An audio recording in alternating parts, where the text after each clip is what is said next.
Alright, cool, cool.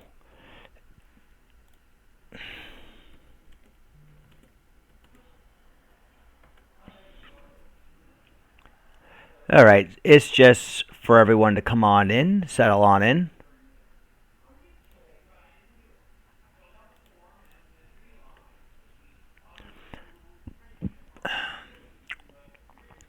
Excuse me.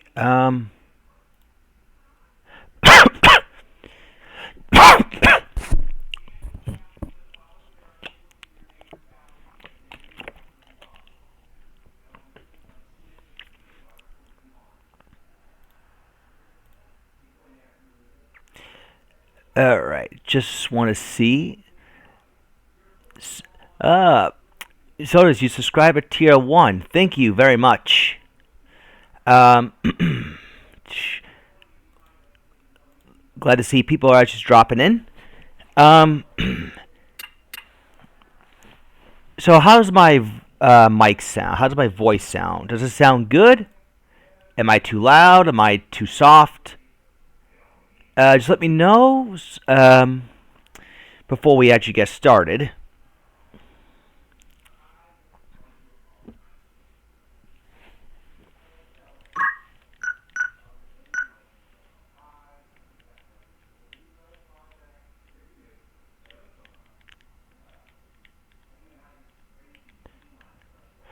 Yeah, I guess I'll have a little doozy around the maps. I'm not gonna try to move anywhere because I'm kind of nervous over what would happen if I did decide to move somewhere. Um,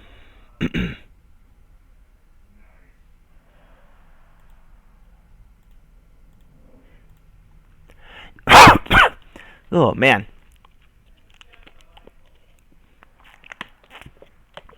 just going to let people kind of settle in a bit before we do actually get started. Let's see. Ba ba ba.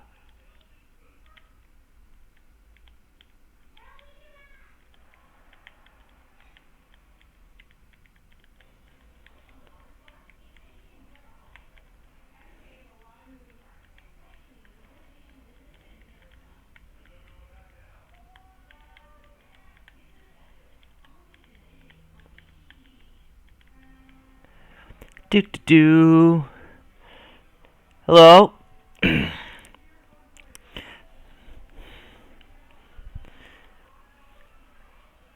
All right. Do do. How you both doing tonight?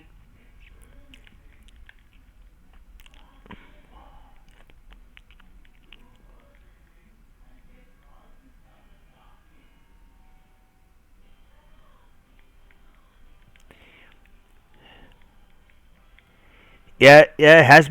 I'm sure it's been. I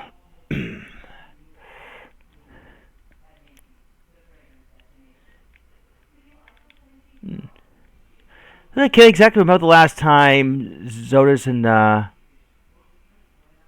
Yeah, I can't exactly remember either. You've been a bit tired? Yeah. Okay. I guess I could. Um.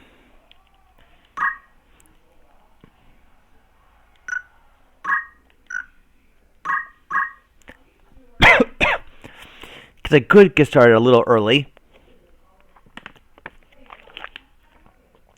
Alright, just want to make sure.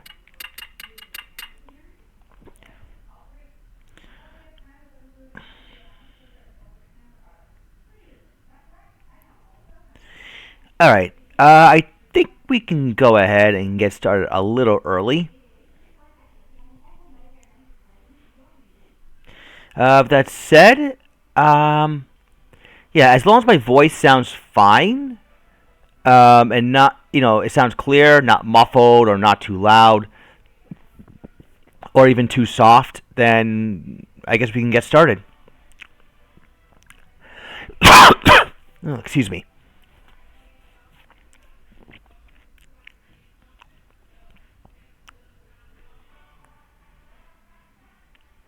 Okay, here we go. And Merry Christmas, everyone. Welcome to FFT Arena.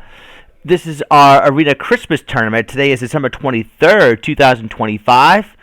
I just want to wish everyone out there an early Merry Christmas, Happy Hanukkah, Happy Kwanzaa, whatever holidays you celebrate during this time of year. Um, it's been quite a bit of time coming, but here we are. The wait is over. Now, I just want to go over a couple of things really quick. This will be double elimination tonight. We have 8 people in it. I was actually a bit surprised we were able to get that many people to come in, but hey, I'm all for it. So it'll be double elimination. Everyone knows how that works. You lose, you go down to the losers bracket. You lose again, you're out. And the grand final quarter will just be a regular 2 out of 3.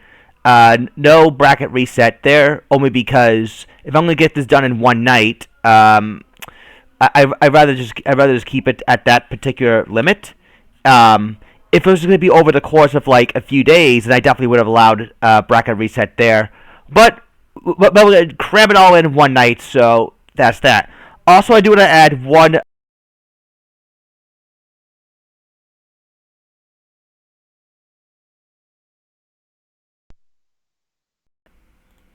Here we go. Yeah, sorry, my mic got cut off. I just had to add it back on.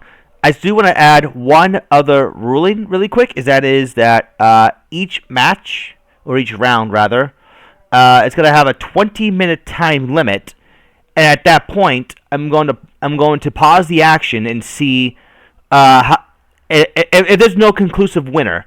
I'm going to see how many units on each side are still up, as in still has at least 1 or so HP left, right? And then I'll decide the winner from there. If both teams have the same number of units up and running by the 20 minutes, then the next one that scores a KO wins for their team. I'm just calling that a tiebreaker because I don't like. I think, to be honest, no one really likes to sit around and wait 30, 40 minutes for a conclusion. So we're just gonna leave it at that. That said, I am going to make sure to start a stopwatch for when the match starts. So it's just so that way we can keep things moving. All right, so to kick us off, we have on top Rex's team, which is known as Sanctuary Guardian .mp3. Yeah, Sanctuary Guardian .mp3 on top versus Dr. Cavallo's team on bottom, and that is called Death Is Not the End. So let's just take a look here at both squads. Rex has a question. Hey kids, do you want to fight a train? Anyways, hey kids, the Squire, with Guts, Chivalry, Distribute, Concentrate, and Maintenance. DU, the Geomancer, with Item, Counterattack, Luck Up, and Move +1. Want to fight the Summoner? With Time Magic, MP Restore, Short Charge, and Move +1. And a Train the Archer with Punch Art, PA Save, Overwhelm, and Warpath. And in the other corner, Dr. Cavallo has Barrel, I think that's how you say his name. Sorry if I mispronounce. But Barrel the Ninja with Geomancy, Attack Up, Luck Up, and Abandon. Viper the Lancer with Punch Art, Dragon Spirit, and Attack Up. Aaron the Chemist with Snipe, Auto Potion, and Speed Up. Beatrix the Paladin with Guts, Damage Split, and Defense Up. So we're going to be going to Map 104, Beluve Residence.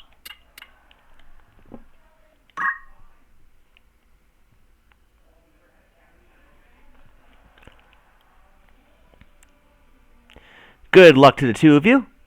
Here we go.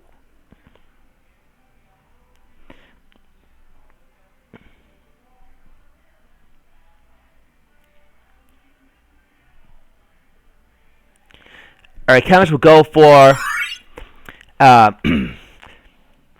Go for the haste and regen tonic. I think it's a strength tonic. Yeah, that's what it was. Or off the bat. Kamatachi, no, don't act proc. Lancer will go forward and goes for repeating fist. Kills the summoner after chip damage from the geomancy.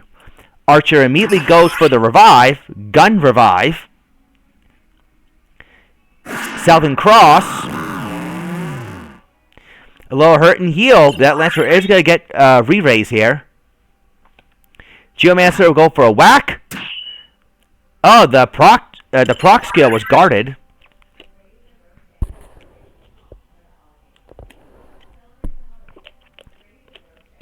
Beatrix will move forward, go for transfusion, keeping that Lancer nice and healthy.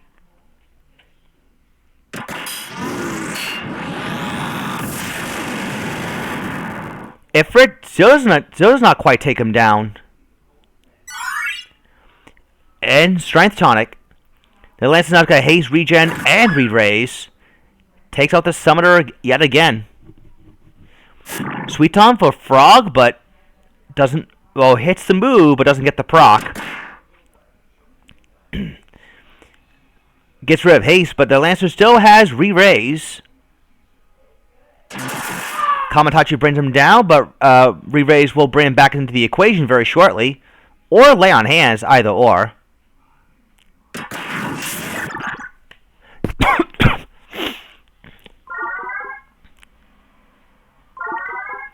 Lancer's back up and still maintains re-raise. Spin Fist damages the Squire and takes down the Summoner again. There's a Frog proc, and Cavallo is in firm control right now. Stigma Magic misses.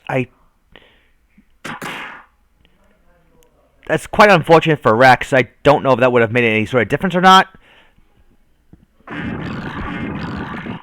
Demon Fire.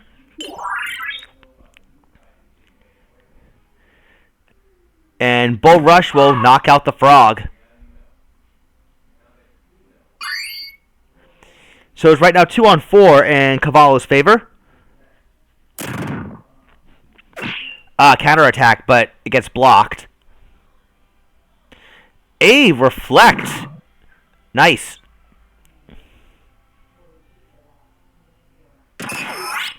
There's a revive on that Summoner, but Rex is not looking too good right now.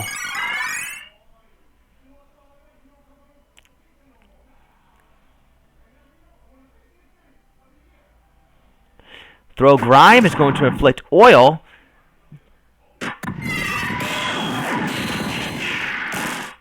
Odin, but no dead proc.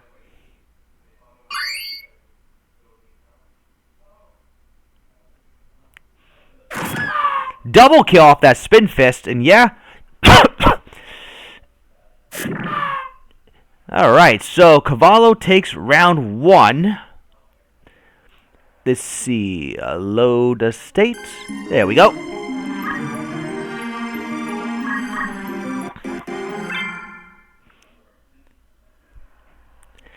Alright, so round 2 is going to be taking place at Zeklaw's Desert, map 76.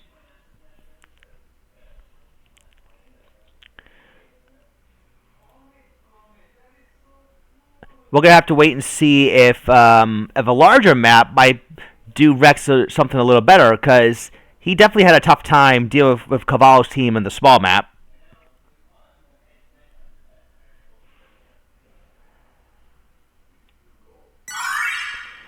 More Strength Tonic off the bat.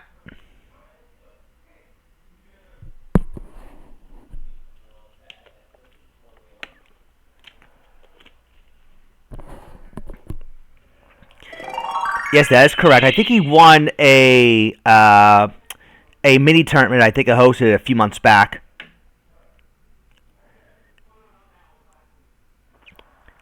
All right, so Summer's getting ready for Haste 2.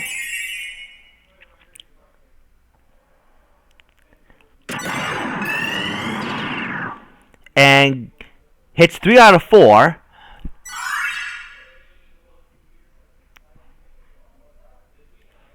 Alright, Archer's going to be able to move forward. Still can't attack anybody.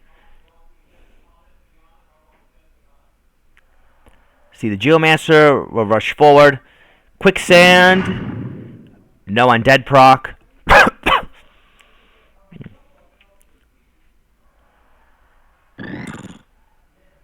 Bull Rush gets rid of regen. Oh, counterattack. What is that proc skill from the giant axe again? I'm just really curious. I forgot what that proc is supposed to be. Oh, execute. Okay. That's the once you're in critical, execute finishes you off. That one. Okay, that's what it was. I see.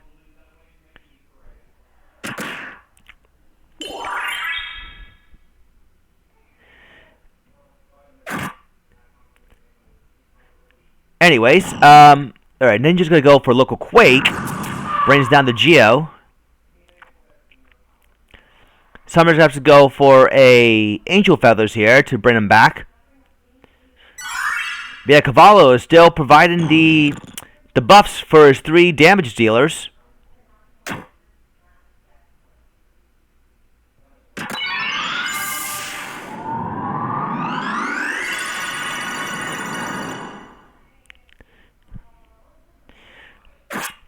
And a whack from the Squire. Too bad that there was no bolt proc. He probably could have taken down the Lancer, and at the very least could have gotten rid of his re-raise. Well, he might still get rid of re-raise here. And the Geomancer goes down again. Repeating Fist. Ooh, big chunk of damage, but Archer does gain a point of PA.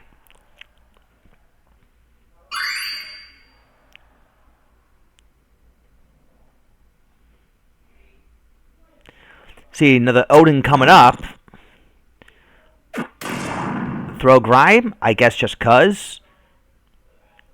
Throw Stone would have been better in that situation.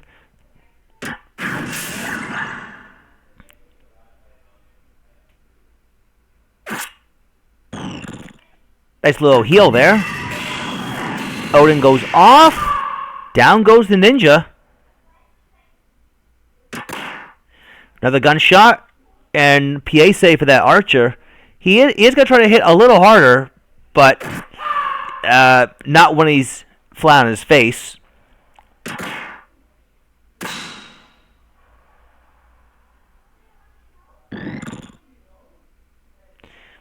Lay on hands coming up, and Squire's going to go for a throw stone to cancel that. But it is still currently 2 on 4, really. Because Phoenix Down is right there anyways.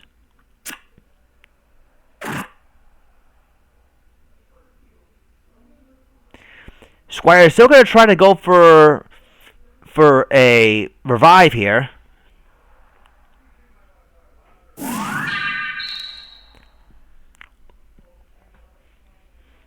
A lay on hands in this case. Still, I don't think the Archer can survive a hit. I think the reason for the lack of Southern Crosses is mainly because maybe the units are just not or the enemies, and rather for you, are not clumped up. Oh, there's a frog. They're probably either not clumped up, or maybe Squire is in range to do something and probably didn't. I think the AI considers the maximum range it can reach. Like what's the furthest they can go, and then they're gonna try to go for it. Or if they happen to see a bunch of units clumped up, they're gonna go for Southern Cross. That's my guess.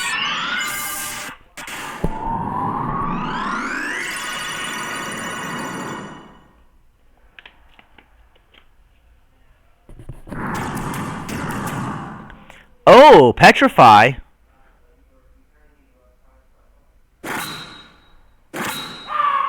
Geomancer goes down. You know, had he gotten like another Petrify proc, like those 2 in a row, that could have been something for him.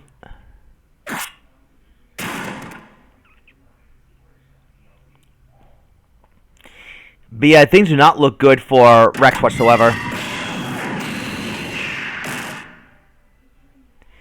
It is currently 3 on 1. Now it's 3 on 0. Alright, so Good job, Dr. Cavallo. You will be moving on. Rex, you've been bumped down to the loser's bracket.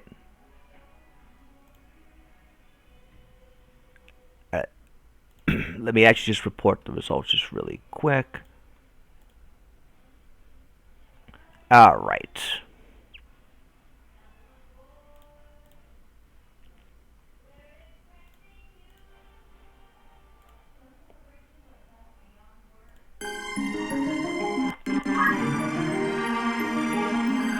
All right, next up.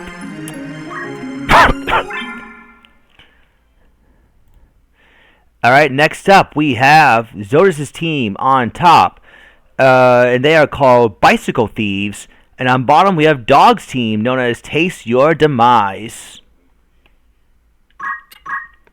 So for Zodus here we have here we go.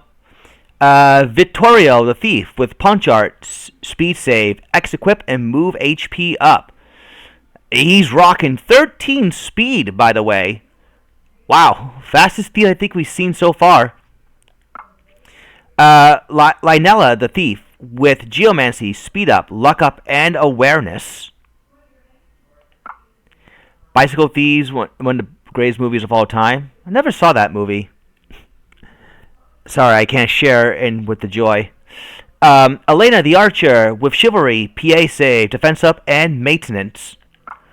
And Lamberto the Chemist with Draw Out, Meatbone Slash, Defense Up, and Abandon.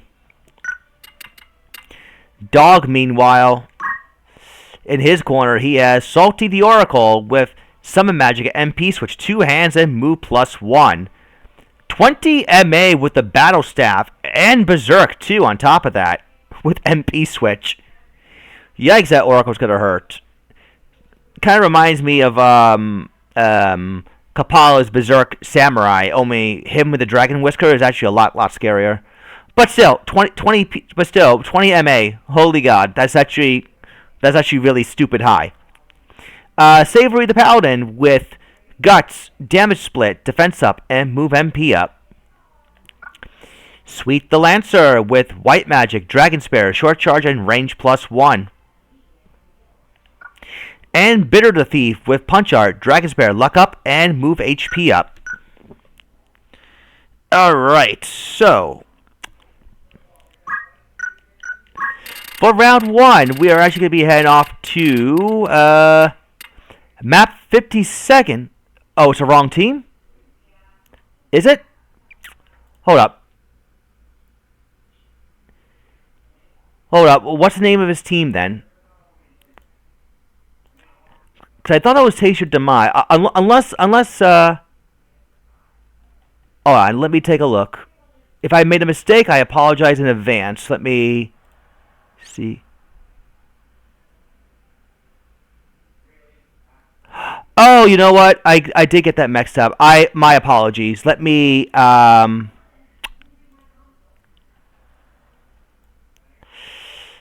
all right, let me fix that. I do apologize to Dog. That is a mistake. Let me fix that. It'll just take a moment.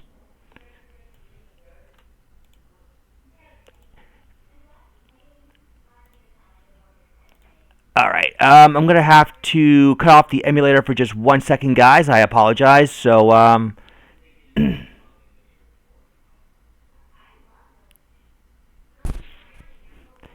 yeah, I completely missed that. I took the latest one that you gave me as the Christmas one. I didn't see it as the, Okay, so just give me 1 second, guys. I will fix that immediately. Just a moment.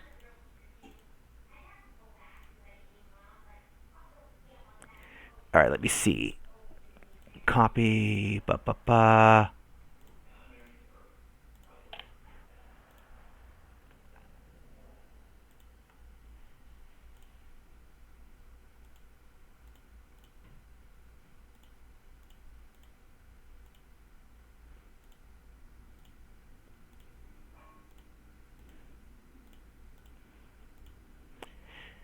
Alright, hold on.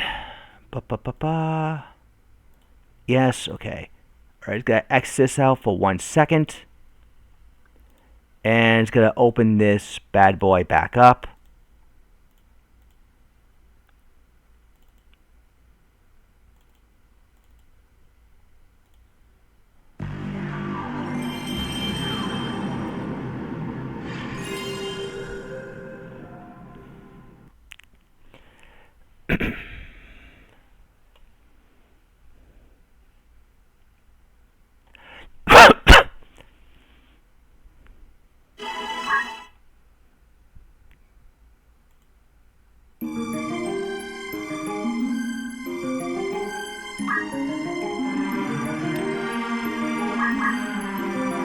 Alright, let me see if I got it right this time.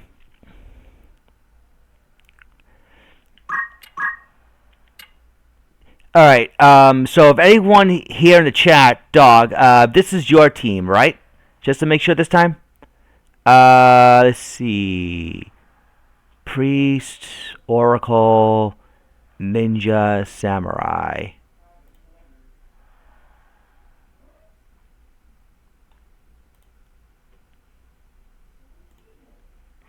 Alright, I think that looks right this time.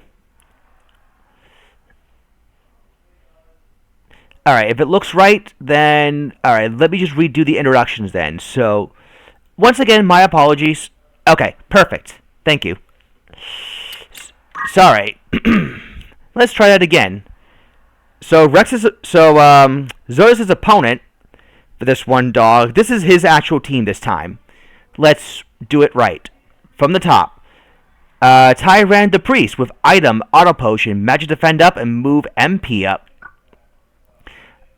Jaina, I think that's how you say her name. Jaina the Oracle with white magic, dragon spirit, dual wield, and move MP up. 2 thunder staves. That's actually pretty cool. Illidan the Ninja with item, MP switch, luck up, and move HP up. And Arthas the Samurai with Punch Art, Dragon Spirit, X-Equip, and Warpath. So, Berserker Samurai with Blood Sword, so he can just keep healing himself. That is pretty neat. Alright. Here's something that I didn't get wrong, thankfully, is the map. Jaina. Jaina. Okay. Thank you for the thank you for how to pronounce it. Alright, so map 57, UBS F1.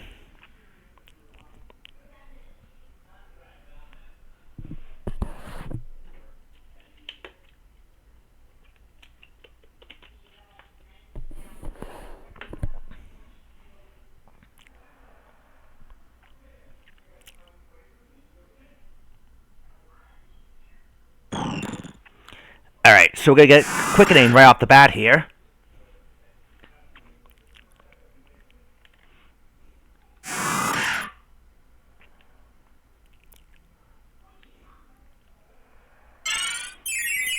A little bit of Iron Will, so we got 2 units with Regen and Haze, and the other one with Pro Shell.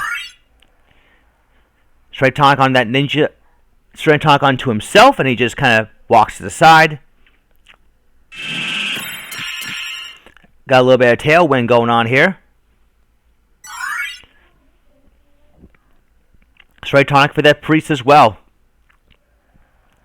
Jaina will move forward, and she's going to go for something pretty big. Thief is going to get right into that Oracle's face. Fails to steal the accessory at 83%. Oh, she's going to inflict poison. Okay.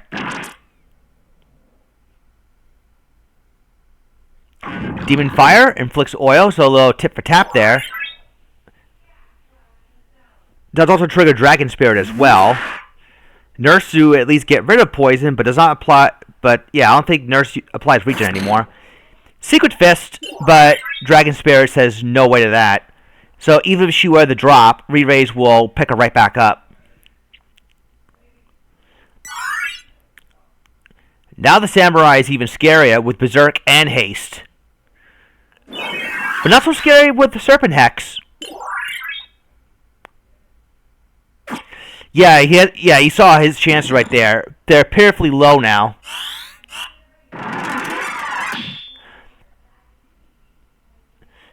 Death sentence. It doesn't quite nullify re-raise. It's basically re-raise as a counter to death sentence. At least that's what I remember back then. So we'll see what the survey says.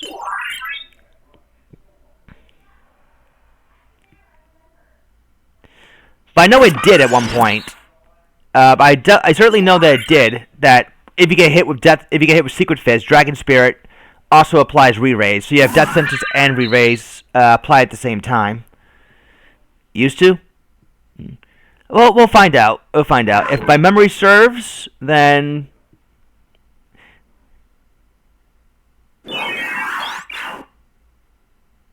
the AI does ignore units that are death sentence. That is true.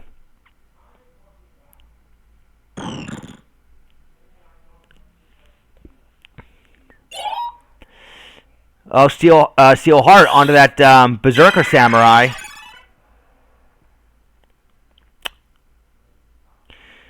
Alright, Oracle's got one more turn to do something. Ooh, double bolt proc. Well, if she's going down, she's taking someone with her.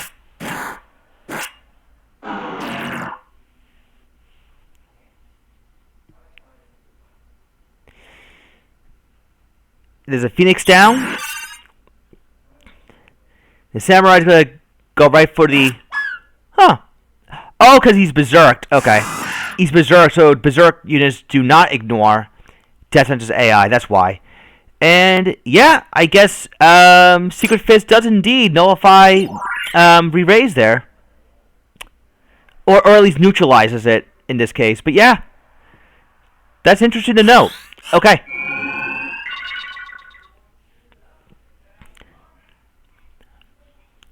Yeah, I guess you would be right. If the re-raise icon no longer is being displayed after a death sentence, then yeah, I guess re-raise gets immediately canceled.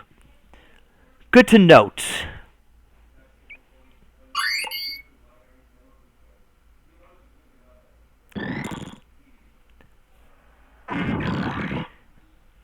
Alright. So anyways, Jaina will hang back and try to remove Charm if she can. Well, the Samurai almost didn't... He didn't do a lot of damage that time. Astronaut does remove Charm. The priest is still relatively healthy at this point.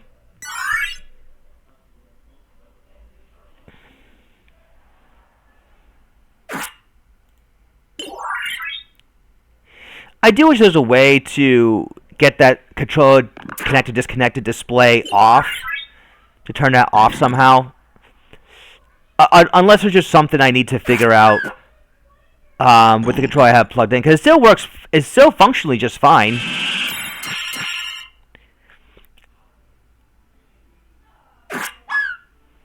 I don't know. Something's weird about that display, but whatever. I guess I'll have to put up with it for now. Anyways.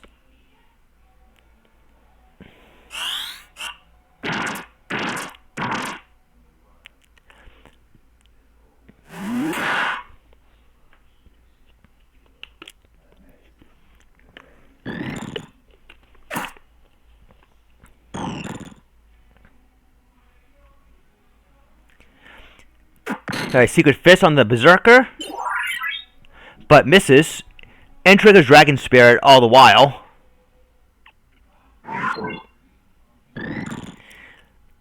So far, you've only missed,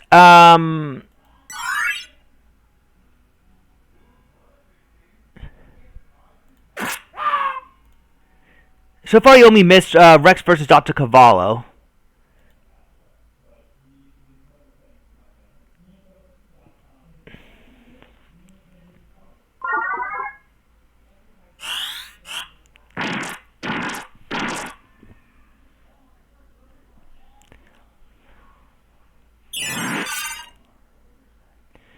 Yeah, this is only the second match, so we're not too far into the tournament so far. Or we're not too far into the tournament right now, I should say. Better get lucky at doing more grammar.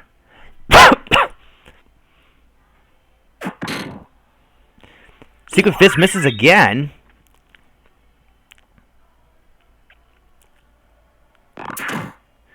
Hawk's Eye. Triggering more re-raise. Ouch, 728 damage crit.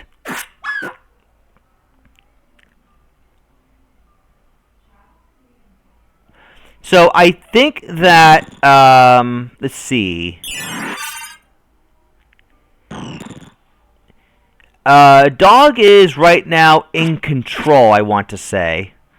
It is right now 4-on-3. And we're over 7.5 minutes in.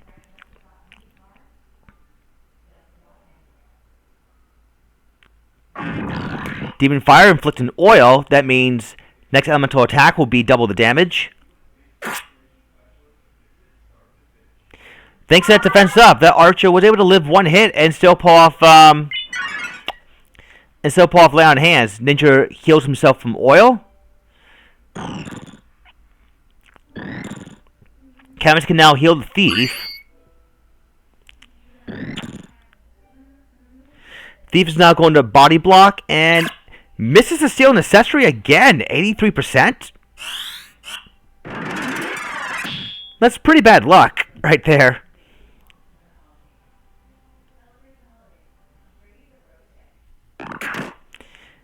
Arrow shot, and once again, Samurai gets the re-raise going. Jin is going to kill that thief so he won't body block anymore. Steelheart misses this time.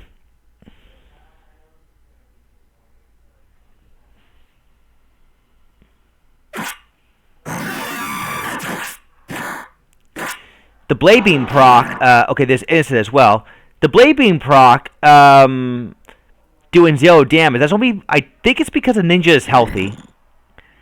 Which is probably why what's going on here. I wonder, for that Blade Beam proc to work, is there like a piece of armor or accessory that prevents critical? I am genuinely curious if there was such a thing.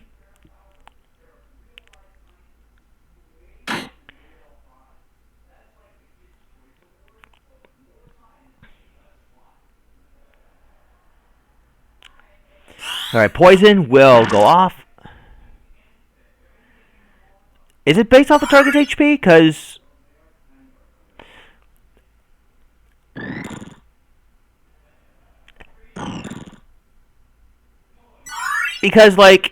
Because the initial damage has to come first before the proc can trigger. So I'm assuming it's based off his own. I'm assuming it's based off the user's own base HP. Unless I'm mistaken somehow. And it happened before. Goes for knockout. Doesn't quite knock him out. And knock down some of his MP, though. Okay. Okay, I figured that was the one. Yeah.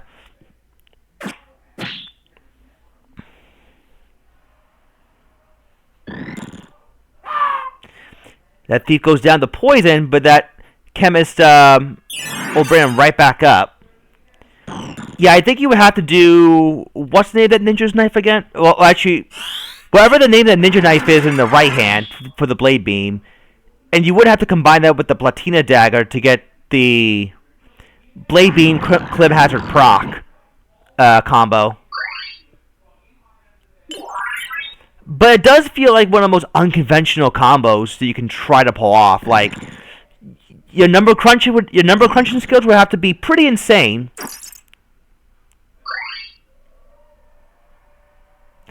Oh, okay, it's the Asafun. Thank you. I didn't remember what that was. And yeah, the Nether Bolt proc really hurts.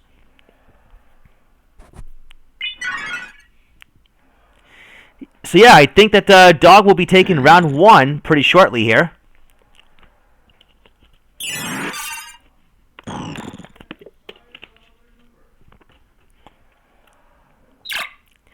That thief still could... The thief can't even steal Salty Rage.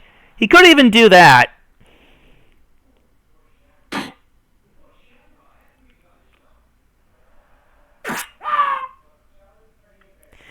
Doesn't matter. Vampiri will just continue to suck the life out of him anyways. Hey, you guys like that name? Vampiri? Huh? Okay, it's a samurai. There's a vampire that just sucks that uses a blood sword to suck the life out of his victims. I had to get one pun in there, at least so far. But yeah, one of the units on Zoda's side has been crystallized. So it's permanently 4-on-3. Well, technically it is, but it's really 4-on-1.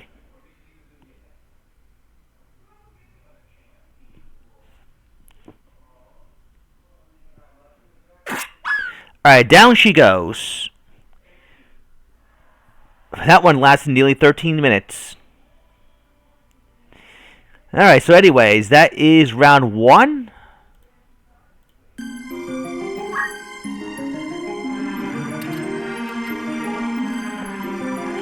Oh, and don't worry about Patty's name. And don't worry about Patty's name being in there. The first match was already done, so I'm not really worried about that. Alright, anyways, round 2 will now be taking place at map 78, Ziggler's Swamp.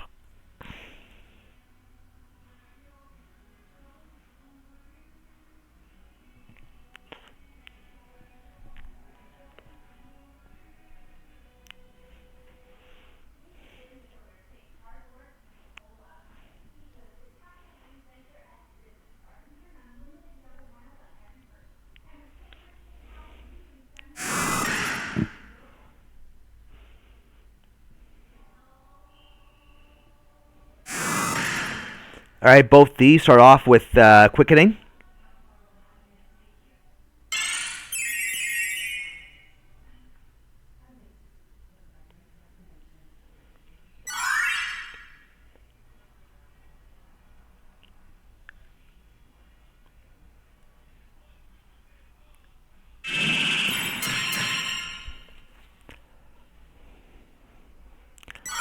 Everyone is still setting up.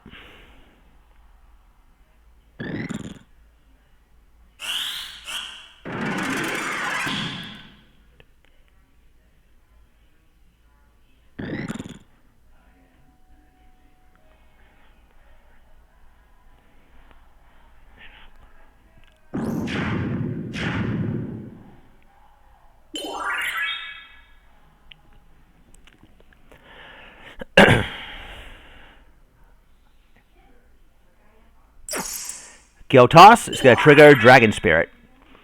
So let's see if a large map might serve Zodas a little better.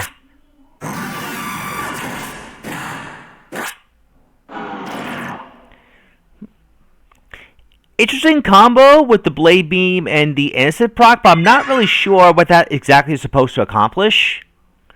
I'm guessing you're hoping the ninja will get hurt first.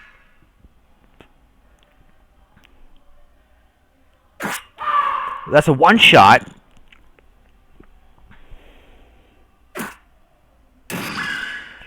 Innocent, I know what will accomplish, and that's allow another bolt to hit even harder.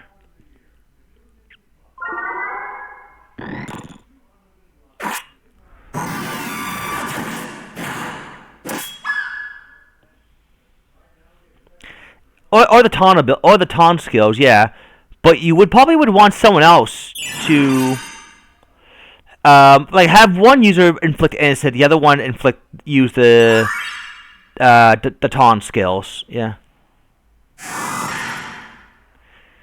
could be that. That's why I was wondering earlier if there was like a piece of armor or an accessory or something that prevents critical, because that plus re-rage would have been really spicy.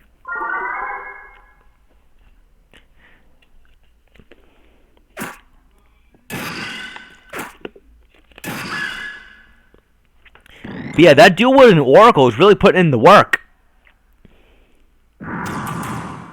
No Petrify proc. Petrify would have dealt with re-raise.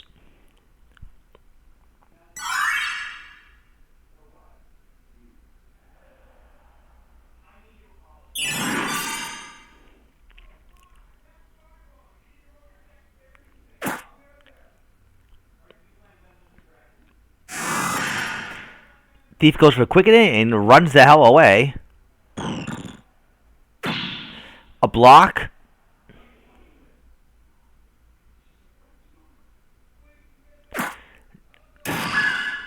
Man, that Oracle really putting in the work.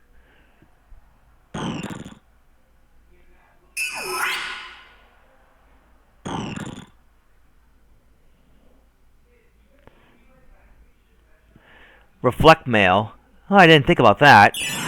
Well, I suppose if you're a ninja, you probably might have to run X equip anyways.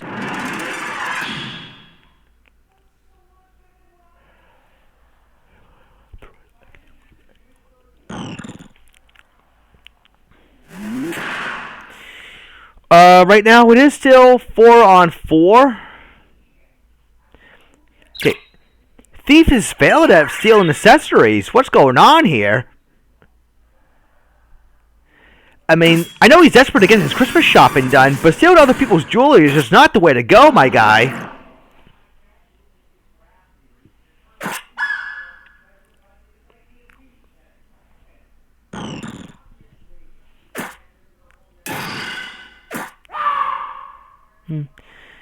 You know, looking at this, I also maybe realized that it's actually been a while since I did touch Evil East Chronicles, at least for the at least for my YouTube channel.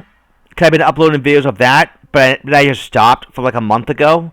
I realized I never really finished it. I should go back to work on that soon. Although I did beat it on my PS5, beat Tactician mode.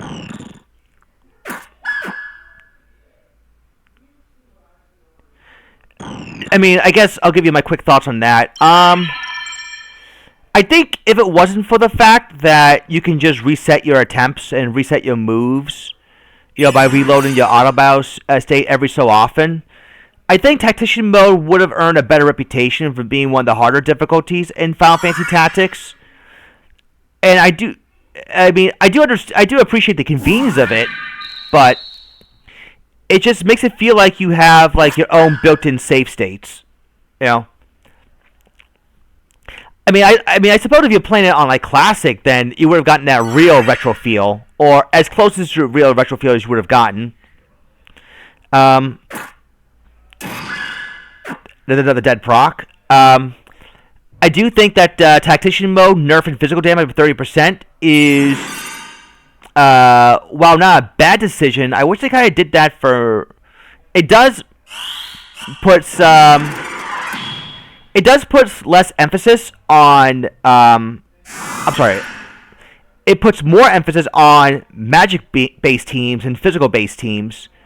Like, it does effectively tone down Orlando, but he's still like one of the best units in the game. It does. One thing I will appreciate, though, one thing I do appreciate, I should say, is that while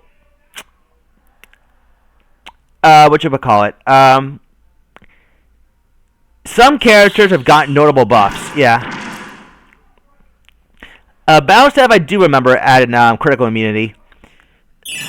Some characters in Evil East Chronicles have gotten some really nice glow-ups. Really, really nice. Particularly Beowulf, Cloud, and Reese have gotten really nice glow-ups.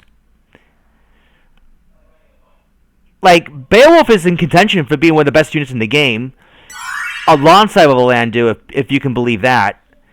It's mainly because, well, what do you prefer? Knocking out potentially multiple units after about roughly 2 turns, 2 or 3 turns, after about roughly 2 turns, or chancing it with an instant petrify.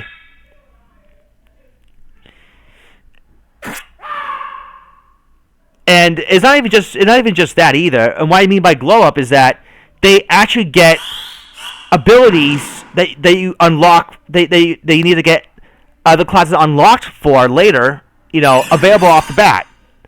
So like, I don't know who's played Evil East Chronicles that far in or not. I don't know if I should spoil. But disclaimer: Reese, Cloud, and Beowulf has a bunch of skills already unlocked outside of their default class. That's That's the glow up. That's the glow up I'm talking about.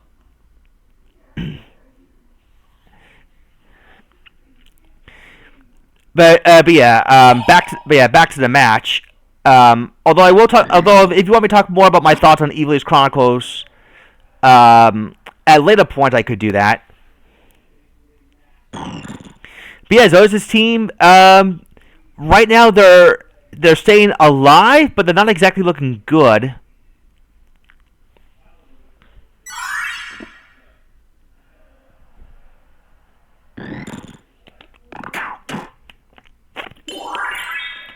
Oh, yeah, the samurai did get his salty rage taken away. That had to have been while I was talking.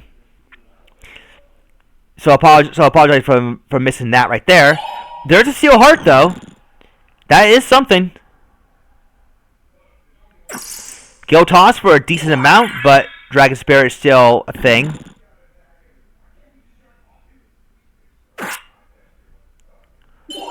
Samurai is attacking his Oracle, and that will buy Zoda some time.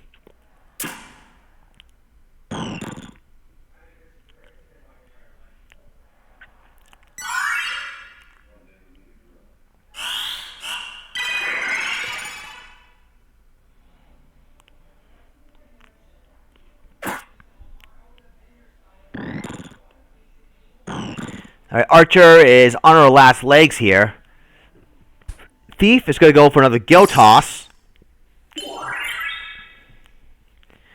Although that poison is still racking up damage here.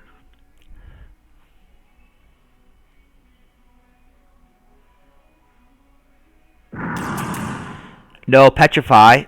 I think that Thief would have really needed a Petrify proc to get the team back on track. Right now, things are looking to be more in Dog's favor here.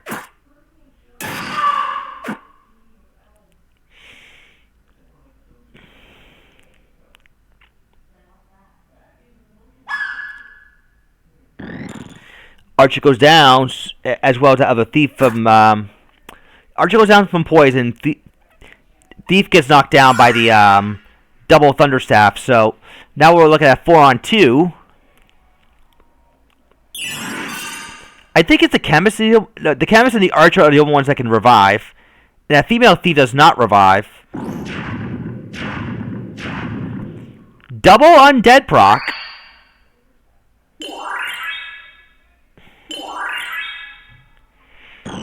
Alright, so undead does not...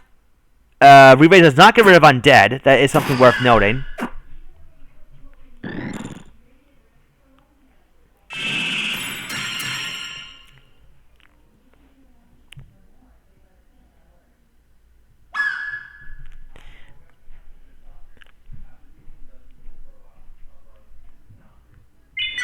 Holy Water does get rid of undead, so that is that.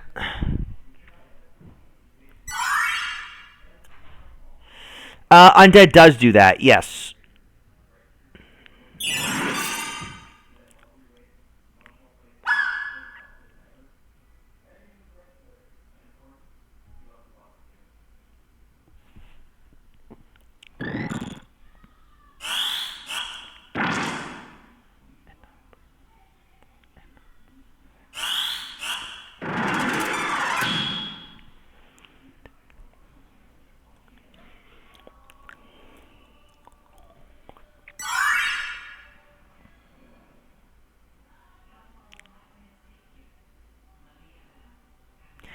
Yeah, this is like one of those things where poison is a great counter to Phoenix Down and Wish Spam.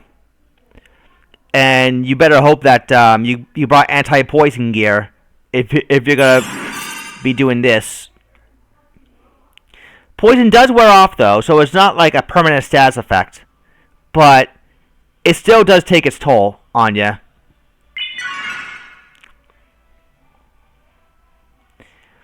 And just like the previous match, one of those units indeed crystallized.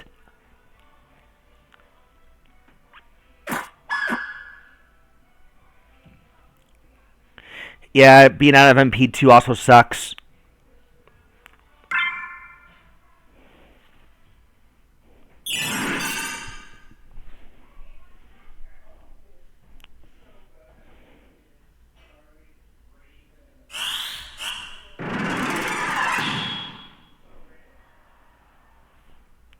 Yeah, poison did get buffed. It also depletes MP too. That's why poison is definitely one of the more now frequently used status effects in this meta.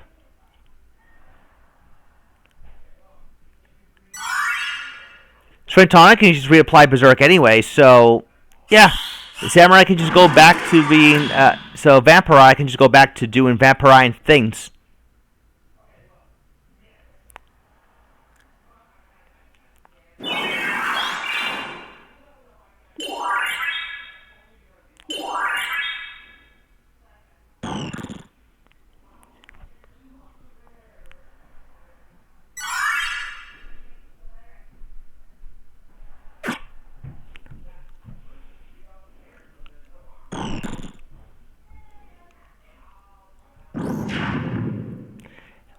Undead on that Oracle, but I don't think it's going to matter too much at this point.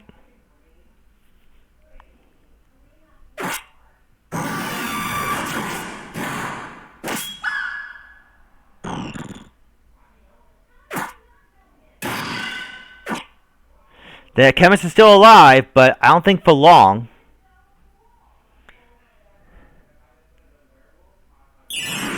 I mean, Samurai also has, the Vampire also has float as well, so he could just reach to whoever he wants. Except hit, because he's still blinded, apparently. There's Don't Act.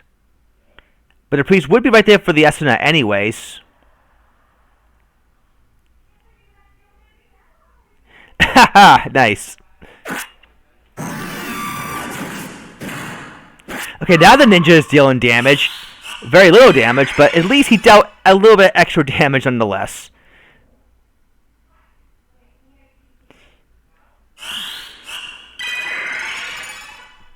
Yeah, it'll be a matter of time before the... you see, now he gets it. Now he gets it. Okay, perfect. Alright, so... that is it. GG. Dog, you do move on. Zodas, you are moving down to the losers bracket. Alright.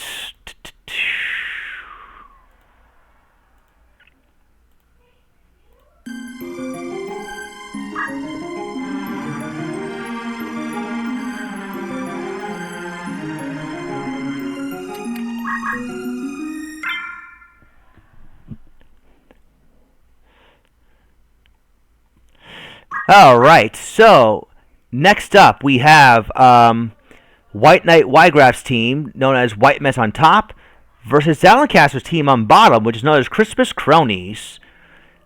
Fun fact, as White Knight brought up earlier, is this Zalencaster is one of his first opponents when he first did FFT Arena. So these two old rivals meet again. Also, Zalencaster, welcome back. We all miss ya.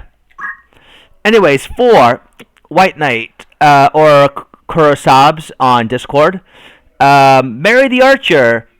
Yeah, who wants to marry her? Show of hands? Anyways, marry the Archer with item, counterattack, speed up, and abandon. Missile the Thief, as in mistletoe, withdraw, overwhelm, and move +1.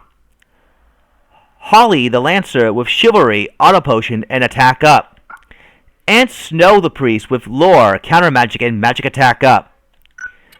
Zalencaster, meanwhile, has on his side Lazy Item Bot the Geomancer with item, as the name would imply, auto potion, speed up, and abandon. So 10 speed Geomancer, that's actually rather interesting. The big Nope. Nope, the monk with Ninjutsu, counterattack, 2 hands and move +1. 2-hand Zephyr Pole. That is interesting. Wind Elemental strengthens ice and wind. Oh, the Rewind proc. I see why it's called the Big Nope. As in, nope, you're not getting your turn, sir or madam. Whee! The Geomancer with Spellblade, PA save, overwhelm, and move +1. Oh, is that Broken Pole? Is that the one that's going to cause the game to crash? I hope not. I hope it does not cause the game to crash. I really don't. And finally, Lil Smokey the Time Mage here with White Magic, Absorb MP, Short Charge, and Range +1.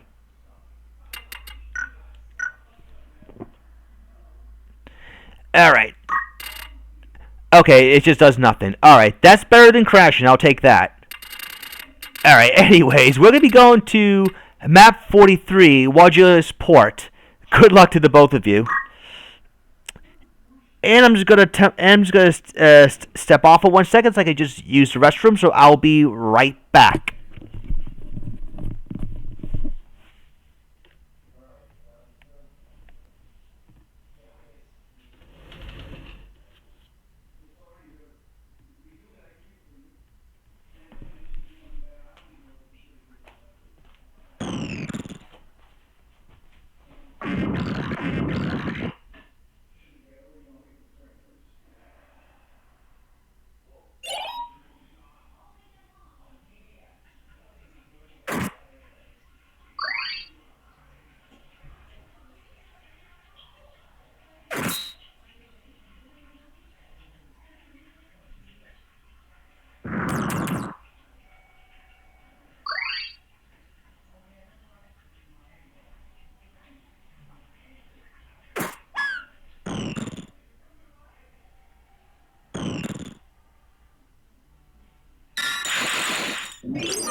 Alright, let's see. So it looks like that, okay. It looks like, from what I'm looking at here, White Knight is in control at the minute. That's what I'm noticing that's what I'm seeing right now. Just got back. Magic Twister. Oh, almost a triple kill right there.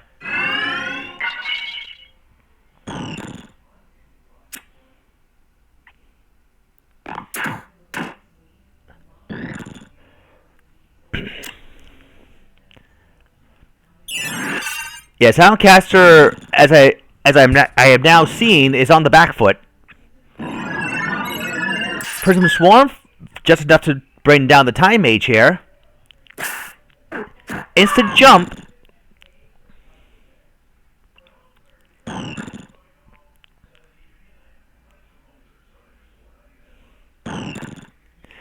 Christmas Swarm indeed. Phoenix Blade to bring back 2 people, which is nice, but Magic Twister says no to that.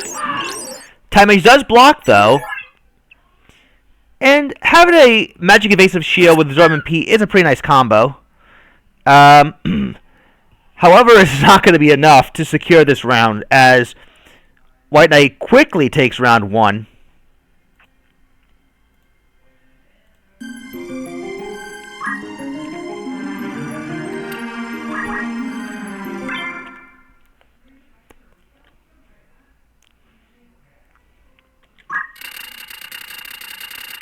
Alright, so round 2 is going to be taking place at map A9, Poiskas Lake.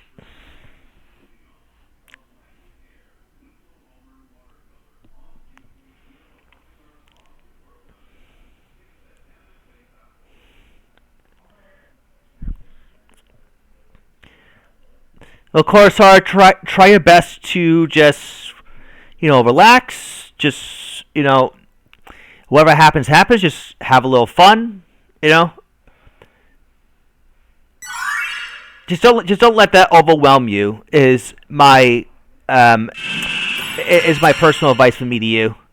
But do have fun though. But most certainly have fun. Absolutely.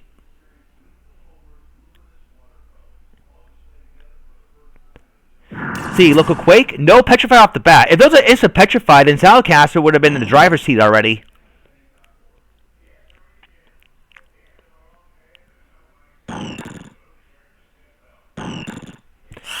Alright, there is a slow.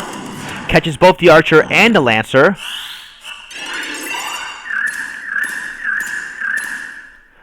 Shell for everyone, so the magic damage won't be as high.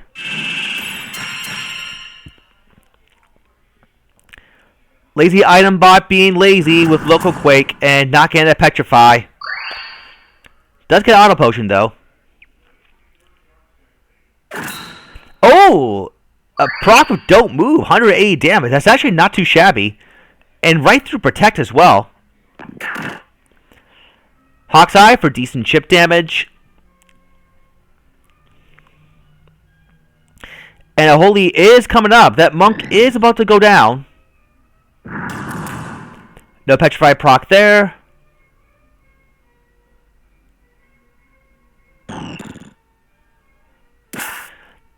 Oh, there's a stop. Oh, smart, because that stop is going to stall Holy out, and the Lancer is going to jump just in the event that happens. Yeah, it did somehow cancel float. I don't know why. I'm assuming there was just something in the coding that did that.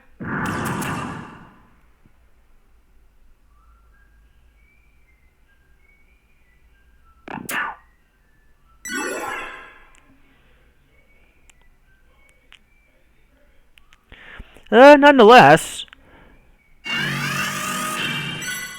the Thief with an impressive Murasame heal, I gotta say. I wasn't expecting that from a Thief of all classes.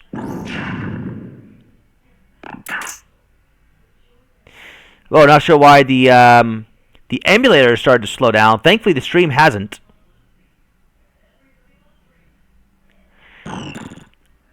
Ah, don't move does cancel float. That's interesting.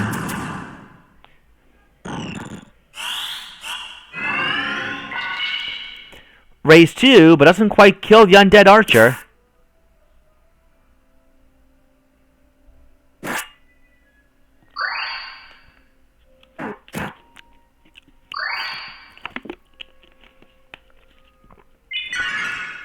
She only had to drink a gallon of holy water to be rid of that undead status. No petrify proc. Soundcaster really would like to get some of those petrify procs going.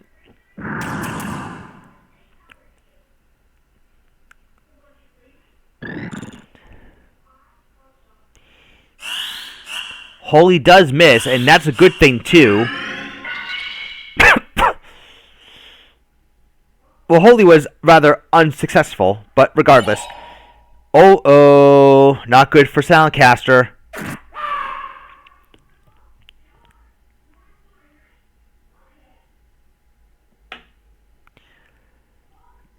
And that priest that cast Holy onto that monk while he's charmed.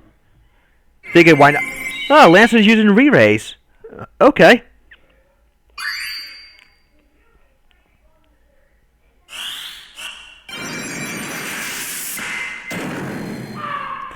And down he goes.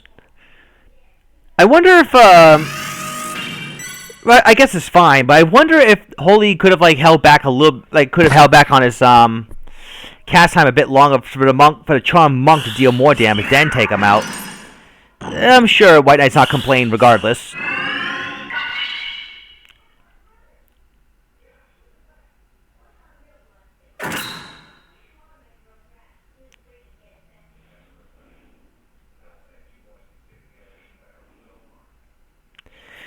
And that priest can just continue to snipe with Holy anyway, so well and good. I guess speaking of Holy, Holy's one of my favorite spells to learn so quickly in Evil's Chronicles. Oh, there's a Petrify proc, but I wonder if it's too little too late. Why is that? Because you could absolutely,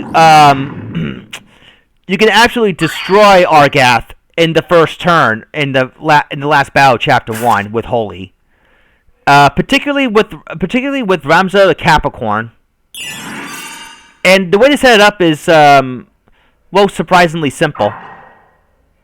Well, actually, No, you don't even need to do that. You just need to get him Blizzard. You need to get him like Blizzard. Have him and another Black Mage with Ice Rods, magic attack up, both in the Black Mage class, and they both just lock on to Argath with the magic attack up Blizzard, and they both just absolutely decimate him in turn 1. Because trying to do that battle legit can be quite difficult. The other reason why I was going to bring up Holy was that you can even use 2 units with Holy magic attack up and absolutely decimate Delacroix and in chapter 2 very, very quickly as well.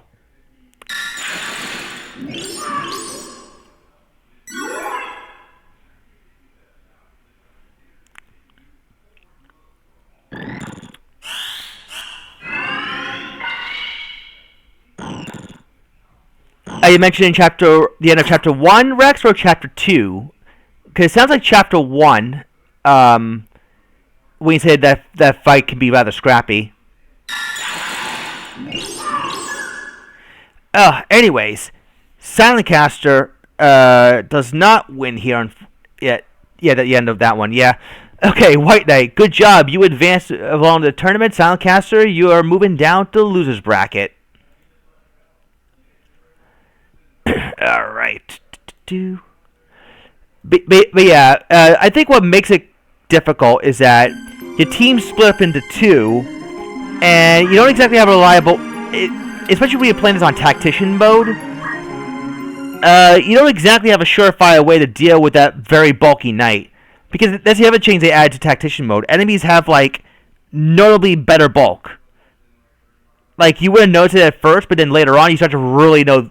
They're just basically HP sponges. Anyways, next up we have Corsair on top, known as the Flame Knights. And on bottom we have Soul, and his team is called Who's Leading This Sleigh?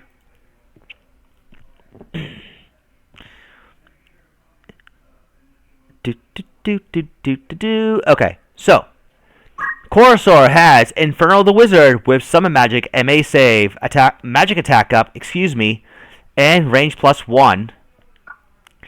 Rage the Mystic Knight with Lore, PA save, Concentrate, and Awareness. Cheer the Mediator with Guts, MP switch, 1/3 of MP, and Flee. And Singe the Ninja with Punch Art, PA save, X-Equip, and Maintenance. A double Flame Saber, that's actually pretty cool. Does she have Bahamut? Well, let's see. Yes, Bahamut. Alright, Soul, meanwhile, has Krampus the Scholar with Item, Speed Save, Unyielding, and Teleport. Comet the Archer with Guts, Brave Up, Overwhelm, and Leap. Vixen the Mystic Knight with Chivalry, Chrono Trigger, Attack Up, and Move MP Up. And Blitzen the Ninja with Snipe, Distribute, Attack Up, and Maintenance. Distribute, that's actually pretty cool. I'm actually really curious to see how often that will come into play.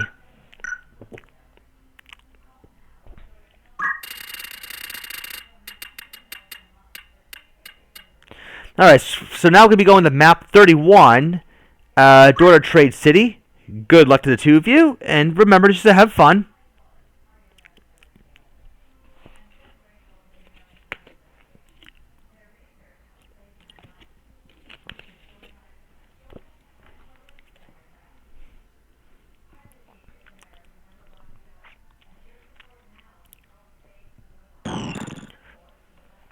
Archer will move forward first, go for cover fire. Hits 3 people for decent chip damage all around. PA save on that ninja.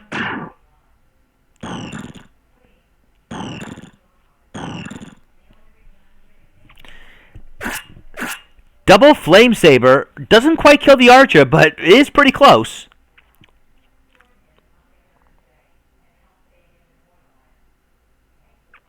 Alright, Yell onto only herself. She misses the other two, which is a little bit unfortunate.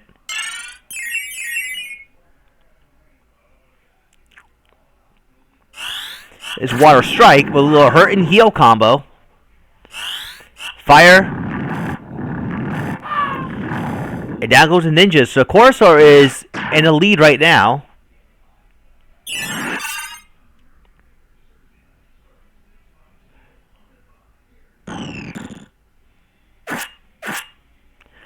Clone trigger.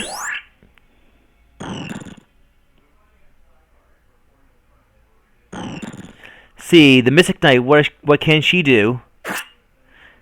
Uses Blood Sword here. See, more fire. I think the Wizard's going for more fire because she sees more hurt and heal. Oh, Magic Twister for just enough damage to take down that ninja right there. Ah, Ultima. That's what she was going for, but the attendant target's already dead, so there's that.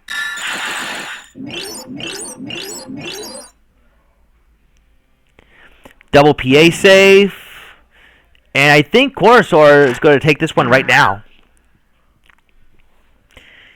She does. All right. So that was round 1.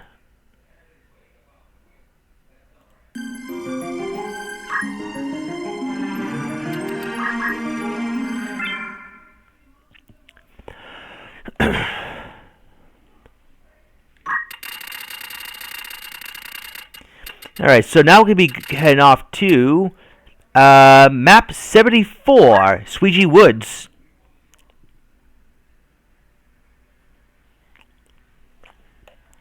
Yeah, I think your wizard was prioritizing fire because your allies were in range as well as the enemy, so she opted to go for the hurt and heal, which I think was the better choice. Anyways, that's what helped you close out the match so quickly.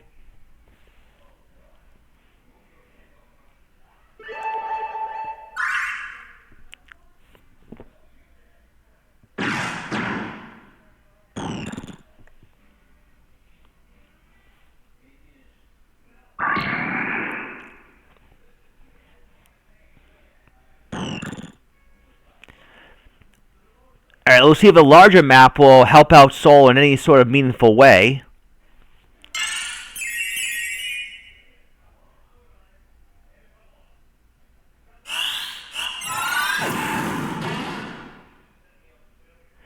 Dragon Force. That's the name of that rock band that did the song Through the Fire and Flames, isn't it?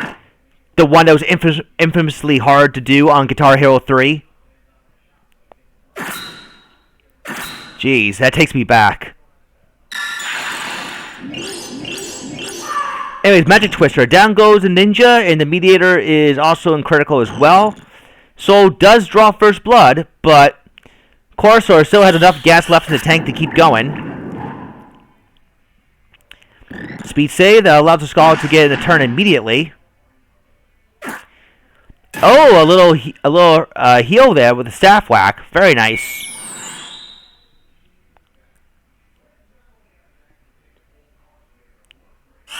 Thunder Strike. Ah, that's why he went for Distribute. Interesting. Okay. Glad to see that in action. There's Bahamut.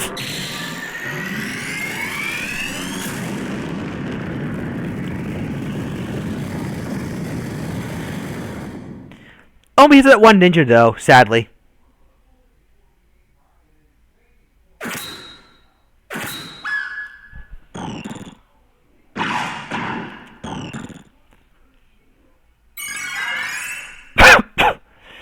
But no, that little Distribute shenanigan was actually really fun to see. And of course, Bahamut, because for all time's sake. That ninja's dodgy as hell right now.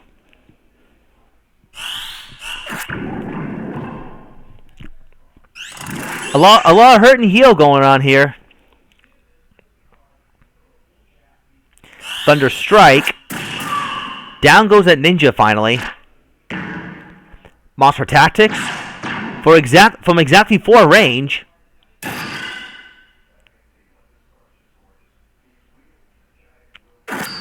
Mediator's down, and it looks like Soul is going to be closing this one out. A first tiebreaker of the tournament right now.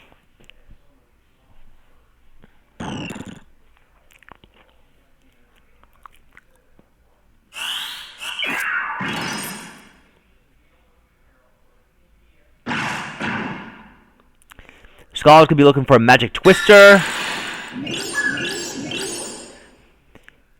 Those PSAs are racking up, but I don't think it's going to make a difference here because 4-on-1 is certainly in its own way a death sentence.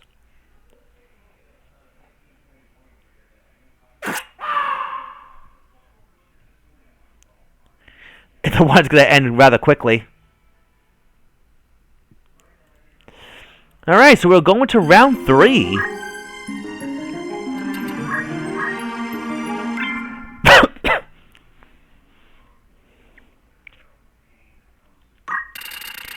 Alright, so we're going to be going off to map 66, the south wall of Bethel Garrison.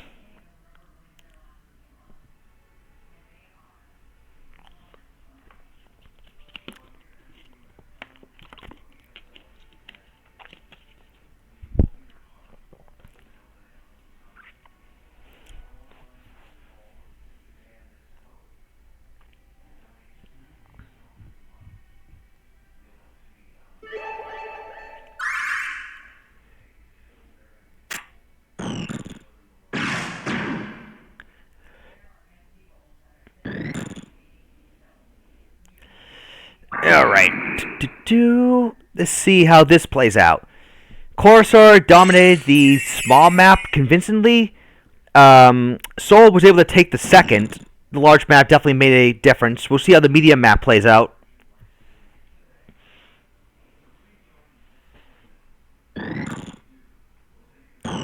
See, Magic Twister will go off, dealing decent chip damage. Fire goes off. Doesn't kill either the archer or the ninja, but leaves them both in critical. Ultima does kill the ninja, though. Cover fire for decent damage, but PA save triggers, and archer's going to run the hell away.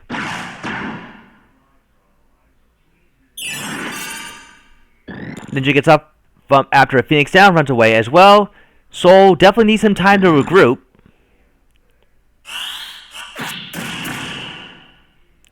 MP Switch eats the hit, and another Mystic Knight blocks it. The female Mystic Knight goes down.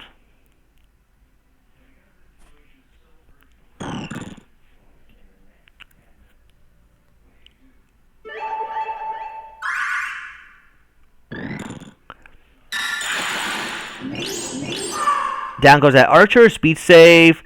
Skull does get a turn to do something.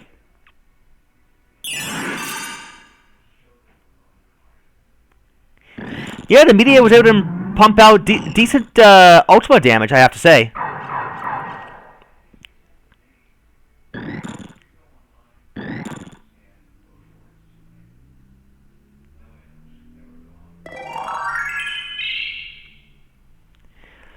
Cheer up, because why not?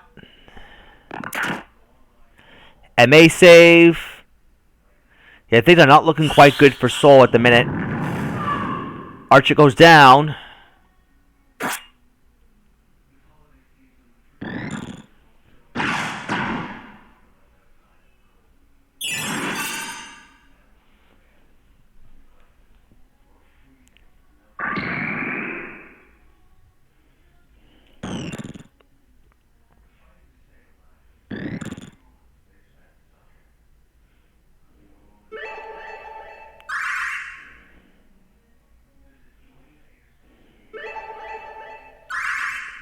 Alright, so we get triple haste right there from Soul. I don't know if it'll be enough, though, because that female Mystic Knight is still down, and Corsair is already closing in.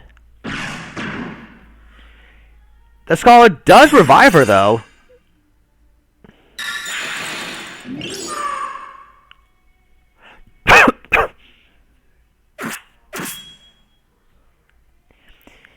Speed save here again.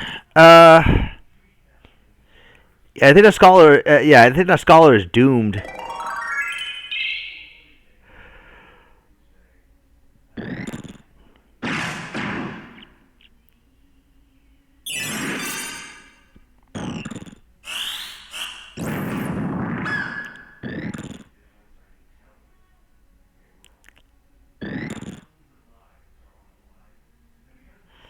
Let's see. Blood Sword, okay, it's going to trigger PA save. Double kill off that Magic Twister, and it's right now 4-on-1. There's the fire proc, and that's it. Alright, so GG. Corsair, good job. You will be moving on. Soul, you'll be knocked down to the losers bracket. Alright, so let me okay. So I'm gonna be make up a new card now, so just one moment there.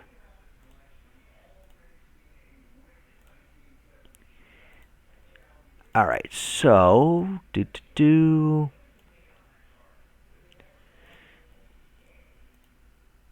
Alright, what else? Okay.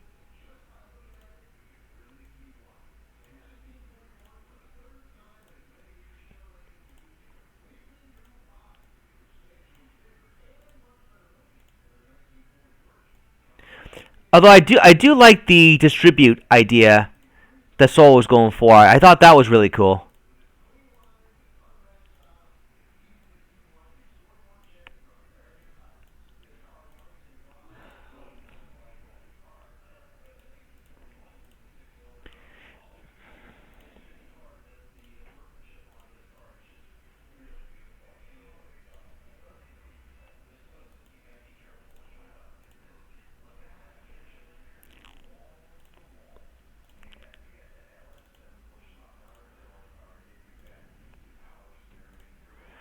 Alright.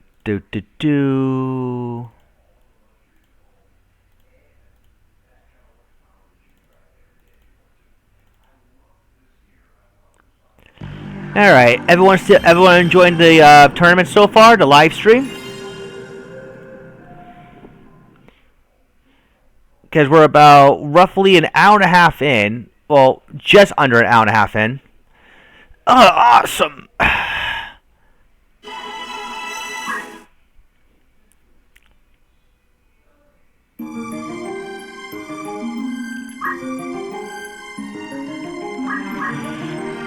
Okay, so we're going to kick off losers bracket round 1, and then we're going to move on to winners bracket round 2 for this one.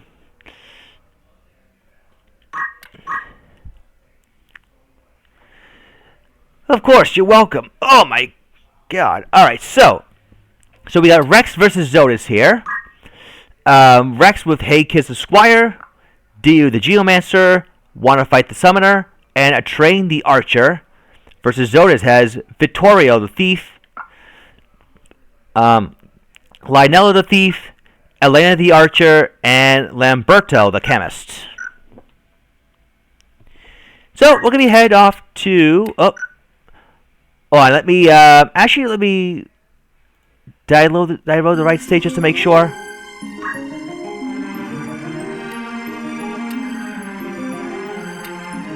Okay, I did. I just want to make sure. Alright, I just want to make sure that I made a save state. Because sometimes I forget to do stuff like that. Anyways. We're going to map 11, the office of Egro's Castle. Good luck to the both of you. Your chances of staying in the tournament hangs in the balance.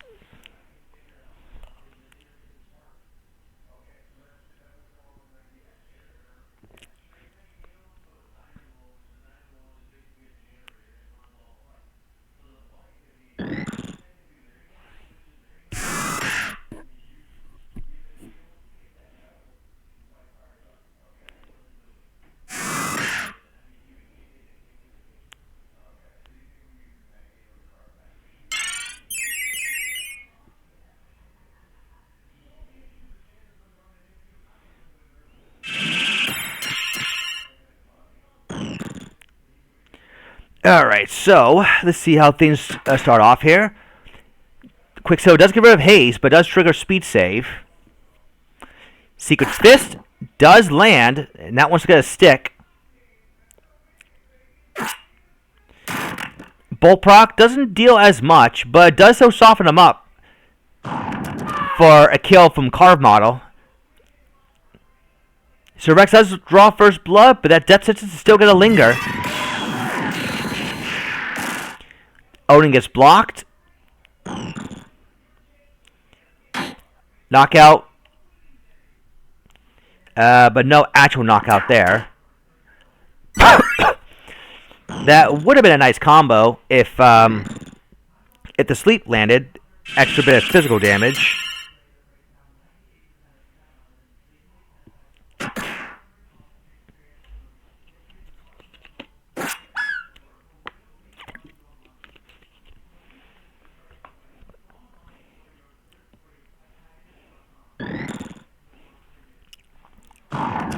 Carve model,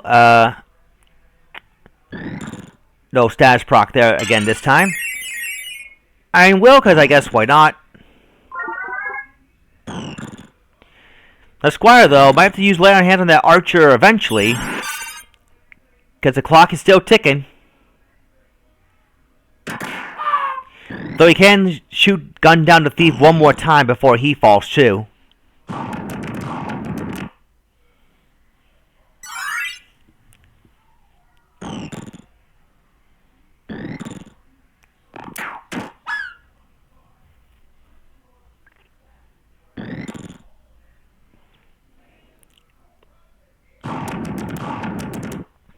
Double dope move from that Geomancer. That's rather interesting.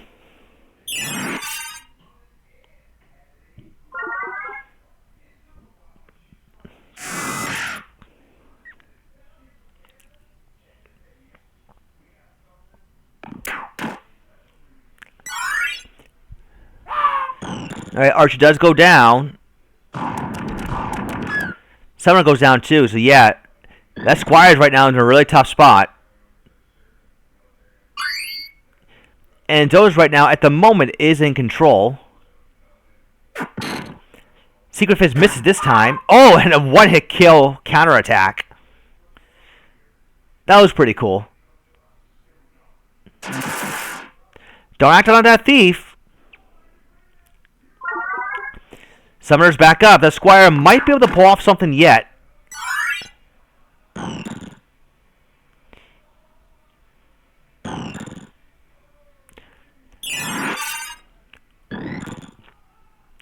That Archer is really fast, though, so it's kind of tough for that Squire to keep up with the Reviver, with the Reviving at the minute. Zoda's, at the moment, I think he's had a bit of an upper hand because Rex's team is notably slower. And Don't Move is already starting to wear off finally. And the canvas is trying to keep that thief alive, so keep giving that Geomancer more to do. And the thief even gets a turn as well. And he can probably just, Gil Toss at that summoner and take her out. Donak wears off as well, so yeah, now Zodas can probably just go back on what he likes to do best, and that is double turn people. Double Don't Move. Well, that gives Rex the time he needs to recuperate here and get his team back on track. It is still at a rather solid 4-on-4. Ah, Sigma Magic.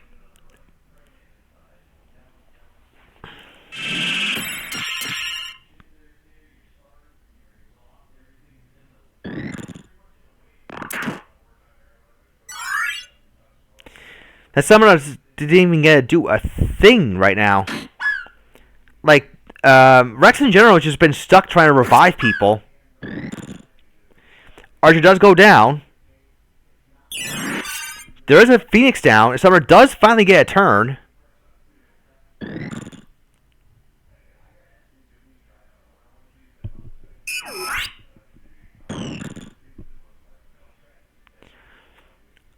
Archer walks in, goes repeating fist with a gun.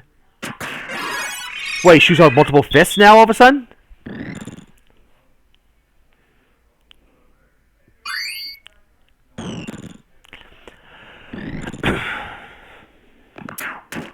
Arm aim lands on that Squire. Now the knockout puts that summoner to sleep.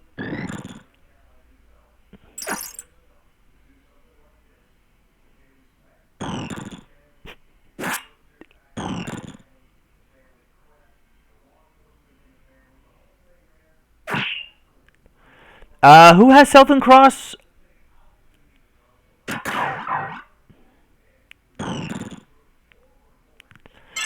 Yeah, I'm sorry. Refresh my the Gunkata over there. Okay.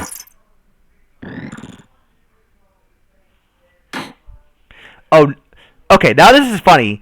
The thief boxed herself in when knocking out the Geomancer, and the summoner is also asleep as well. Oh, you're talking about that Squire. I think it's because he kept busy. I think it's honestly just because he keeps using lay on hands. Okay, now I was to say now here's your Southern Cross, but no, it's cheer up.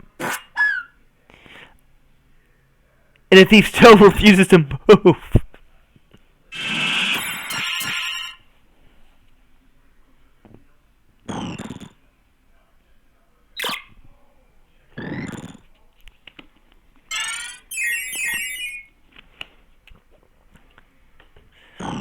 Yeah, that's her timeout corner. She's thinking about what she's done.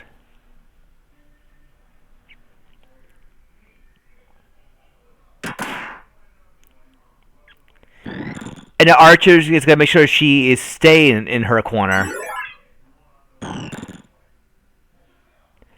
Like he's a babysitter or something. Now she gets out of the corner. And goes for a knockout and gets it.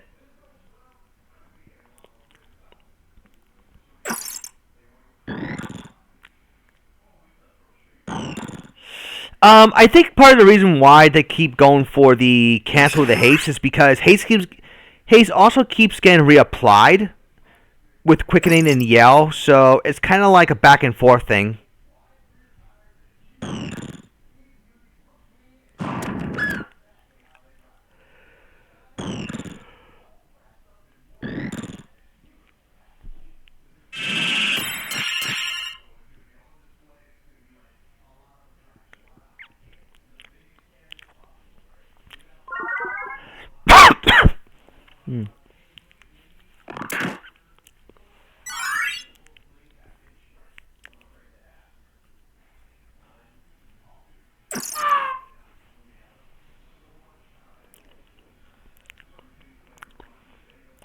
Alright, Geomancer will go for a Phoenix down on that Squire.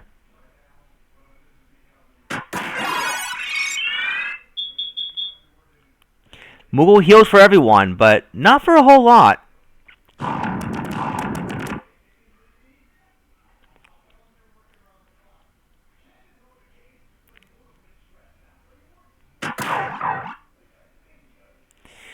There's a Chakra.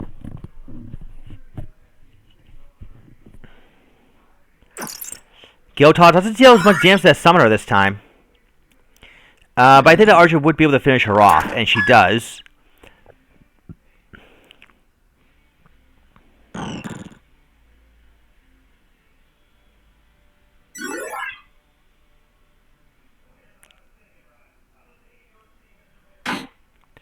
Knockout puts that Squire back to sleep.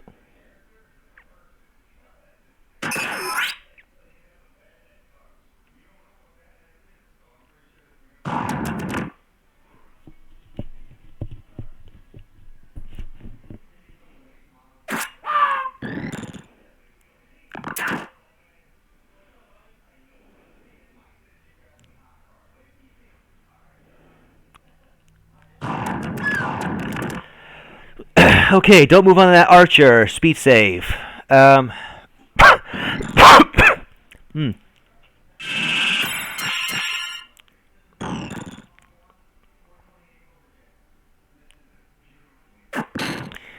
Secret Fist misses.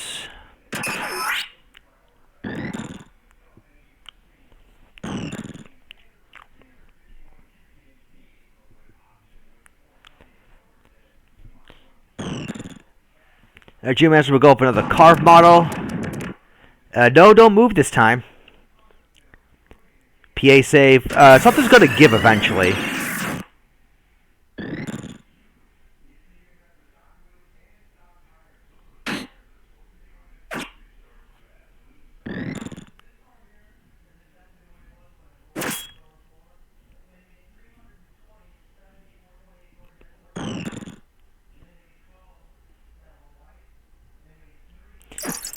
Gil Toss and the Geomancer gets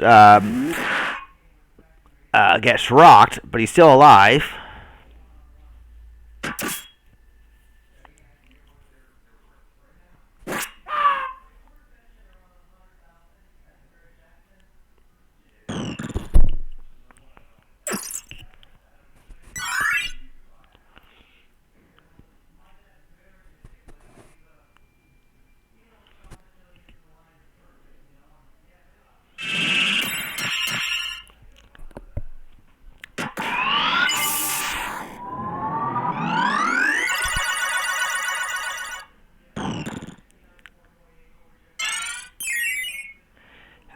Lightning Absorb? I don't believe so.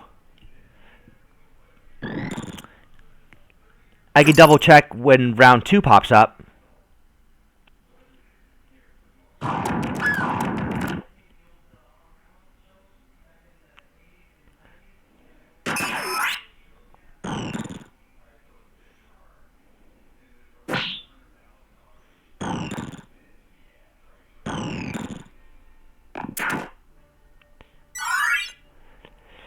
Alright, so, Gil Toss.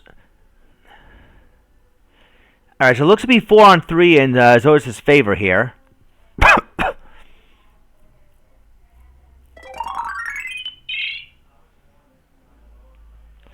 It could also be that, you give them Southern Cross, but you might have also given them other things too. And considering how the match has been going, the AI is prioritizing just canceling the positive stat as opposed to trying to inflict raw damage.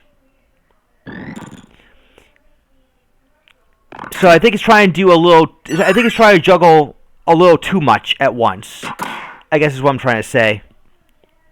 Like, one unit is trying to do too much, or too many things.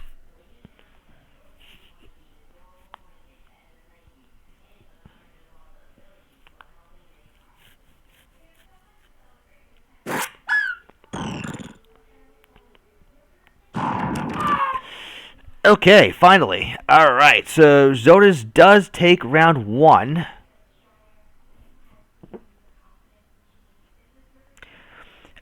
We shall see what happens in round 2 in just a moment.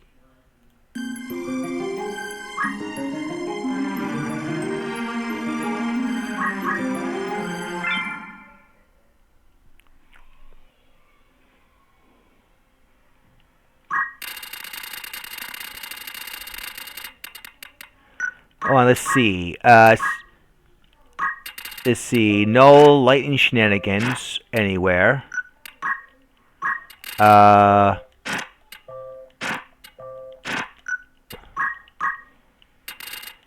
girl has a lightning bow, but that's only if, like, there's really no anti-lightning gear on the other side. It's just that it's just what the AI has been prioritizing. Anyways, Public Cemetery, map 100.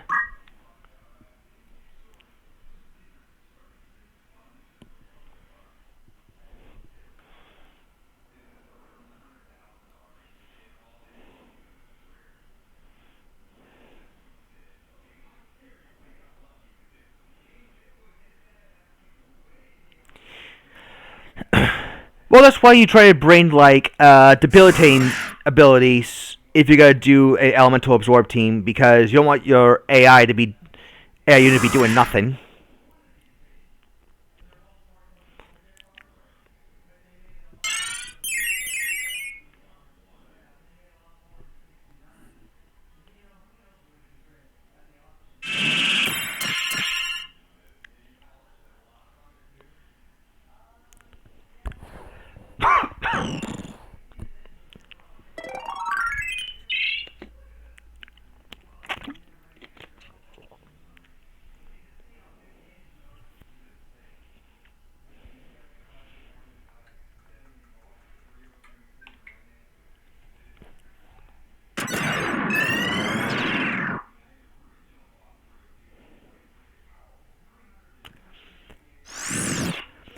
Alright, Hell Ivy inflicting slow.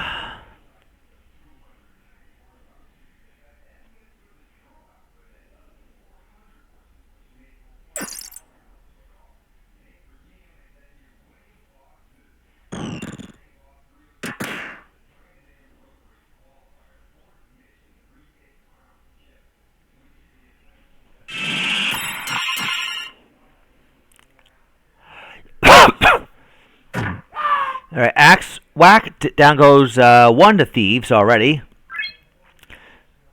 And Squire uses Heal.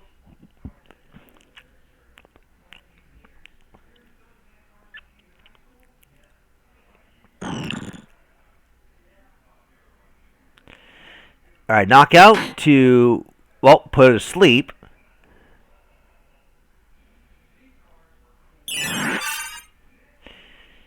Now, it just simply be a matter of can Rex take advantage of this map being a lot more spread out, or is Otis' team being as fast as they are, it's going to keep causing Rex some problems, and looks like the answer is going to be the latter.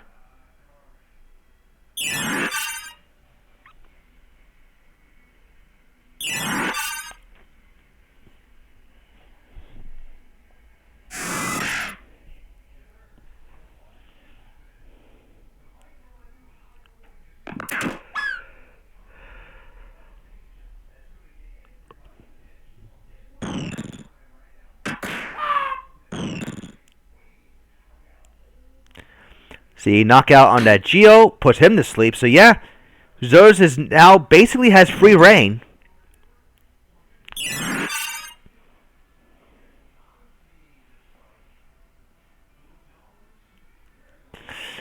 Oh, someone does not have any lightning absorb. Ooh, yeah, that's gonna be a bit rough.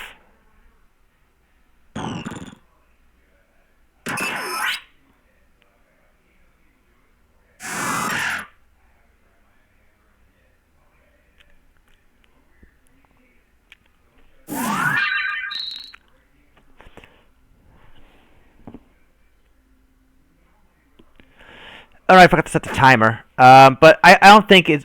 But I think this match should be over in a little bit, anyways.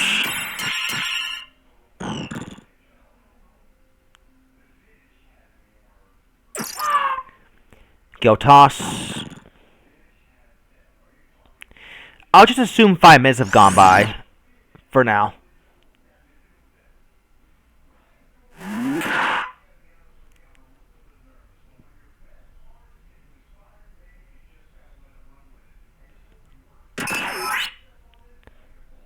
Alright, sleep is starting to finally wear off. The Thief is still right there for the Gil Toss. Doesn't quite get the high damage roll he wants, though.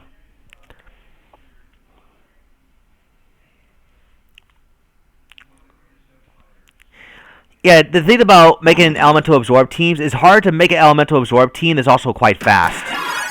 You would have had to sacrifice a lot of his potency just to get more turns.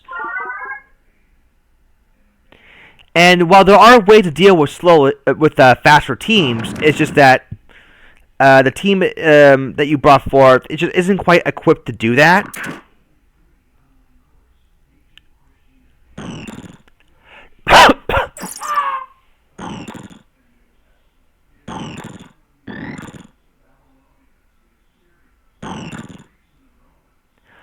Death Sentence misses.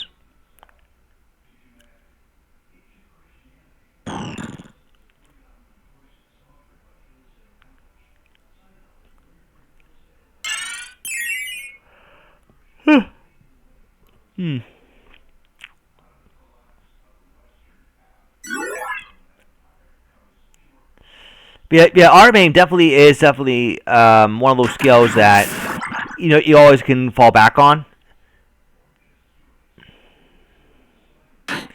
Archer does not get knocked out; he gets a point of PA instead.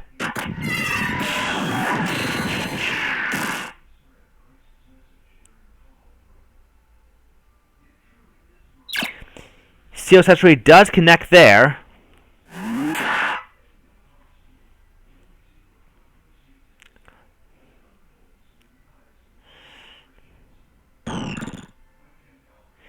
Gil Toss, 130 damage unanswered. Knockout gets guarded. Yeah, it just doesn't seem. It can negate counters, yes. Provided that the sleep lands. Because if it gets blocked, like it did get blocked a second ago,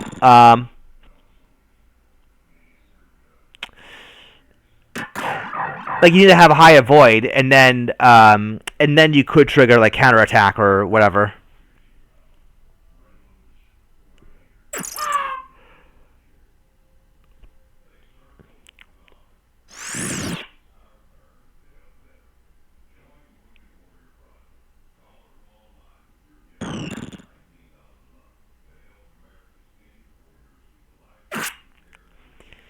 Speed save. Our main lands again. Yeah, so it's currently right now 4-on-2 in Zodas' favor here.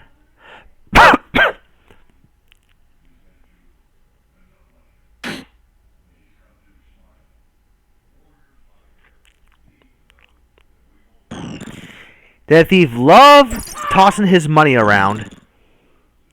He really does.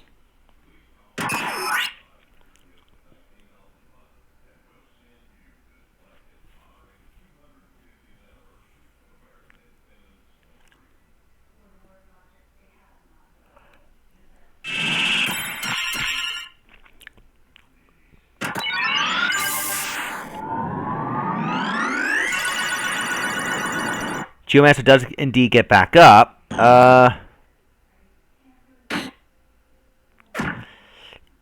Eats a counter, but doesn't get a kill. It wasn't enough to even knock her into critical for execute to work.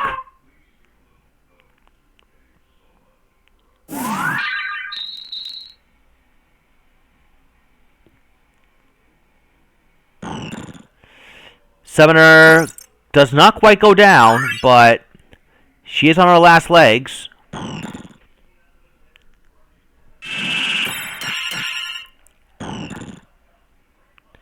I think a good Geomancy should do it, yeah. PA save on that Archer.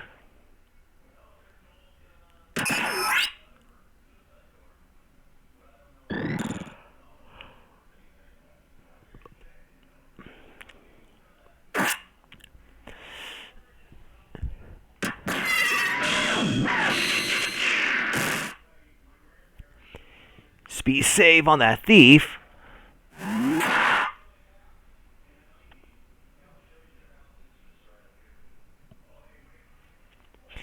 And more Geomancy for multi-targeting. More PA save, though. I wonder how hard the Archer's going to hit, if we're going to be able to see it. If we're going to be able to see it.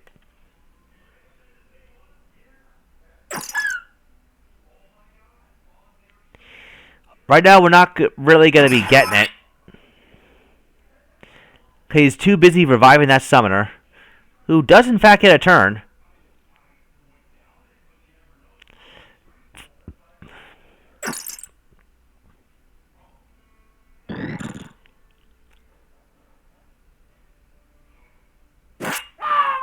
Now the Archer goes down.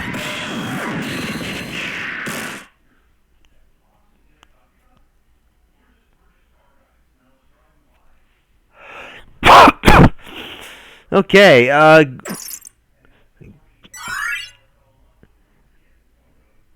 one Geomancy later, and it is over.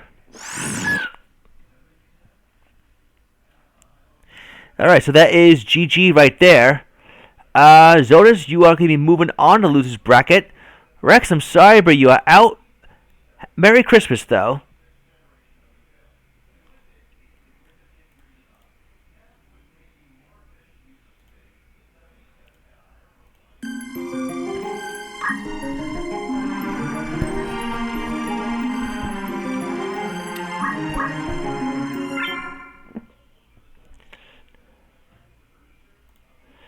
Alright, so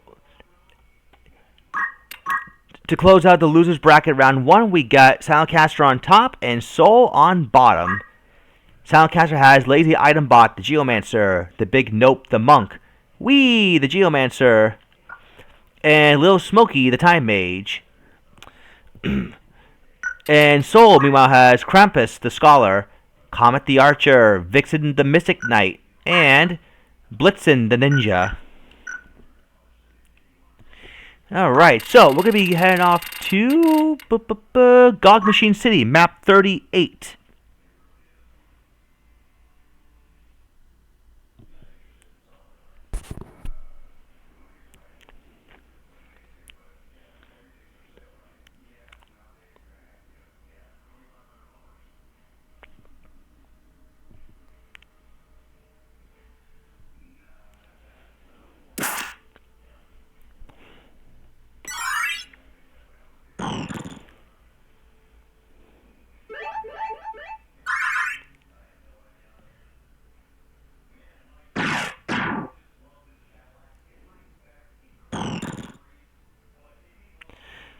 Alright, we'll see if the distribution shenanigans for Soul will actually come into play here, or Silentcaster's team will just simply snuff him out.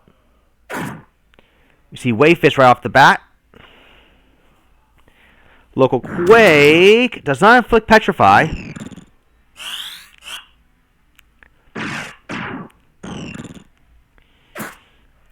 Scholar, nice little heal to bring the Ninja back in the game. Leg game misses. That's 3 out of 4 chance, too. Petrify on that Mystic Knight. That's not good. Second shot got blocked.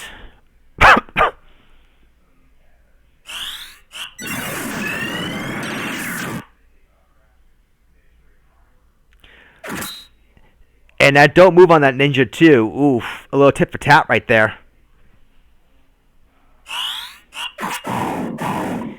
Tactical Breach Wizards. I never played it before. What is that like from on Steam? Is that on a console? Is that a PC game? Petrifying that Ninja. Wow, this is gonna be over really quick.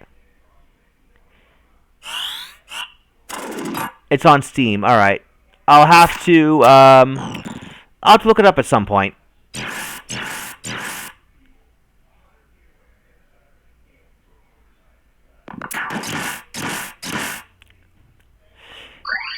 Yeah, Soul's got 2 people petrified,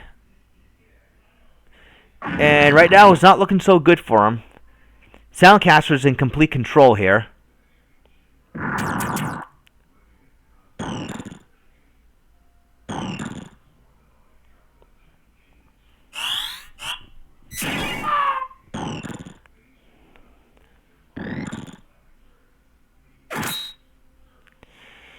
Yeah, the Scholar's pretty much all that's left, and it's, yep, it's not going to be looking great for her at the minute.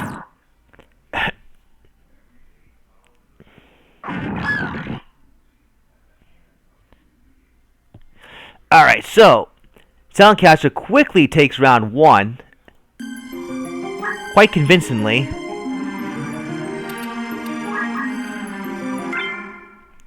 Yes, Geomancy is definitely one of the best skill sets in Arena.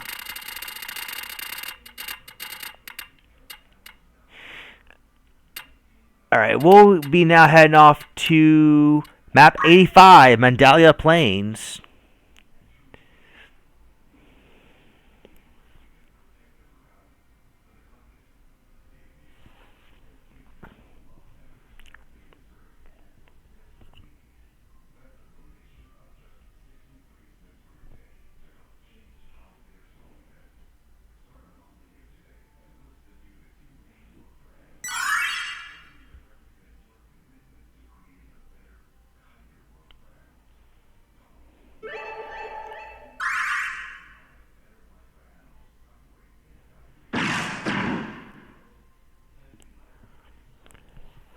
All right, let's see if the large map can help out Soul in some way.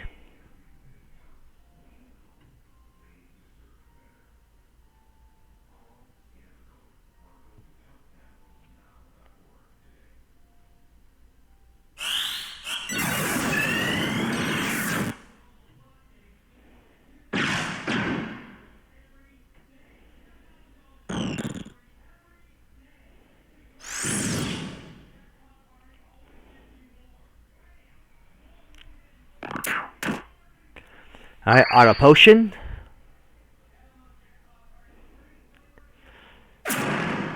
Is he the Geomancer? Does not quite go down. The second shot got blocked.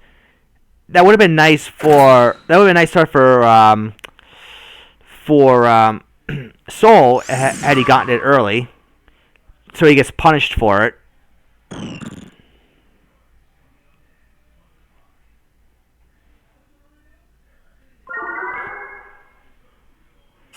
All right, stop goes off.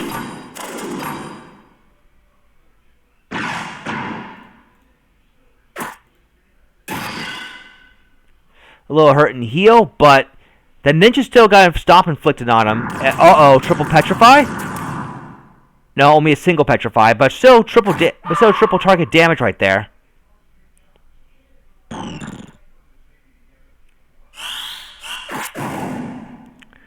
Miasma inflicting don't move, and yeah, things are looking really grim for Soul right now. Absolute grim.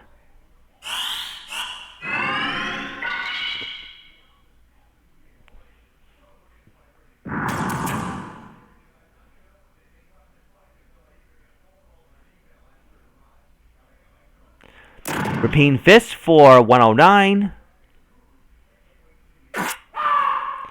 Yeah, this is going to be over really quick. Hella quick.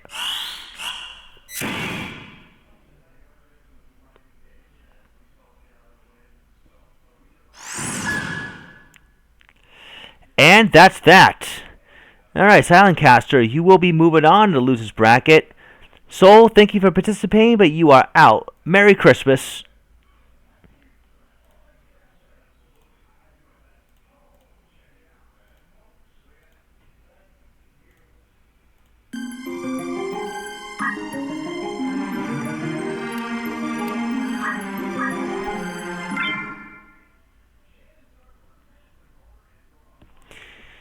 Alright.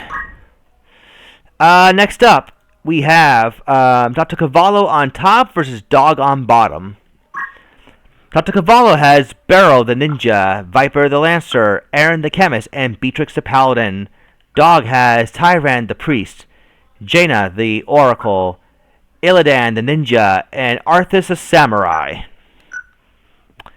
So, we're now going to be heading off to map 24 to Garland Academy.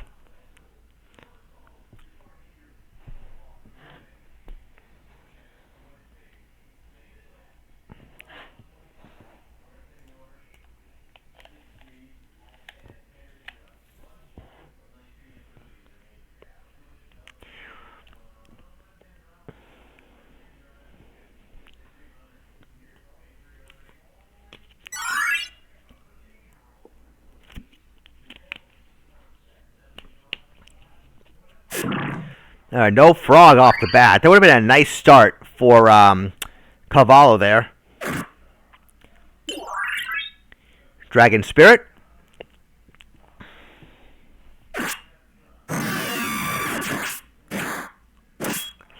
Crit, and it's also going to inflict Innocent. Alright, so Strength Tonic onto that Oracle. Her Nether Bolt will do a lot of damage to that Lancer for sure. Like that. That Samurai is just out of range. That's quite unfortunate.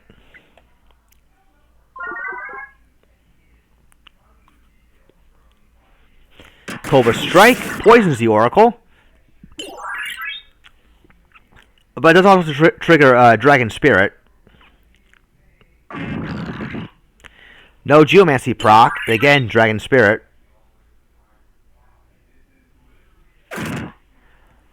Dragon Spirit now onto the Samurai, or Vampire as I called him earlier.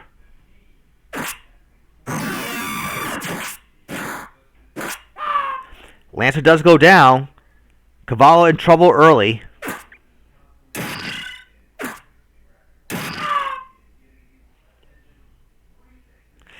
Samurai still unable to do anything. That's the thing. Low mobility.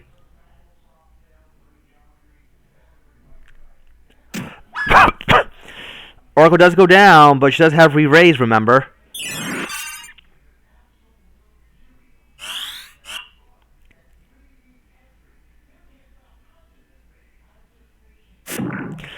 Uh-oh, Berserk Frog. Never mind, Frog not Berserked anymore. I'm sorry, Berserker not Frogged anymore, I should have said. Allow me to correct myself there. Man, those Netherbolt procs are really putting in the work.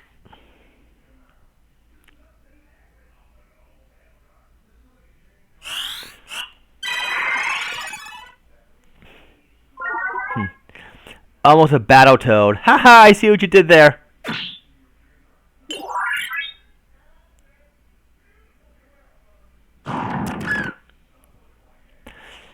Yeah, things are looking rather even at the minute. The Chemist does get back up with Revive. So Cavallo at the moment is in control. Or, yes, I would say that.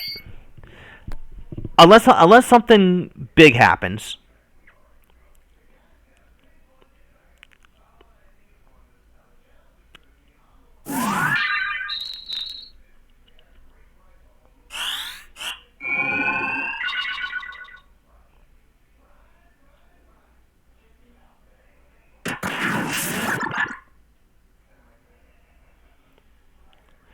See, Samurai will... he can't knock out that Lancer. That's quite unfortunate. MP Switch eats the hit there. Spin Fist, ouch, that double kill.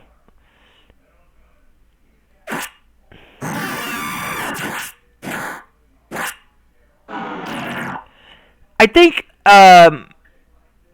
if you're going to do a Blade Beam proc strategy, MP Switch honestly provides some anti-synergy with that. I mean, I know you want to keep your ninja alive, but if you're gonna fish for Blade Beam procs, MP Switch I don't think would have been the correct choice there.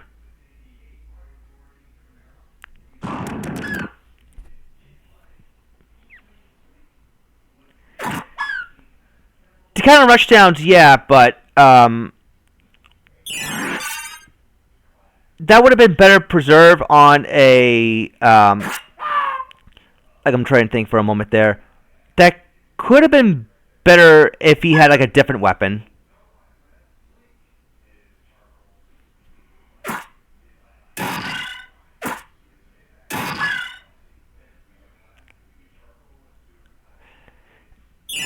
I mean, you can argue that. I think something like counterattack would have been better for that set. Because 391 HP is still plenty of health for him. You know, if you was gonna do an MP Switch strat, then I think a different weapon in the right hand probably would have felt better.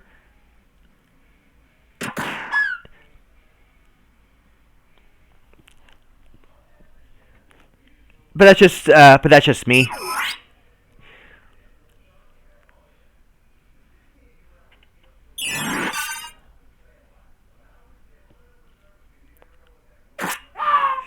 That Samurai though is all right. So it looks like we're at a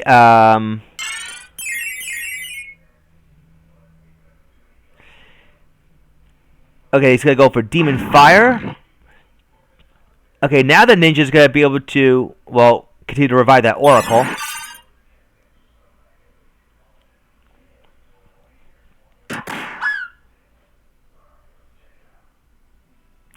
And Canvas does not quite go down, but she is hurt. And that ninja is still running around just doing geomancy, and the rest of the team is spread out. So I do think that Dog should win this eventually. Because the Berserker Samurai is still, you know, doing his thing, and oh, Camus dodges it. That could be a changer. Who knows? Ninja isn't quite in range for the crystal. Camus is though. Yeah, had that Samurai not missed, that could have definitely been a closer for. Oh, there's a frog. Now things are about to turn around all of a sudden. I think Cavallo has now just stolen the win because of that frog. And the samurai missing too. That was also pretty big.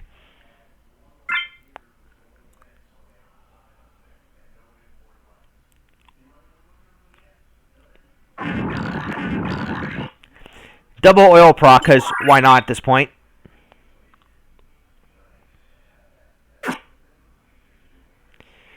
And samurai keeps missing.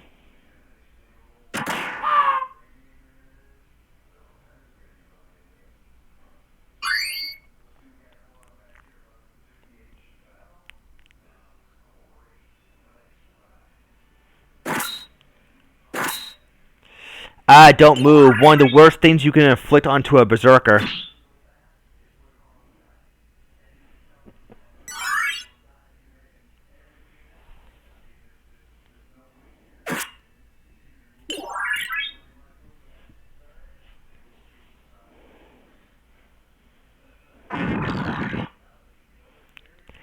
We'll concentrate and protection from don't move. And blind if possible. But yeah, things were looking good for Dog early, but thanks to a revival loop, and thanks to the chemist dodging the samurai blood sword attack and the frog proc, he just won it around and just took round 1.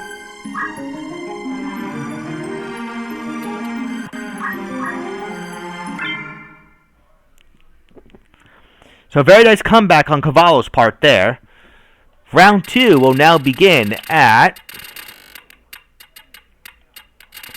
let's see, map 70, Navesca Temple.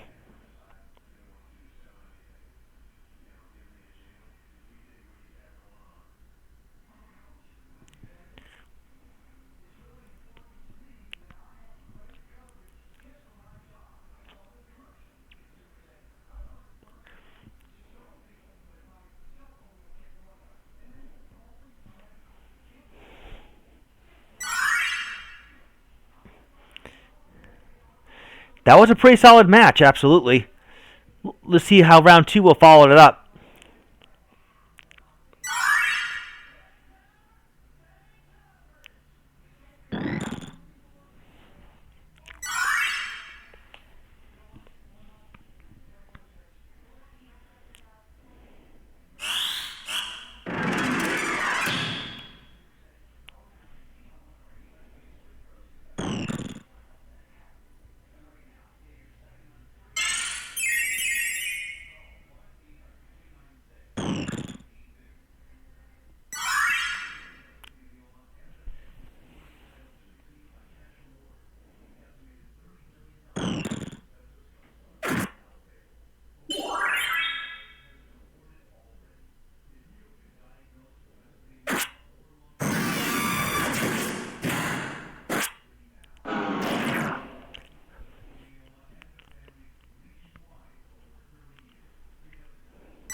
Throw Grime. Alright, this time it misses. Alright, now everyone's trying to get up and close.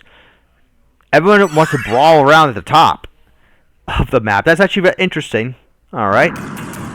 Ooh! Petrify on that samurai very early.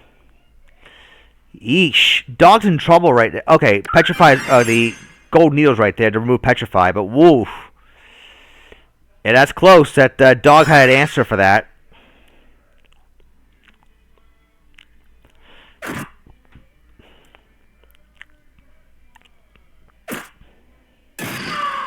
Lancer goes down as well. Cavallo technically drew first blood with that Petrify proc.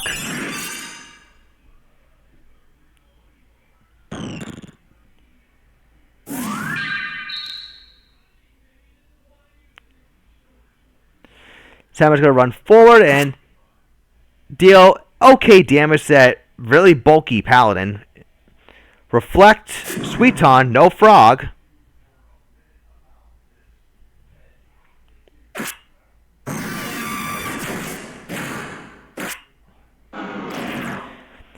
That Lancer does barely survive, and I guess the other thing I should mention that move HP up kind of felt like a counterintuitive way to, because it messes with the damage ranges that he would have needed from Blade Beam to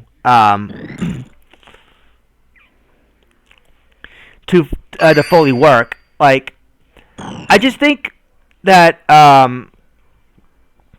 if the ninja had like a different weapon that would deal more consistent damage, I think he would have been good with MP Switch, like an MP Switch tank. But yeah, the move HP up does mess with the Blade Beam damage, as it further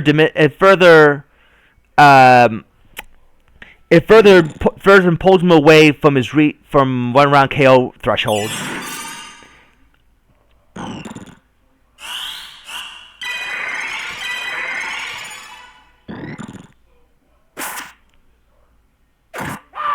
The ninja goes down.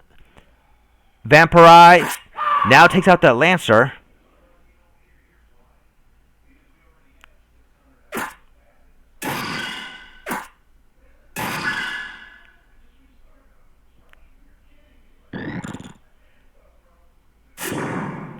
There's a frog on that Oracle.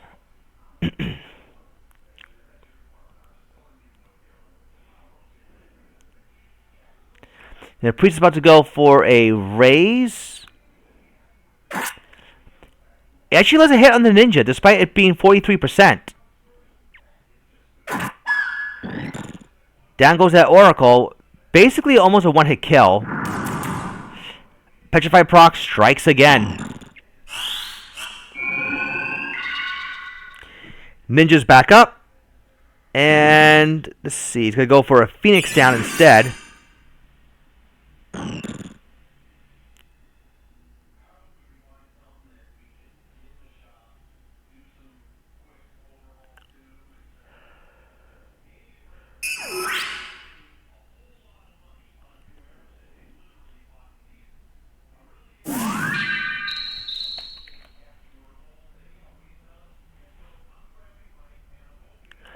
More local Quake.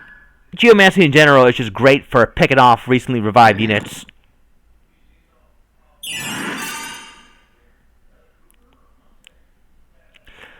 Oracle does get a turn, and it doesn't quite land a second hit.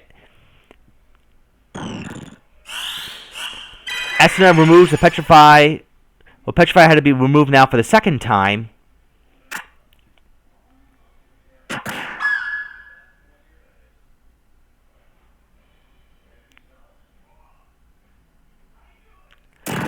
Goes for a Repeating Fist.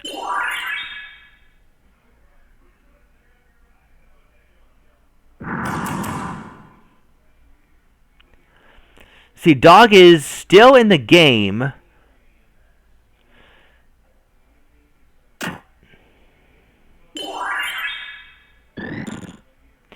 I will say that he's not out of this just yet. And that ninja being quite evasive too is another problem for Dog, because double main Gosh with Abandon means pain in the ass to hit.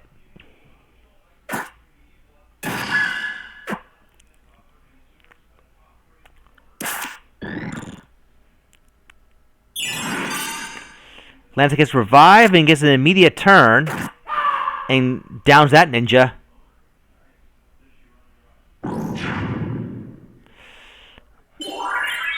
There's an undead proc.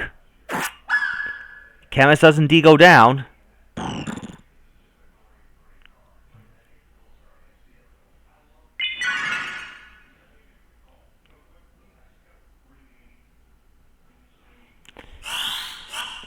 Raise goes off. Well, for Cavallo's ninja to go down, he needs to be hit from behind. Which I don't think it's going to happen anytime soon.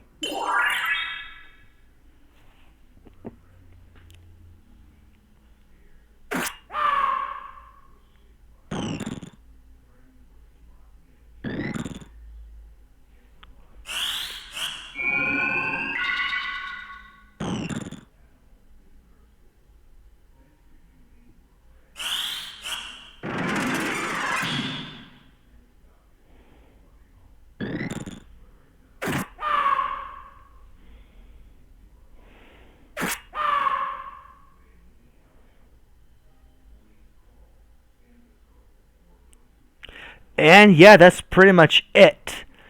Uh, so I believe that was. All right, I just turned my head away. Was that um, dog winning or was that Cavallo winning? Sorry, I just turned my head just a second ago, and I missed the final blow. Who won? Dog won. Okay, and Cavallo took the first one. Okay, yeah, that much I do remember. All right, so we have ourselves a tiebreaker.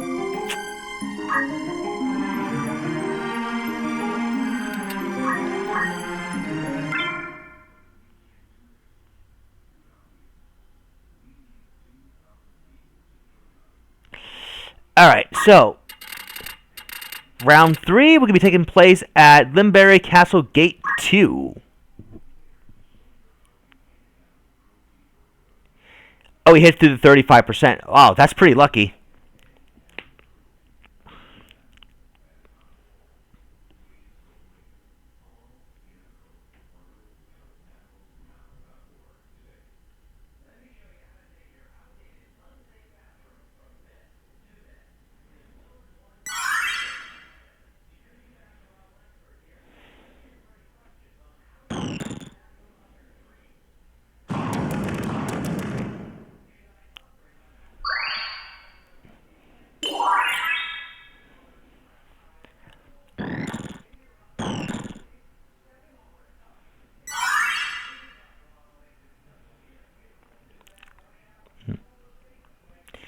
I would say that if you like Bloodsword to be 100% accurate, there are means to do it, like with sleep or don't act, for example, or even stop. I think if you had that kind of specific status support, you definitely could have made that Bloodsword Samurai a lot scarier.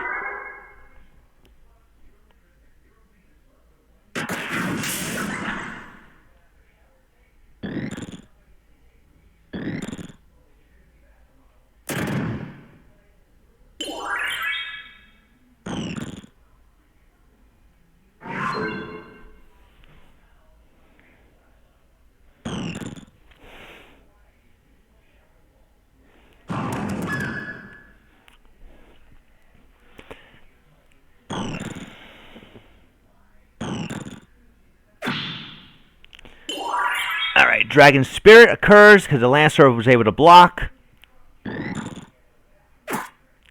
However, the Lancer can't block that one.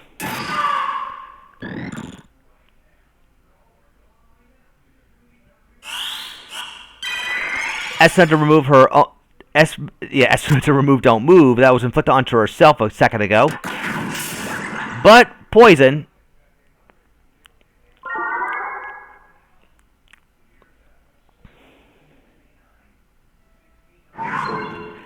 But never mind, Ninja was able to heal poison pretty much immediately.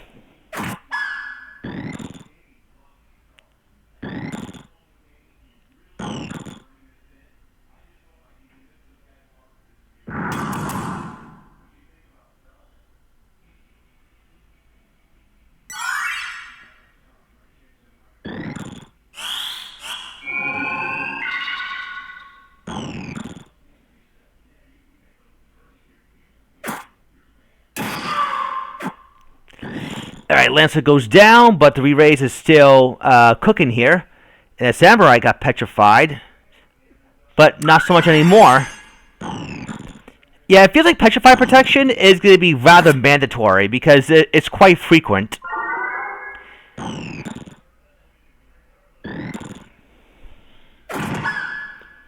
Killing that Oracle after that Spin Fist.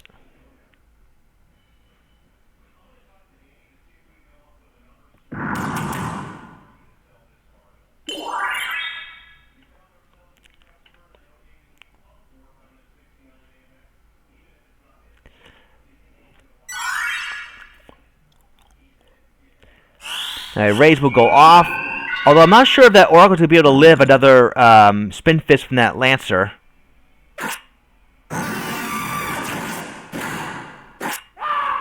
Lancer does go down, though, nonetheless.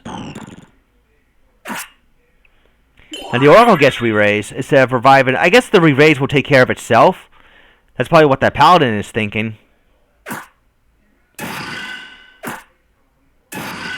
She does live through the double death of bolt procs, although she is on her knees.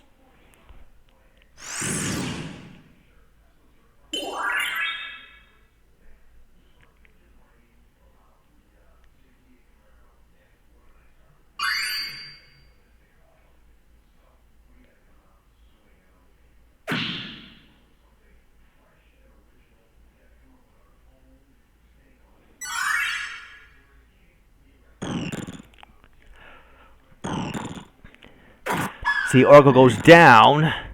Re-raise is still intact, though.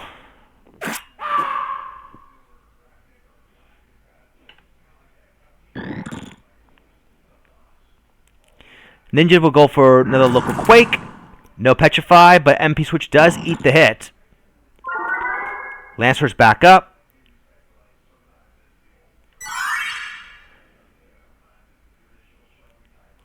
Jenna, the Oracle gets right back up and gets rid of that Paladin for sure. And Lancer will revenge kill.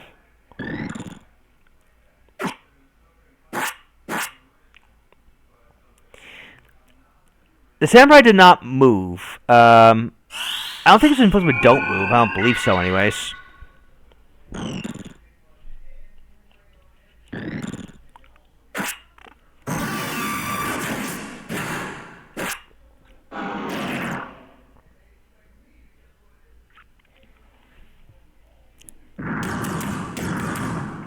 Oh, a Petrify proc on that MP Switch Ninja. Uh-oh. And the Samurai is not don't move. He just chose not to.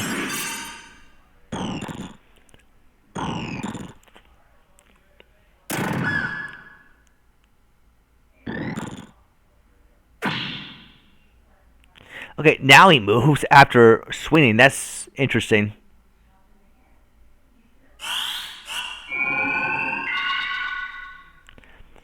Oracle's back up.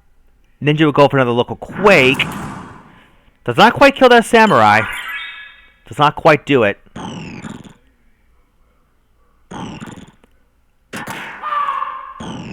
Down he goes, but he does have re-raise.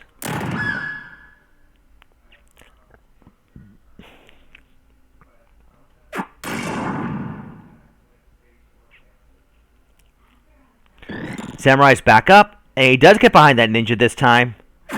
Does not quite get the kill. Regen definitely saved his life there.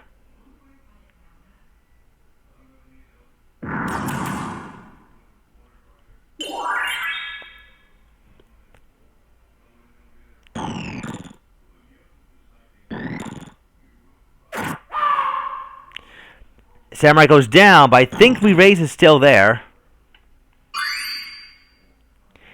Yeah, with the ninja being petrified, Dog is facing a very much an uphill battle.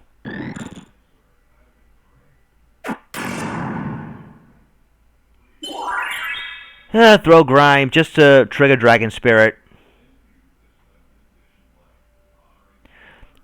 And Oracle's about to get the Estina off as well.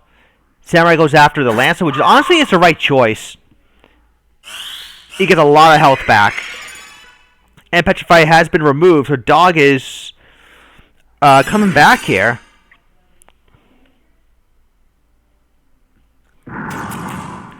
Petrify rears his ugly head again.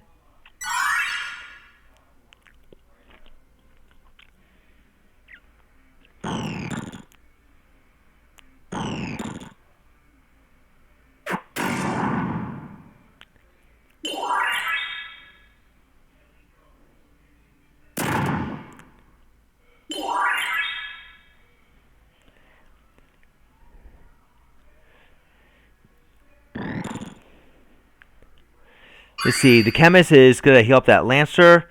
The Oracle is going to have to stay on Esena duty here. Paladin does indeed go down.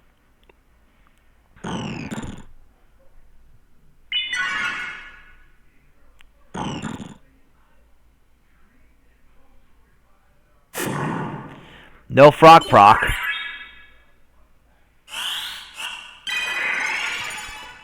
There's another Esuna.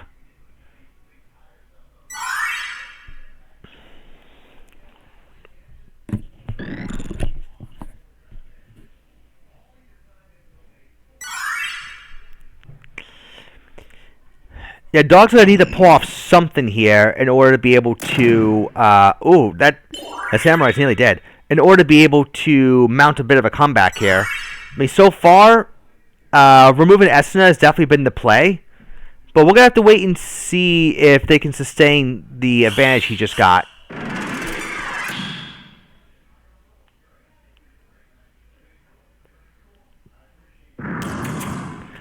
Third time in a row, he's got a petrify proc on that ninja.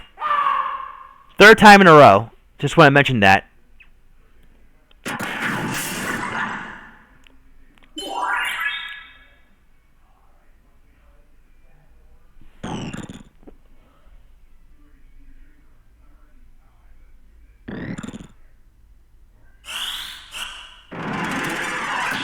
There's a wall. That is true, yeah. Vampirize just needs to land those nasty hits, if he can.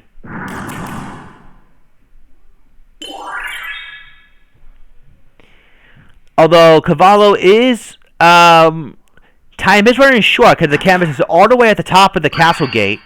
And she's not going to be able to revive from her position. So I think at this point... yeah, I think at this point... It would be a matter of time before Cavallo does bring it home. Not Cavallo, Dog, excuse me.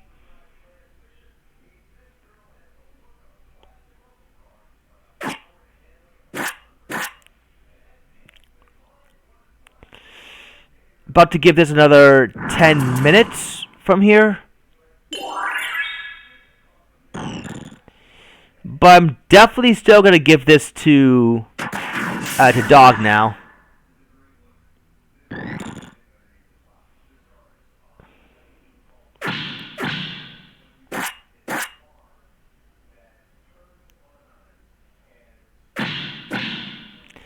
That ninja, though, is blocking everything in his way.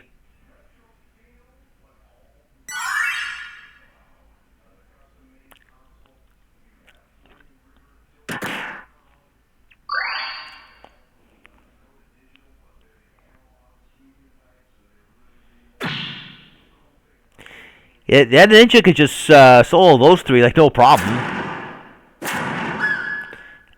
He's going to go ahead and grab the crystal anyways, because why not? He does have his back turned, though.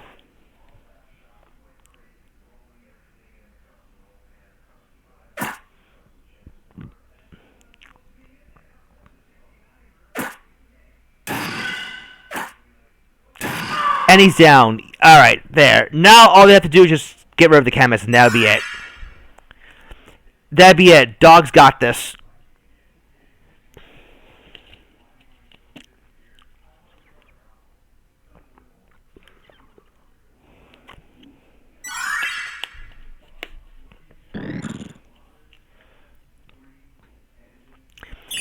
Oh, the chemist does get down in time to revive the ninja, but at this point it is way too late.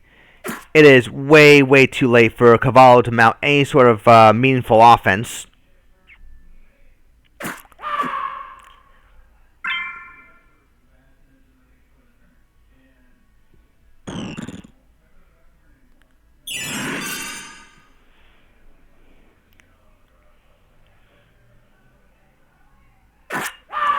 And Samurai just rubs it in.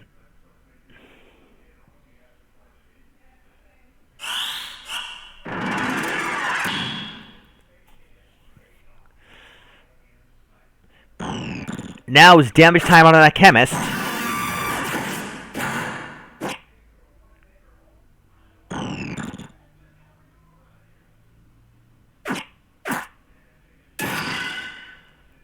We'll see if the Samurai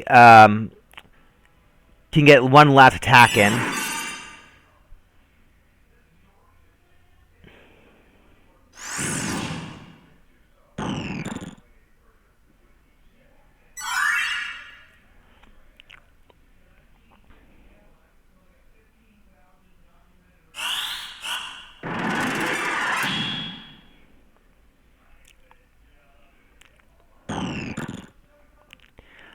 And that should be a KO in the chemist. Yep. No more revive. No more revive for Cavallo at this point.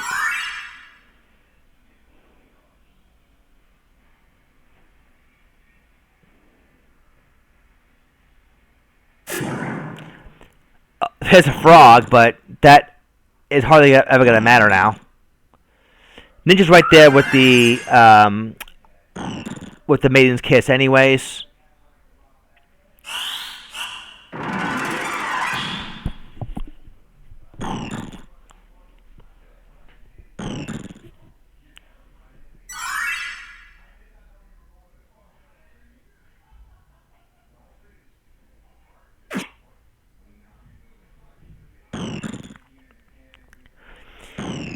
They just simply need to get that ninja to turn his back somehow.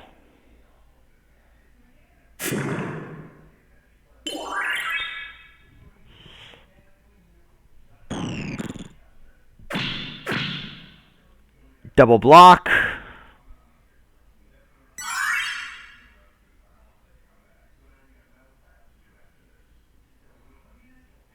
Samurai can't reach because he's not wielding a lance or a pole arm, as they call it.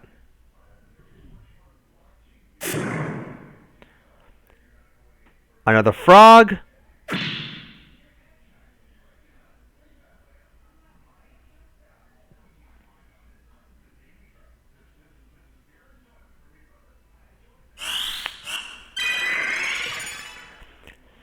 All right. If nothing happens within the next 5 minutes, I'm still giving that to Dog. I think never mind. Never mind. All right. Spoke too soon.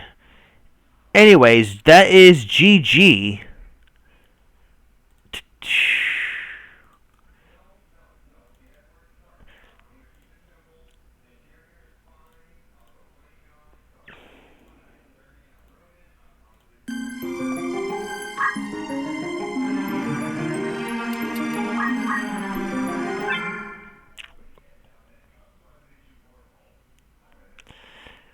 Alright. So, next up, White Knight on top and Corsair on bottom. White Knight has Mary the Archer, Missile the Thief, Holly the Lancer, and Snow the Priest. Corsair has Inferno the Wizard, Rage the Mystic Knight, Cheer the Mediator, and Singe the Ninja. We're going to be headed off to map 86, Dogolia Pass.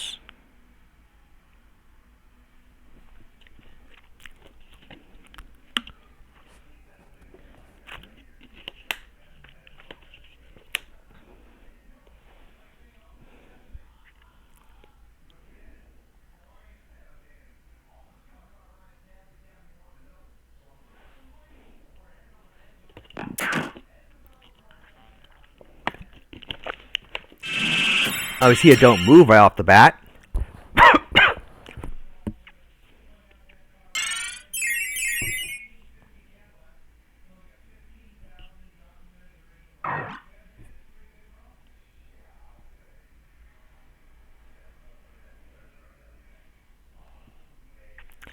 Alright, we're going to see how quick this is going to end up being here.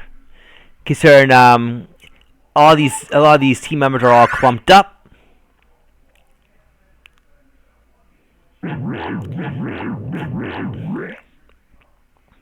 Oh, Kara Magic Belt. That's actually rather cute.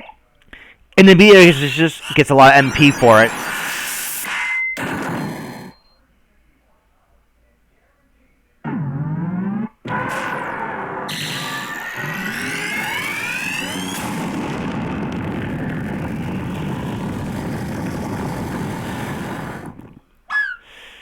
$300 damage Bahamut. It only hits one person, though.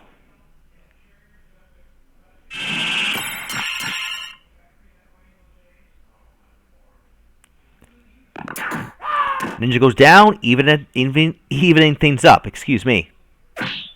Oh, that could have been one-hit kill, I think.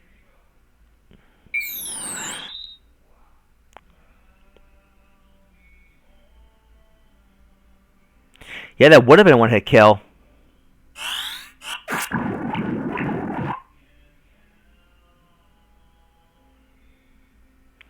Steel Heart. Oh, misses. That would have been nice for White Knight had he gotten that off.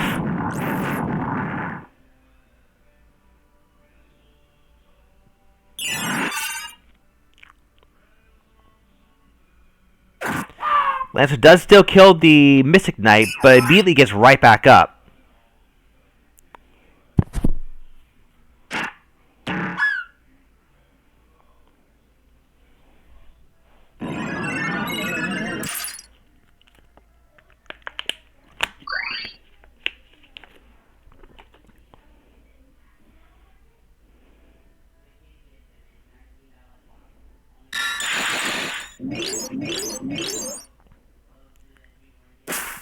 Lancer's going to jump out of the way of that fire spell that the wizard's about to use here.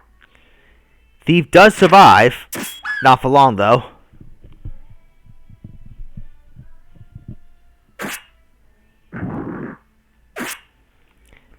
Nice little hurt and heal action right there.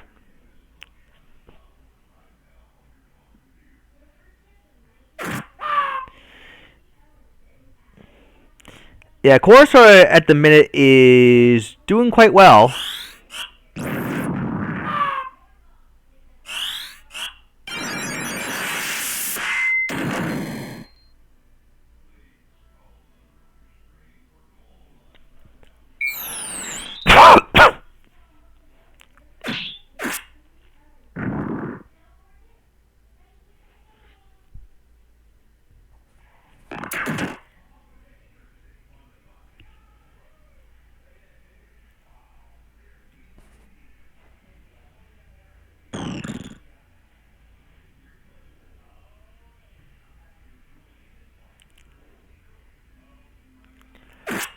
All right.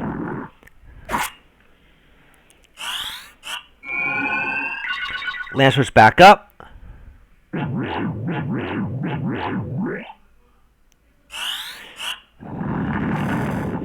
Fire gets blocked. I'm guessing Melt is absorbing MP because of the fire elemental thing. Is that what's going on?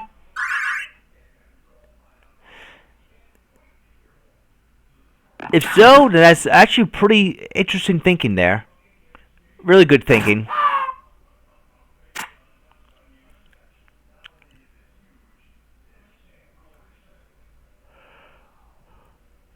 I never thought of it that way.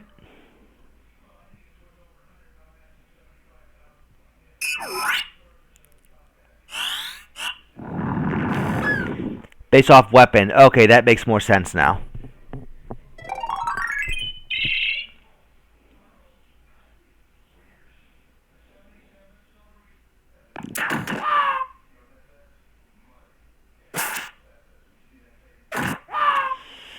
Alright, well, it's 2-on-2.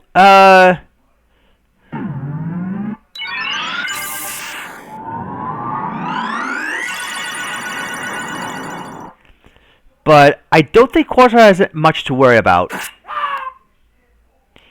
Yeah, that one archer alone is just not going to be able to accomplish much.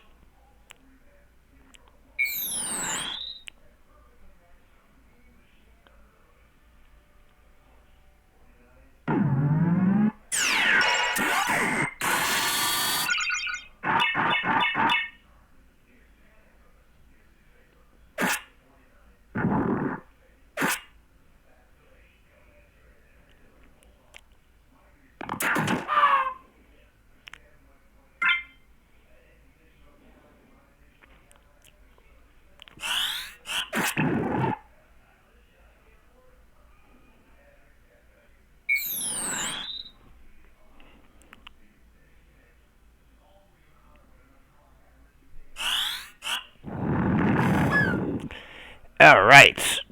2. So, Corsair takes round 1.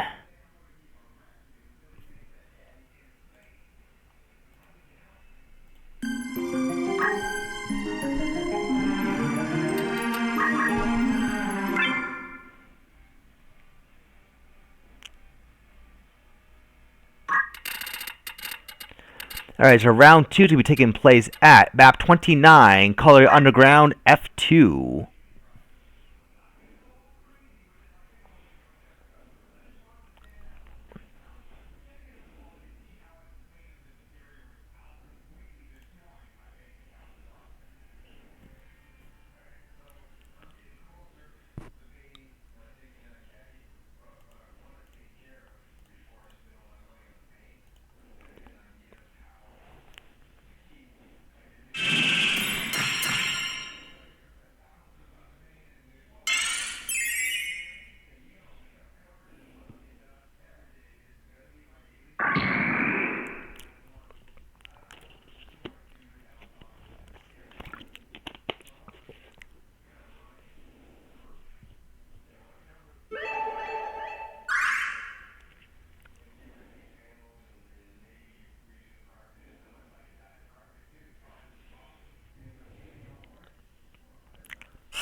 Okay. Fire right off the bat.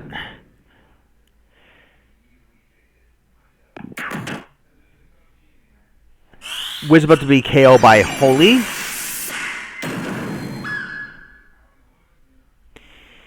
And the Thief is going to go for Blessed Rain for some healing.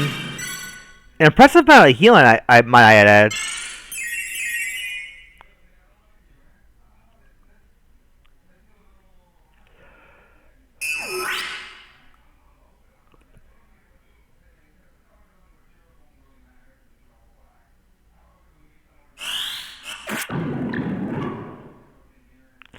As auto potion after the water strike, Archer will get another turn and go for a hot type for a kill onto the MK.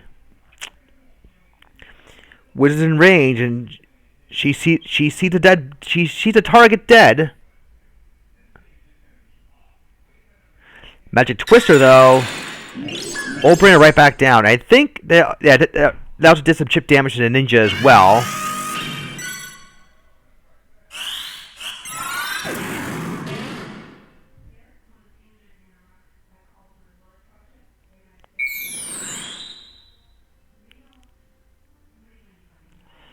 Hawkeye will bring down that ninja.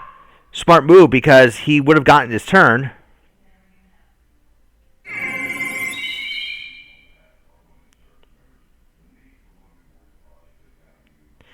Thief is going to say no to that.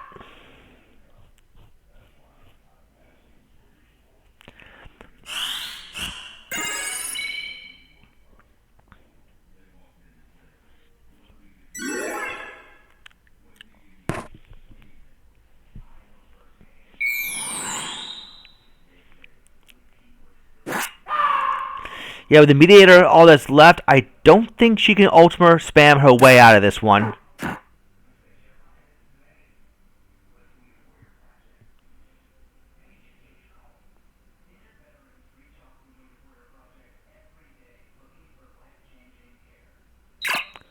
Steals history because why not?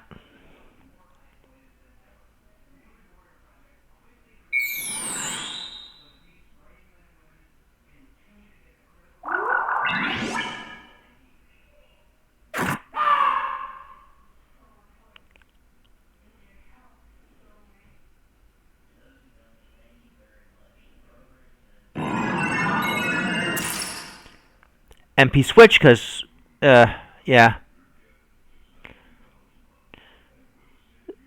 All she can do now is just revive.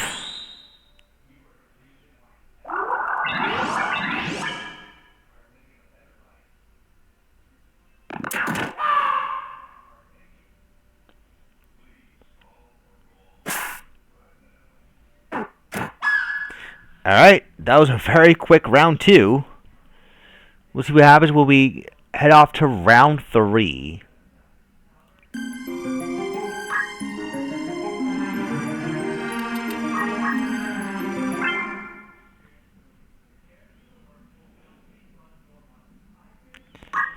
And round 3 will take place at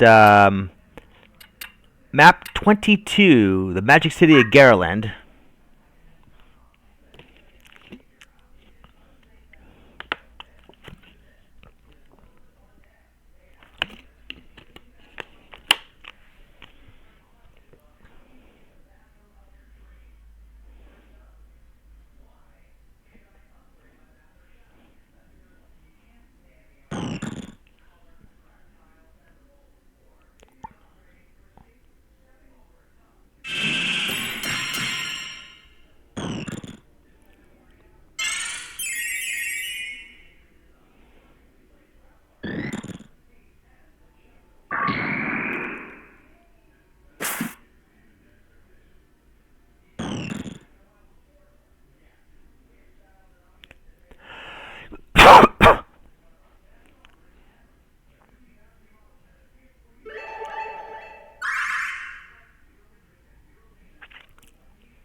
Alright, fire goes off.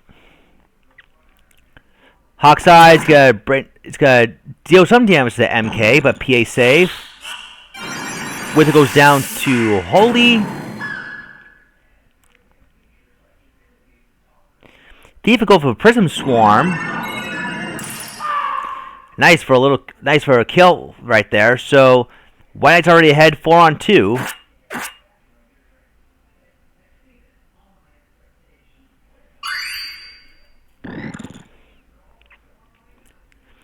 Yeah, Corsair's gonna have a little bit of a tough time mounting any sort of offense at this point.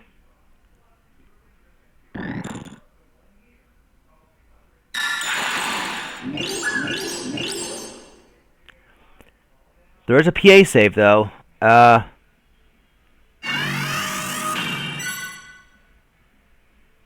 Lancer's going to be able to finish him off very easily. And once again, only the Mediator is left.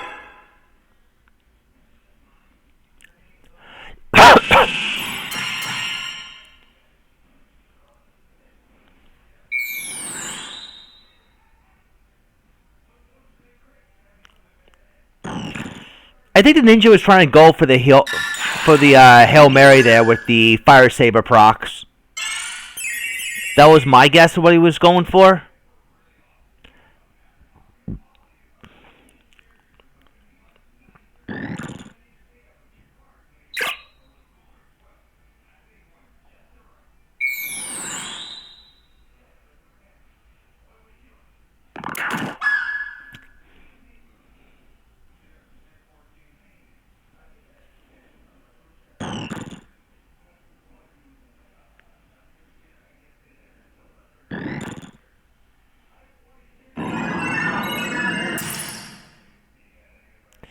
Prism Swarm, and if Holy hits despite MP Switch...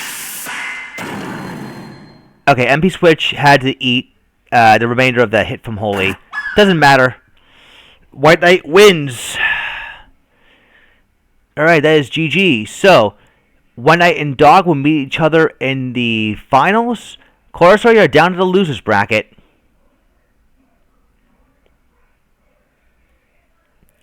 Alright, so let me just generate a new card. Give me 1 second.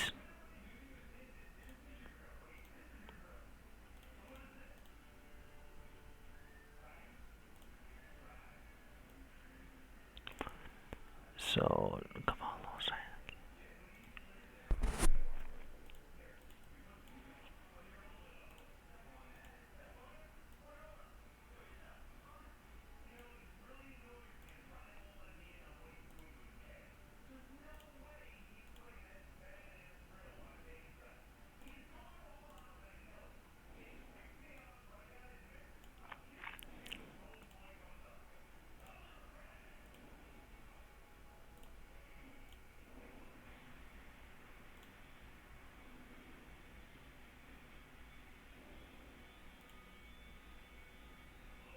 What else?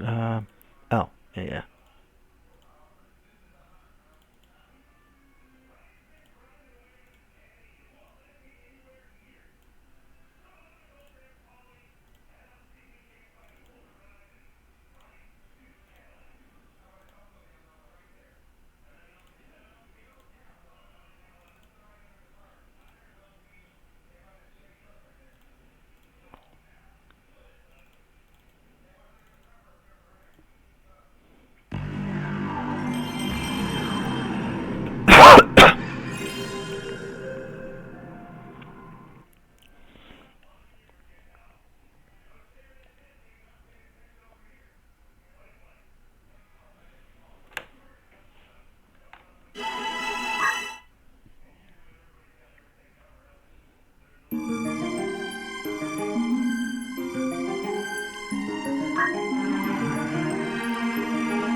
Okay, so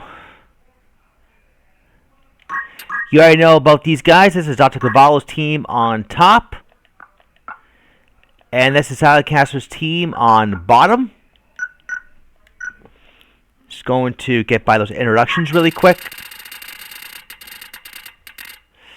Going to map 64, the Sluice of Bethel Garrison.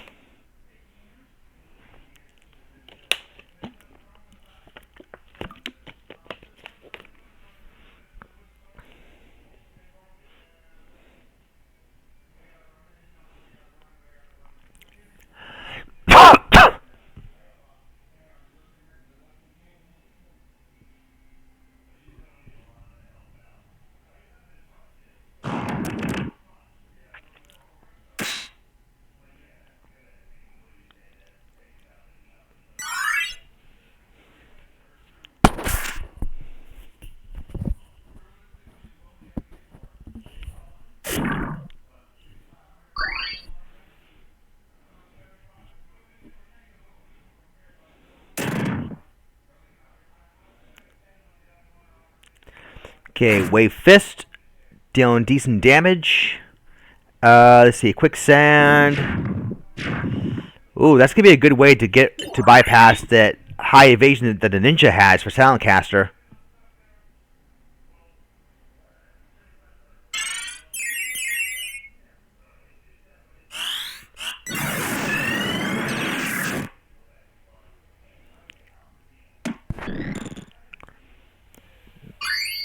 Lancer gets healed. See, Carve Model. Hey, it's still free damage for Silentcaster.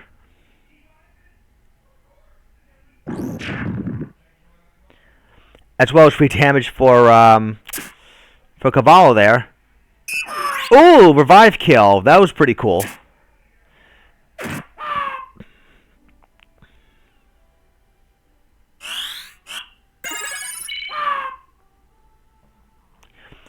A little tip for tat right there.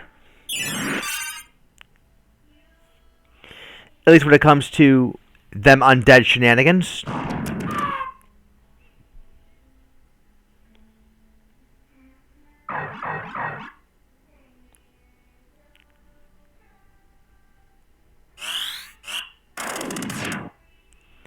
They're slow. Lancer's back up. Rushes right in. Kills the Geomancer.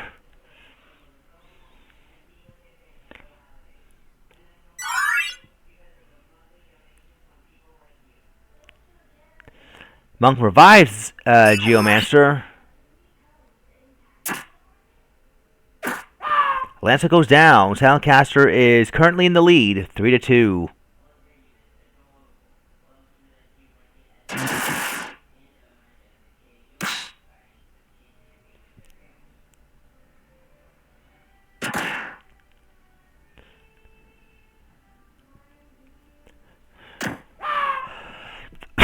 Okay, so now it's currently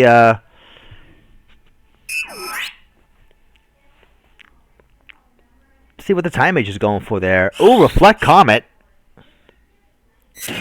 Art of the Chemist, quite nice.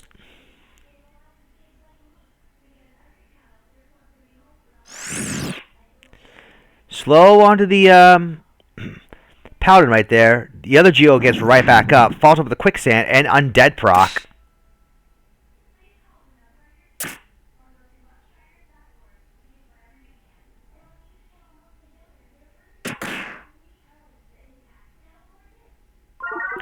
Lancer's back up, and the Lancer is back down. The big nope, indeed, says no. Ninja's back up. Ninja takes care of that Geomancer.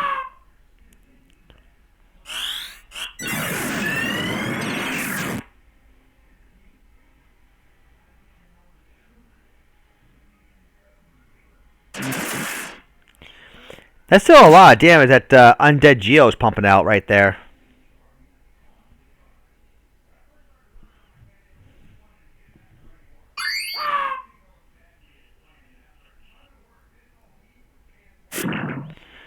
Frog would have canceled it, but at last it did not.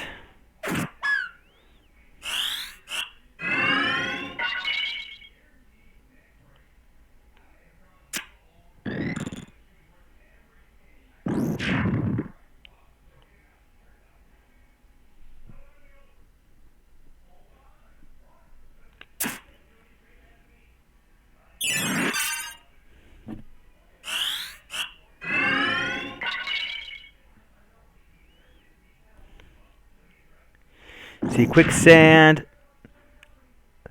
That would have been nice if the undead comboed with further damage from auto potion. And I think that Soundcaster should be able to do this.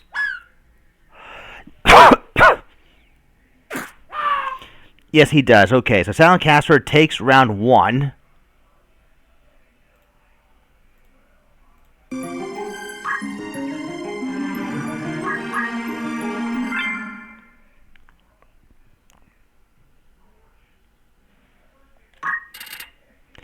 We'll be going to map 9, the Citadel of Eagle's Castle.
Cobra Strike onto that Geo. Ah, Frog Proc on that Geo. Not good for Soundcaster right now.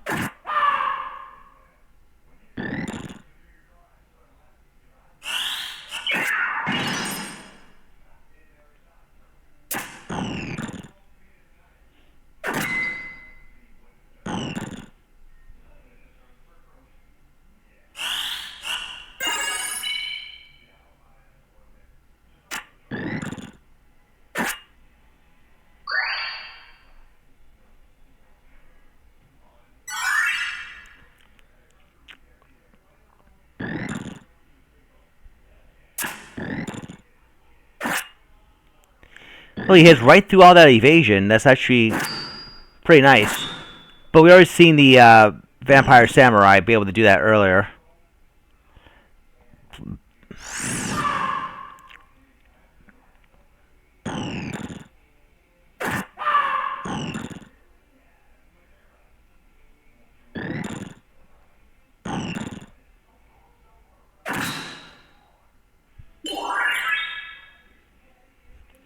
Yeah, the AI can be quite peculiar at the decision making. I'll agree with that.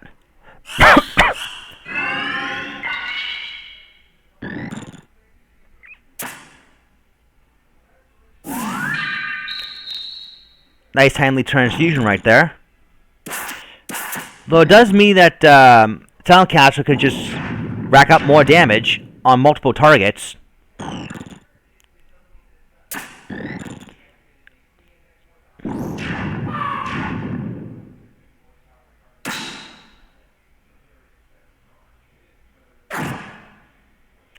Ah, that counterattack. Ouch.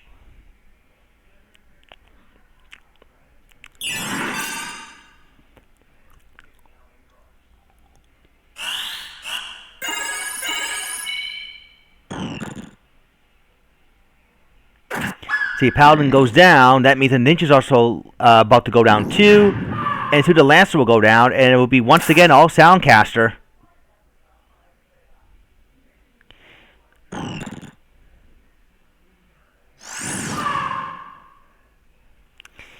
Yeah, the Canvas is not going to be able to do much for the team, unfortunately. Ooh, Undead Proc. It did not trigger Auto Potion, though. That's slightly unfortunate. Lancer does get up from Re-Raise. Revives the Paladin.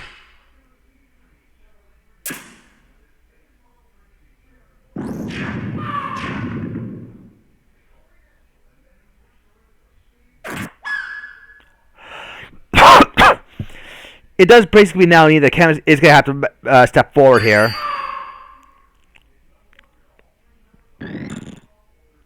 Ninja goes down. And yeah, this one once again is going to Soundcaster.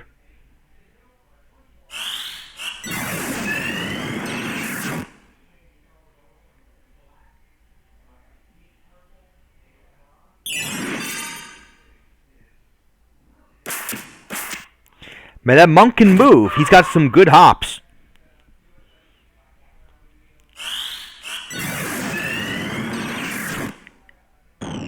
Haze 2 missed twice. I don't think that'll make a difference, though.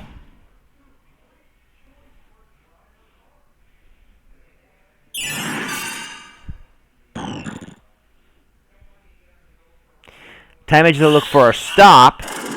Gets it. And once that ninja goes down, yep. That is it for sure.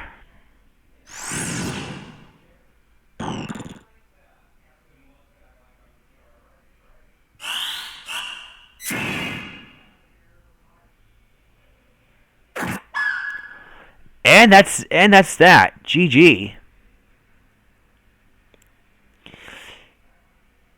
All right, Soundcaster, good job. You are now in the let's see, what looks to be, I think,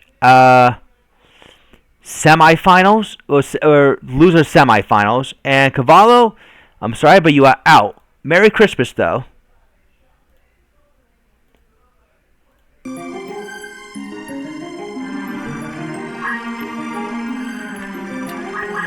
I know we're over 3 hours in, but we're closing down to the end. We're closing down to the end. If you haven't left yet, thank you for sticking around.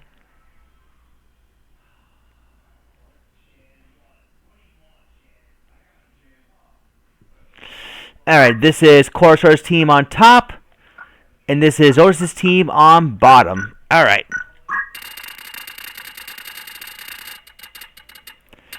We're going to Grog Hill, map 81.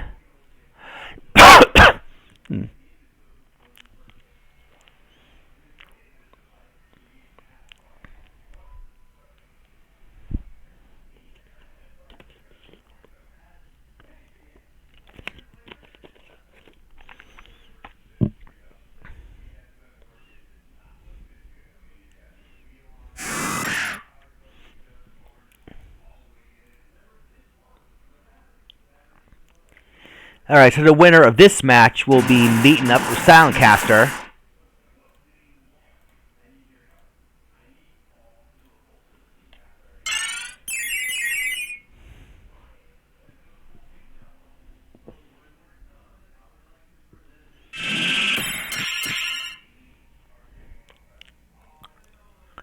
Ninja got donated already, which is kind of bad. But Corsair could still follow it up with a, Bahamut, maybe Fire. We'll have to find out.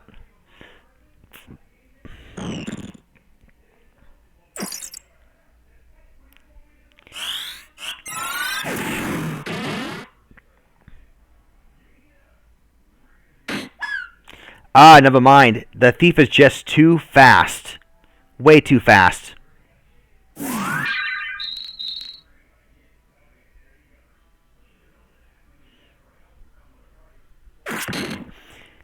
Death Sentence does connect.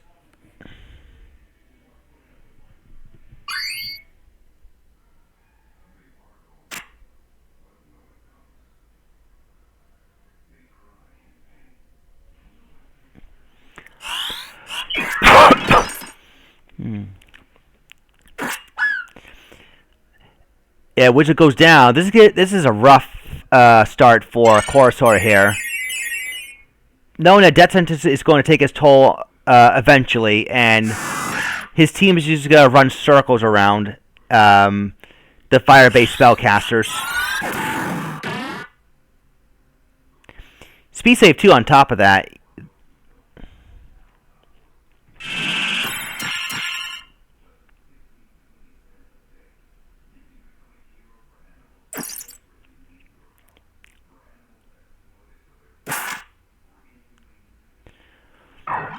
Corsair's hanging in there right now, but still, I don't like these odds. Double don't move.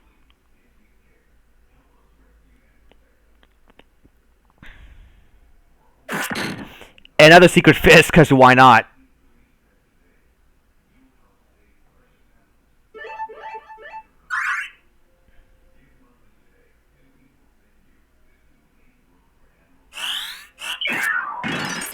Wizard does get right back up, though.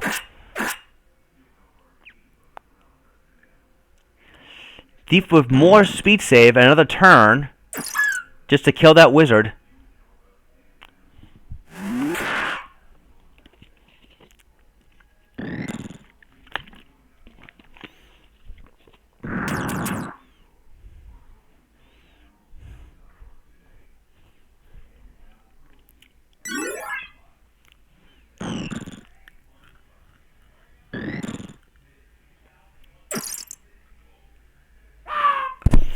MK goes down, gets right back up, but they are in position, I think, for a triple panel geomancy.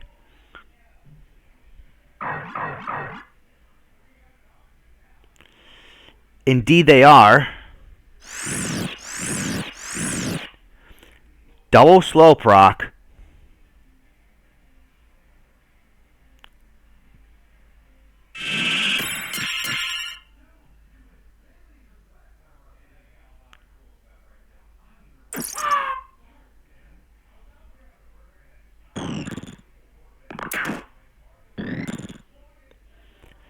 Yeah, Mediator is just about done. And first round already goes to Zodis.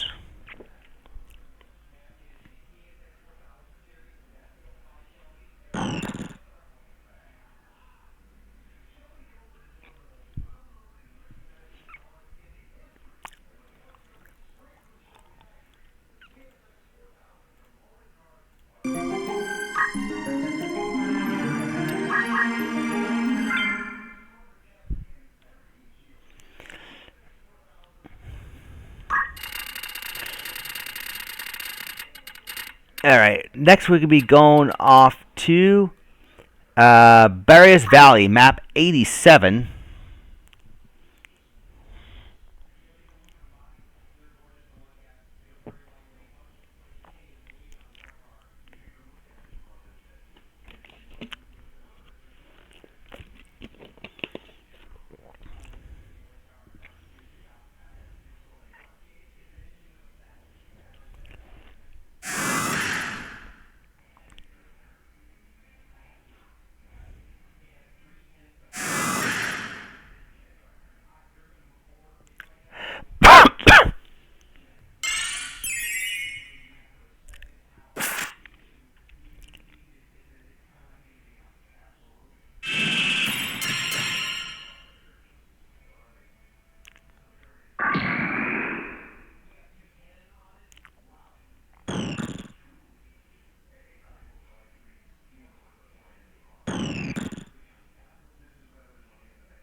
Alright, melt, because why not?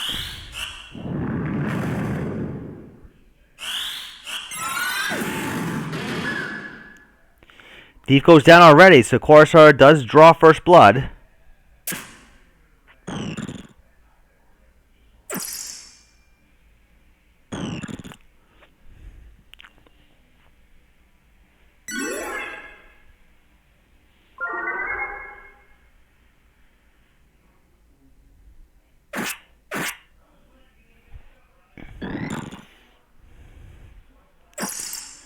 Gil Toss, and the Thief is going to not quite run away.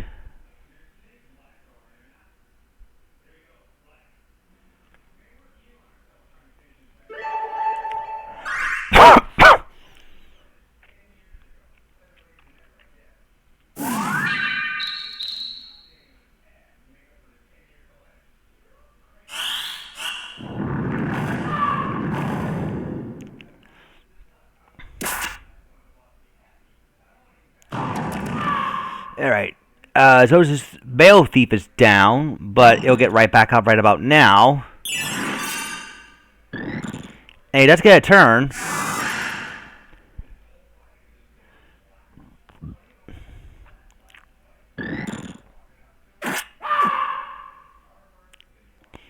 Didn't realize they were so deaf to water here.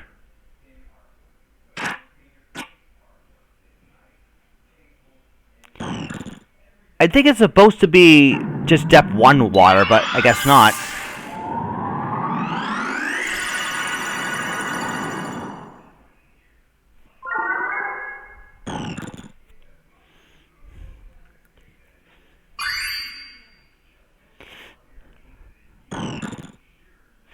You know, the thief being a depth 2 water, I wonder how long he can hold his breath.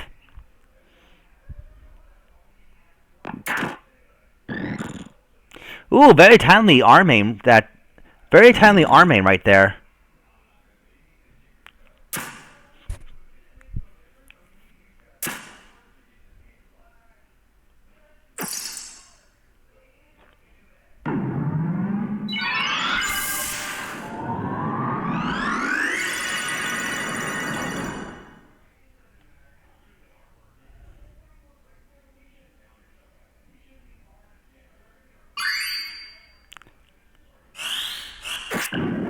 Water strike for a decent amount, but it's going to trigger speed save there.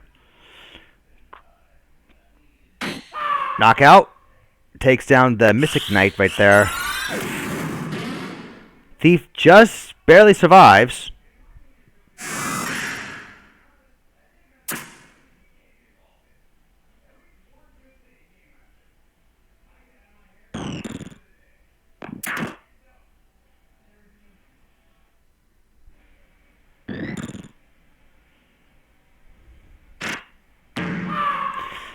Male Thief goes down.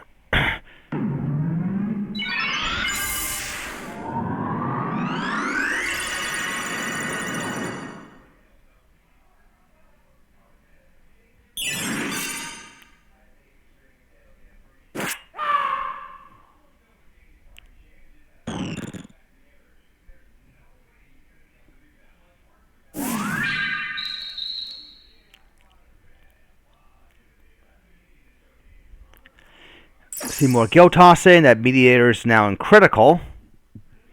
And that Wizard is getting a little low on MP.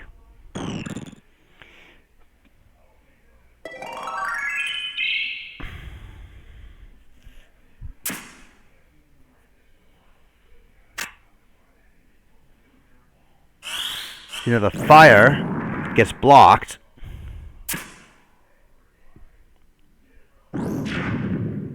Ooh, undead.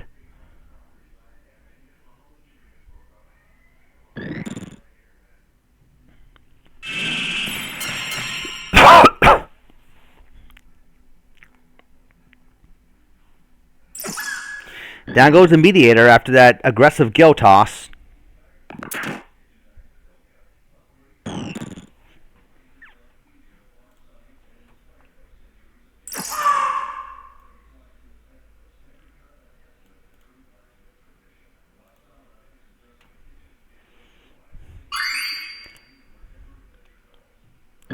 Yeah, that Wizard is... Yep, Magic Ruin. Yep, that's it. That's GG there.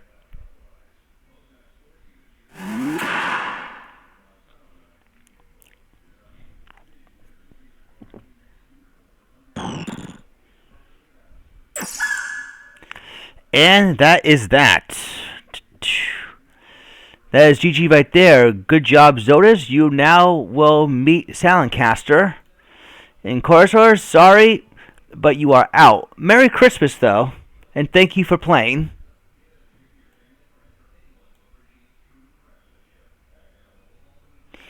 We are pretty much now at the home stretch at this point. Alright, I just need to make up just a couple more matches, so just 1 second here. Oh, we've yet to do, okay, there we go, yeah, okay.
Alright, so first up will be Zodas versus Salencaster, as this is part of our now a Final Four.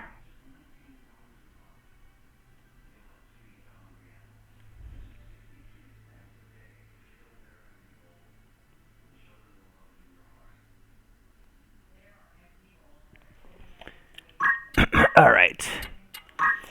Zodas' team on top, and Salencaster's team on bottom.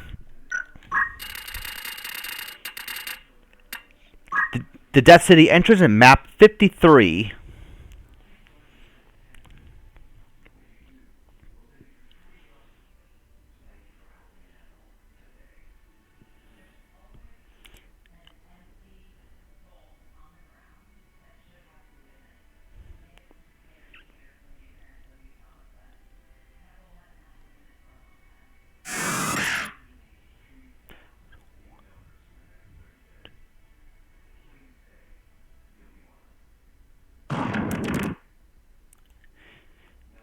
So now we're at the Final Four, with 4 matches remaining. There's loser semis, there's winner semis, losers finals, and then grand finals.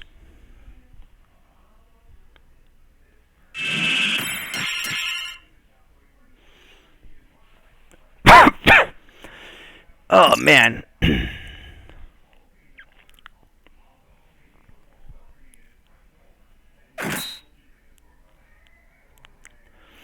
Okay, so far, Salencaster is at the lead.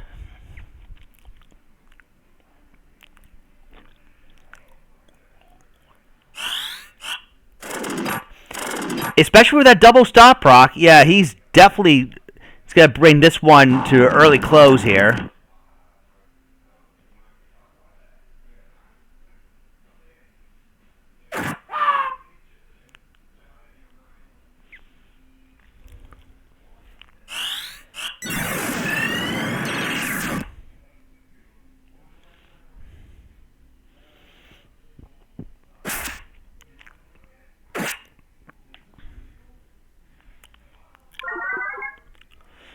There's some nice lay on hands.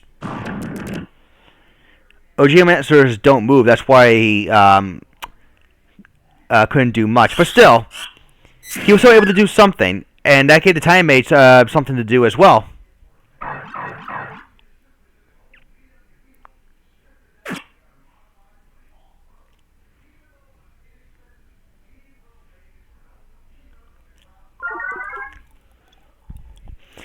Don't move does finally wear off. Oh, he's ready to go for the big swing, but she keeps dodging.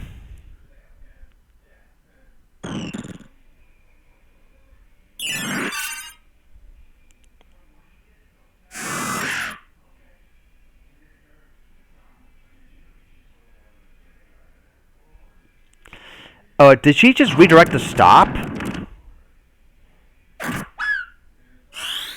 Oh, she did. Oof. Well, only one of them got stopped, but still. Still, that's something that Salencaster did not want to deal with at the minute.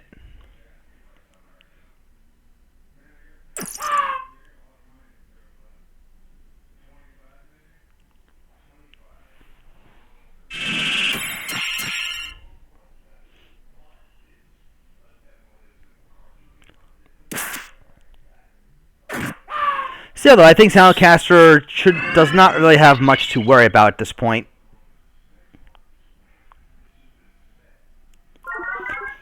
Lay on hands for the revive.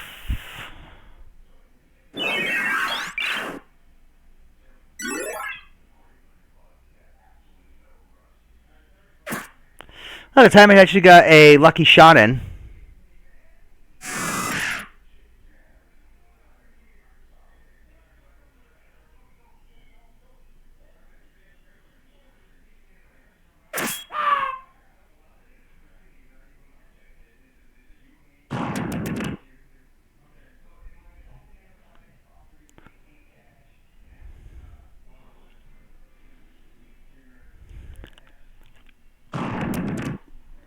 Don't move on to that chemist. Yeah, Zora's team are all like bunched up at this point.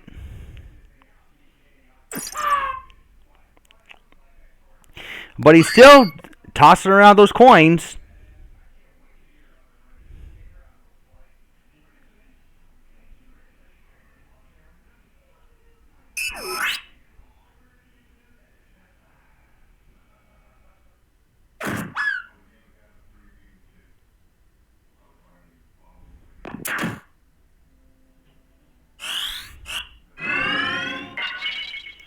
Razor does connect. Soundcaster does have a unit lead at the minute right now.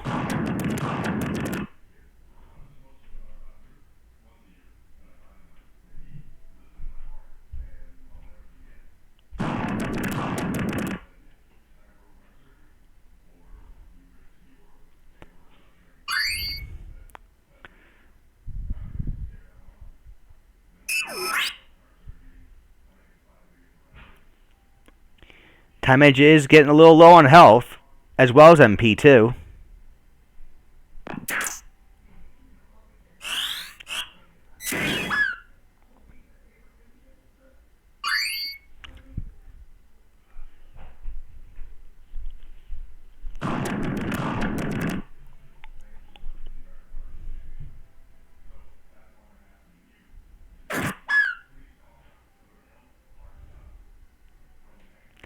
Alright, Thief goes down. Okay, so it's 4-on-1 in Soundcaster's favor.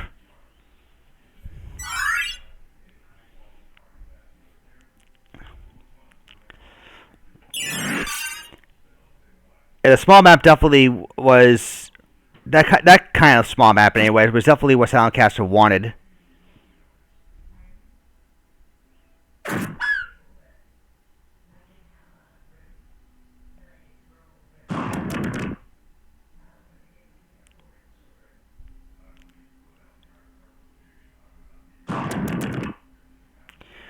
That chemist is being slowly chipped away. Oh, he's only down to 4 HP left. That is something.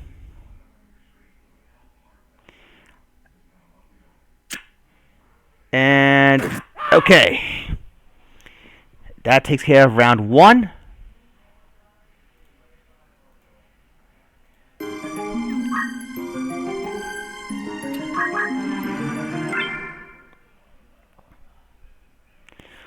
Alright, round 2 is going to be taking place at...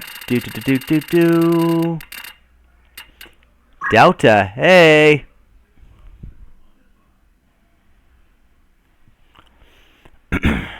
Our first deep dungeon map of the night. Or Midlight's Deep, as you call it in the later versions of the game.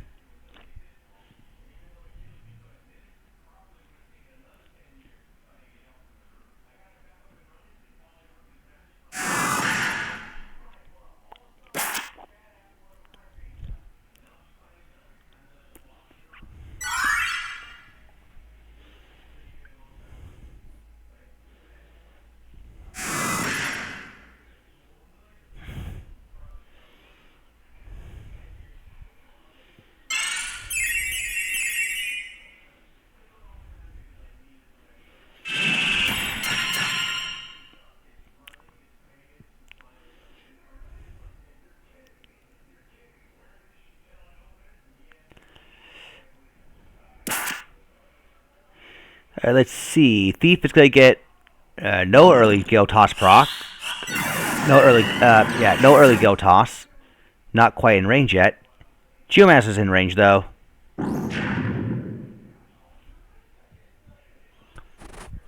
Ooh, lots of quicksand tiles. Ooh, that sets us under that monk. It can be a good and a bad thing. But yeah. Oh, ouch. Ouch, ouch, ouch. That quicksand auto potion combo. Oh, man. That's rough for Soundcaster to deal with already.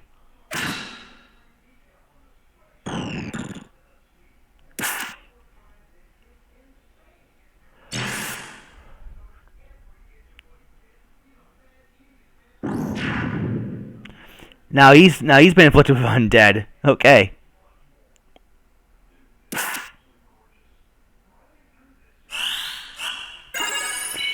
So now we're currently looking at 3-on-3. Yeah, I mean that's how it should be though.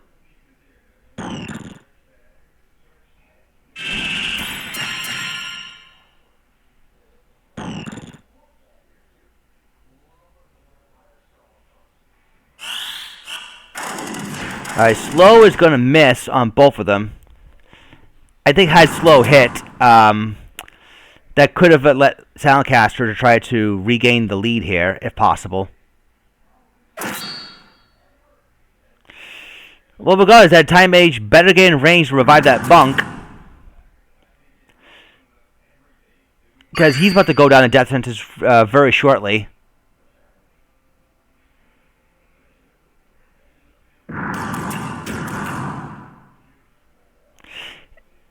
Petrify proc on that time mage. I think Zodus is about to tie this up.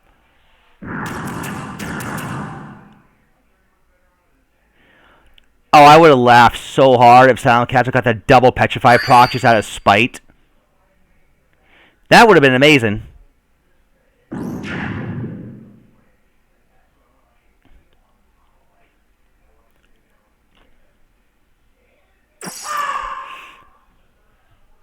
And we're going to round 3.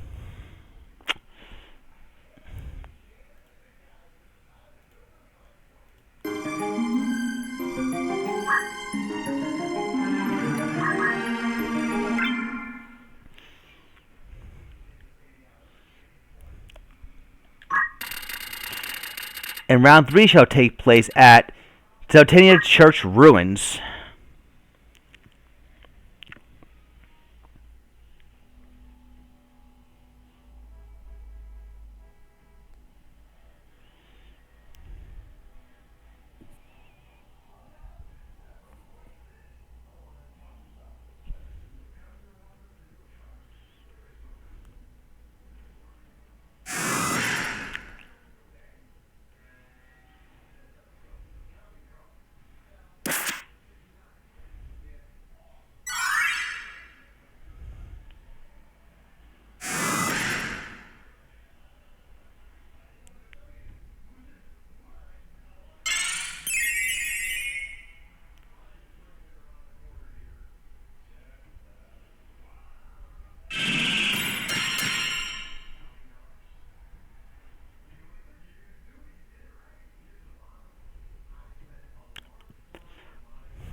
Alright, let's see.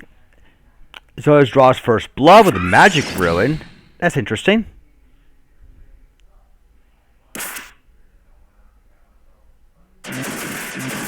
Ooh, double don't act.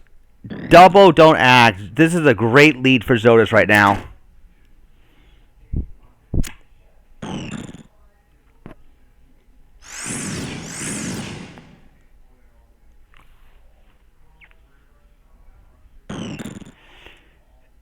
Thief gets a free kill because of the don't act.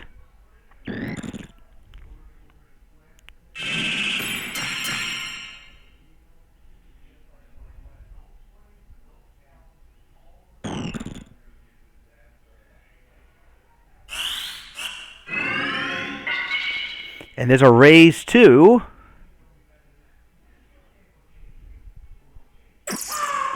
And there's a deny with Gil Toss.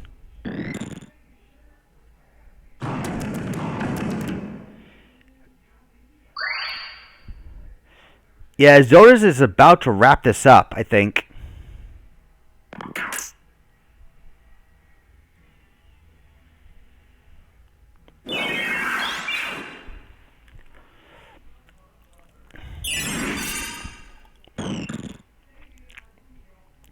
The time mage might be hanging in the back, but there's only so much she can do.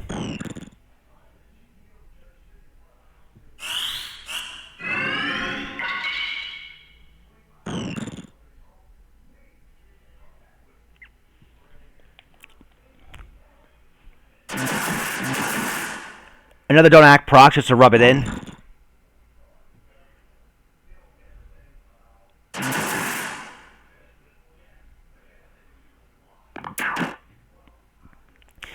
Yeah, the archer could just simply just hang out up there and just pick off whoever she wants.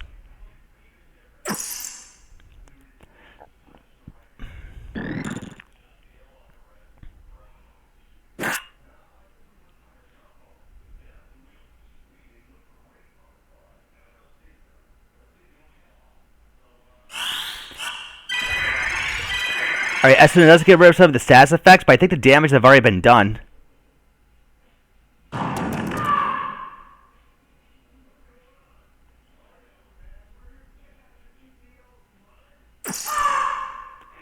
Yeah, the damage has definitely been done. Soundcaster has not been able to mount much of an offense, like whatsoever, and arm aim just to really put the nail in the coffin. Serpent Hex too.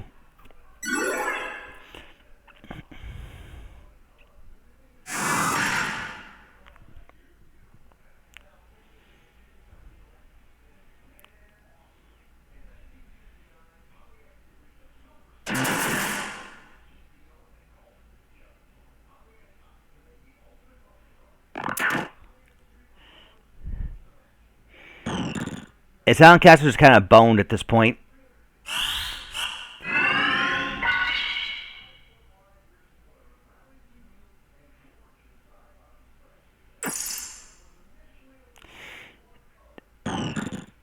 Yeah, I don't think that Geomancer is going to be able to take any advantage of a PA save. Not with this much stacking against him.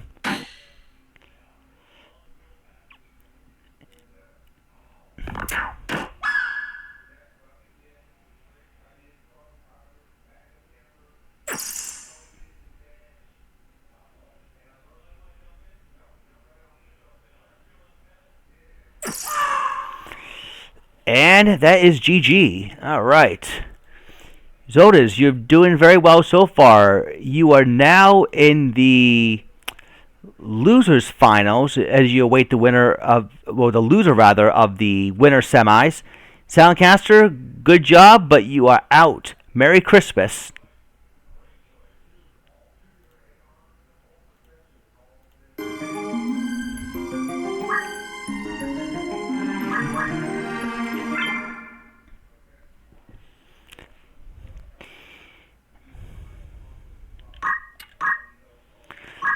Alright, Dogs team on top, White Knights team on bottom. Okay. We're going to Yarrow Fort City, map 25.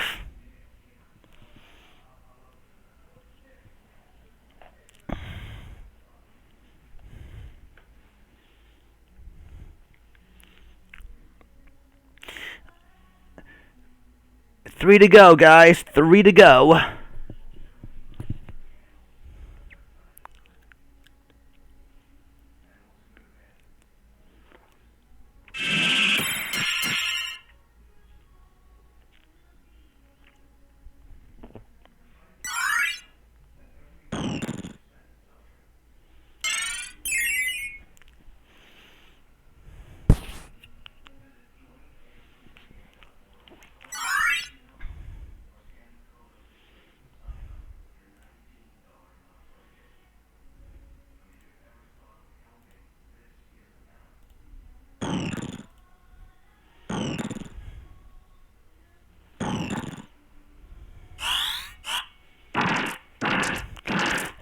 Alright, triple poison, and then, ooh, triple hit with Magic Twister.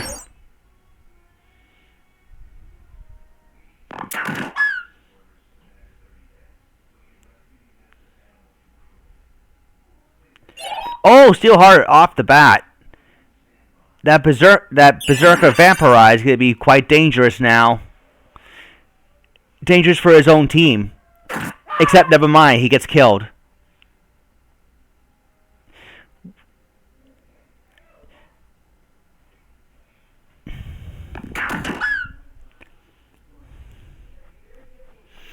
So White Knight is at a pretty early lead right now.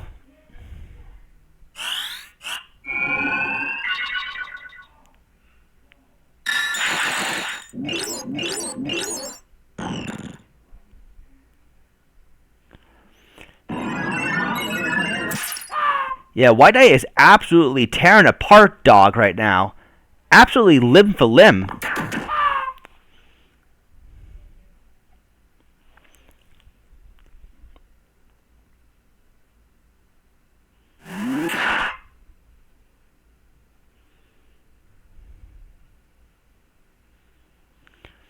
Seals history because, hey, why not?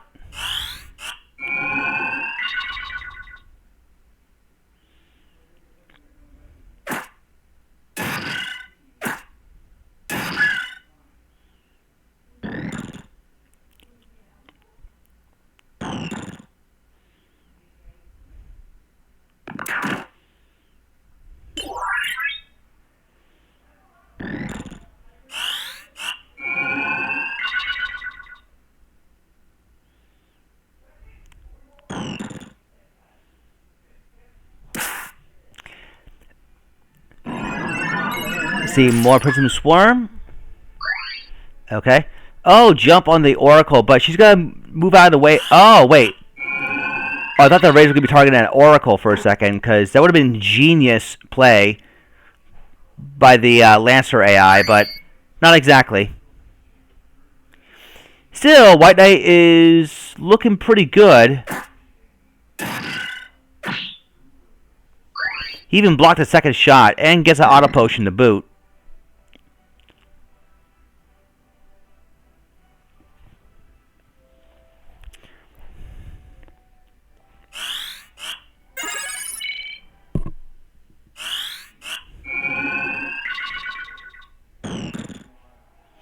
Thief is out of MP, unfortunately. So maybe Dog might be able to weather the storm early.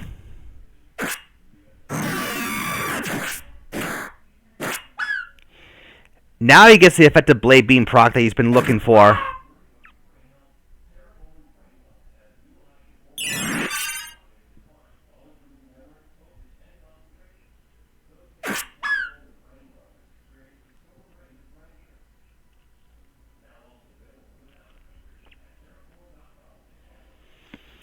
Ooh, maybe White Knight might not have gotten that victory clincher he needed after all.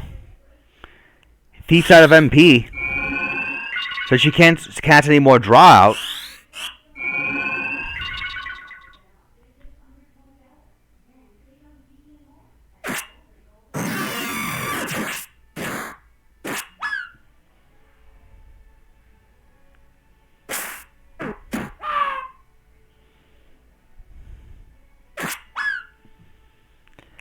Yeah, I think... Yeah, I'm starting to think that now I think Dog is in a good enough position where he can make a comeback, actually.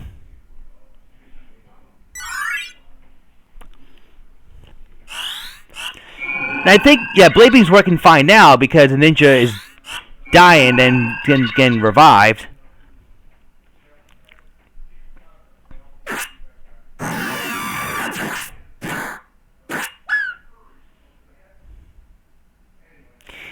And the Lancer just keeps killing them as well. So we're in a bit of a loop here. It is still 3-on-1 though.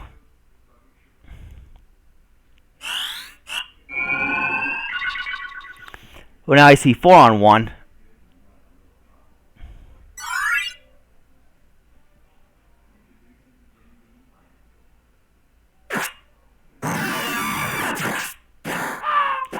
All right, look at that.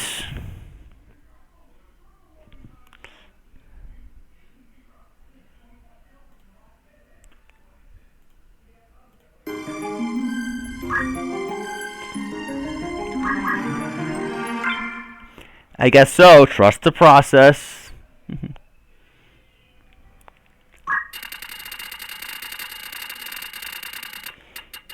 Alright, we're going to be going to Lazalia City, map 99.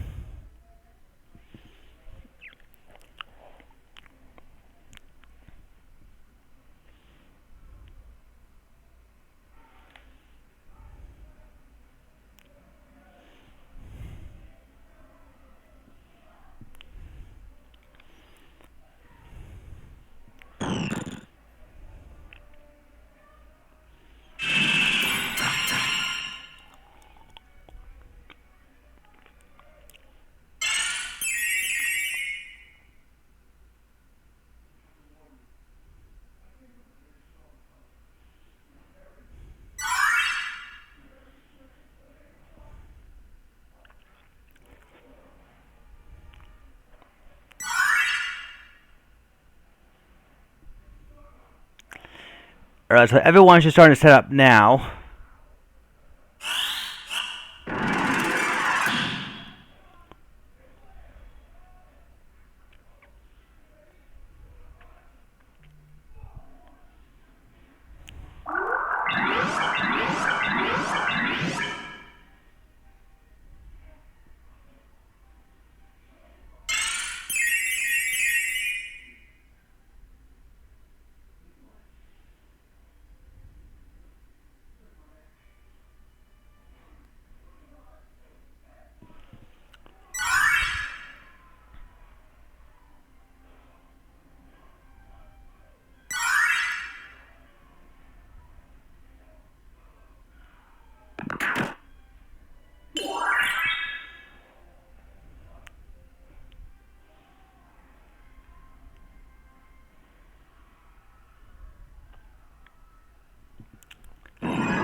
Samurai goes down, but he gets right back up and inflicts enough damage to the thief.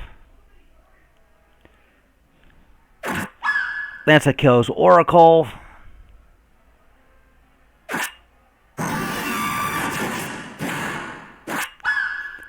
Thief goes down.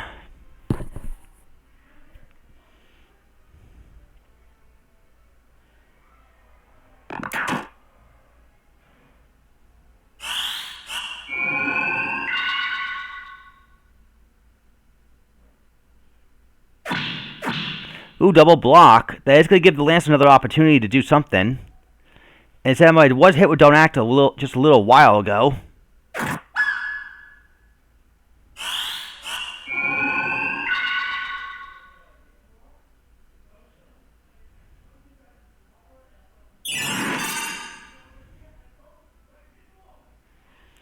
Samurai can't do anything because he is Don't Acted.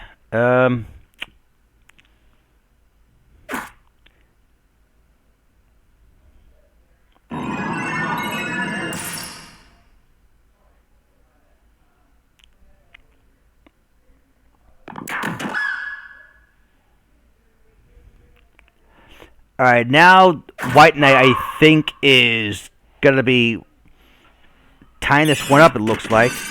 But can he close it out this time? That's the thing. He had the advantage in the first map, but couldn't quite seal the deal.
Priest goes down.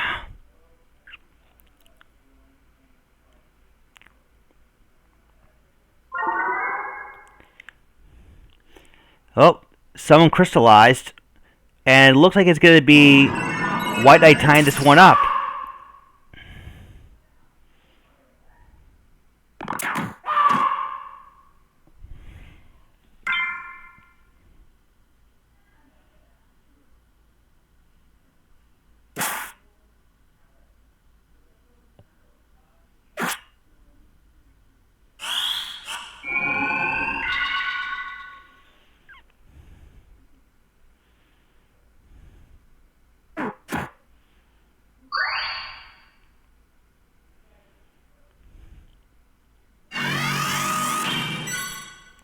Healing from that thief.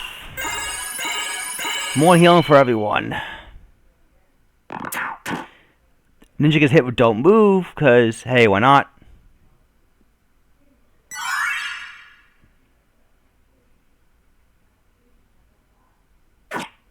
Oh, he dodges one. Huh, interesting.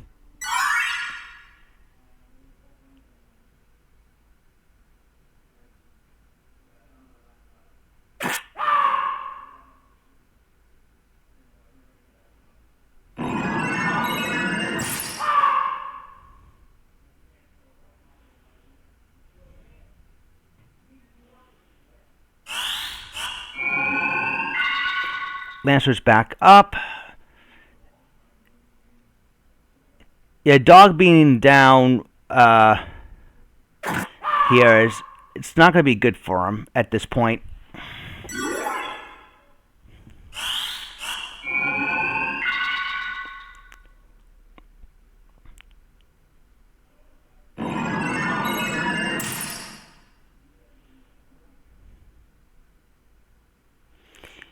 Ninja goes down. Now all that's left is for him to take care of that priest.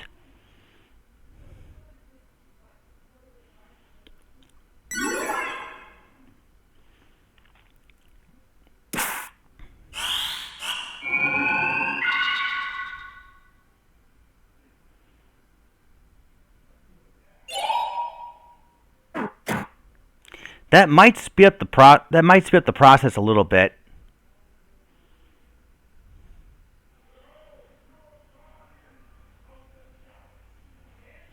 Man, that priest is getting really far away here.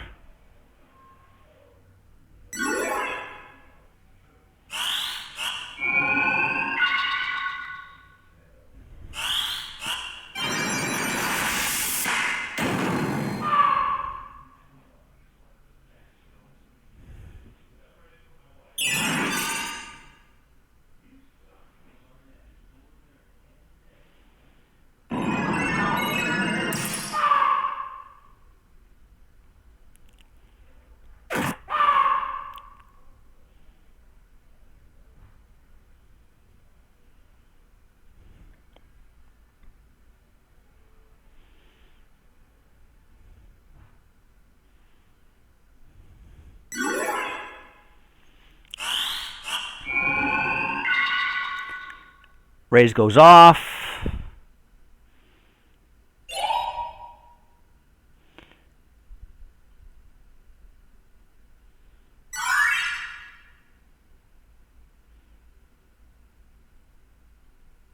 Oh wow, there's an actual Seldon cross. Rex be jealous of that.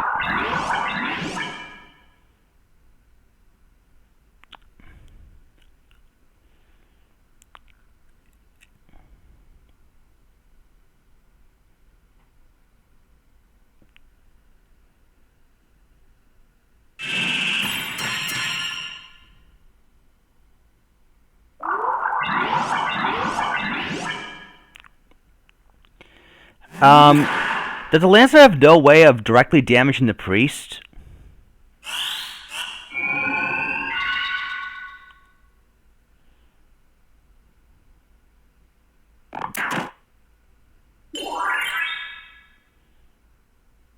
Oh god, I don't think they have a direct way of dealing with that priest, do they?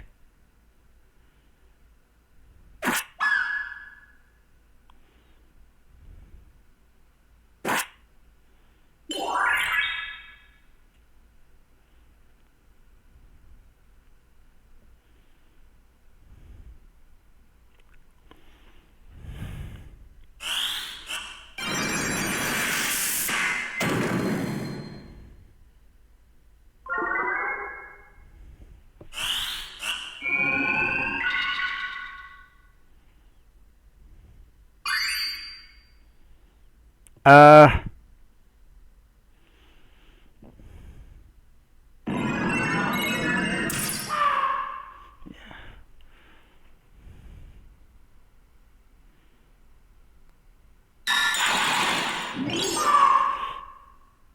let's see.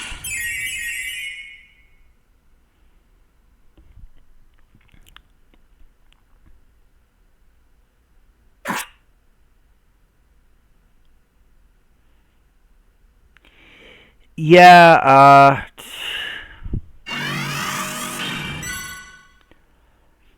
I am just gonna, I'll give this about another 5 minutes, but then after that, 'cause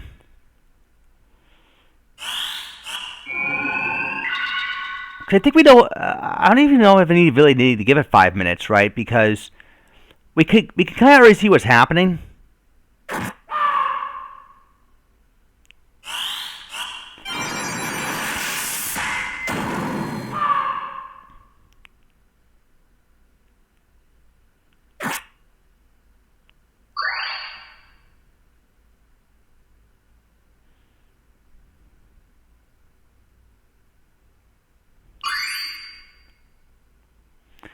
Yeah, Priest will just keep infinitely reviving the ninja, and then Samurai's gonna keep going down.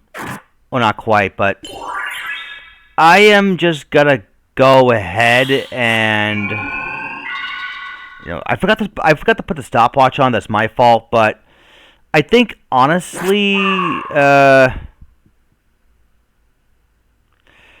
the way that's been going, I'm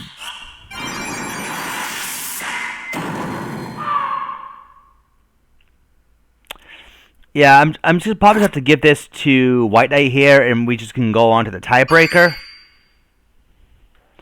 Because I don't think they're going to be able to reach that Priest anytime soon. Oh no, this is White Knight versus Dog, not Cavallo. Cavallo's already been eliminated.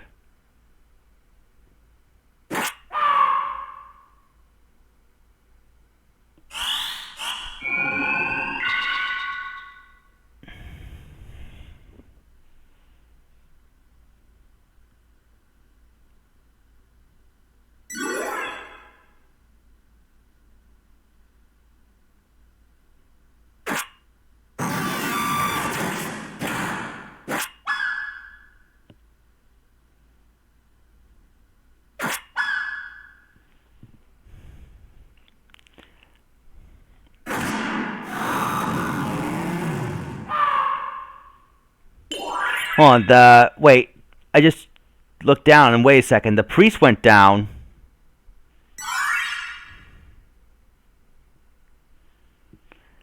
And the Thief went down. Wait a second.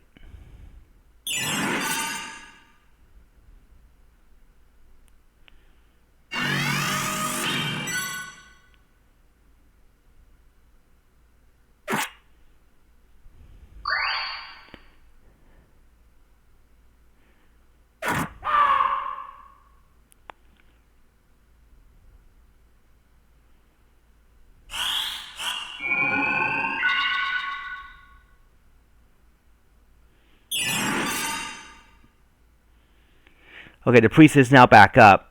Everyone in White Knight's team is now back up. Okay.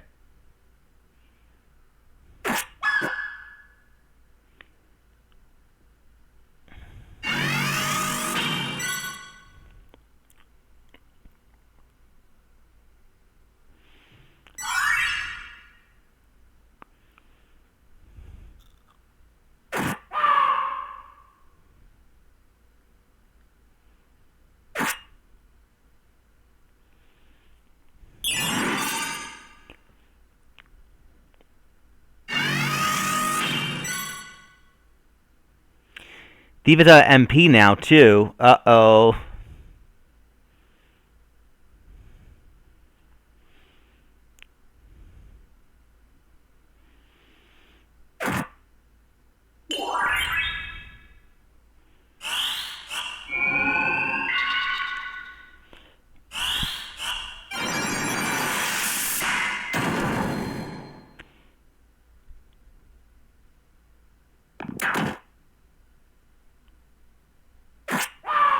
Lancer goes down. Oh, steel weapon! Steel weapon, forget about it.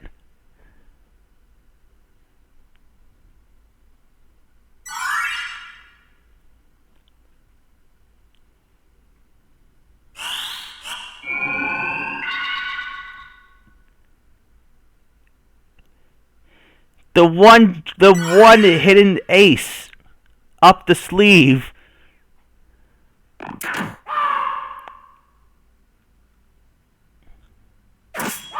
And a crit shot too.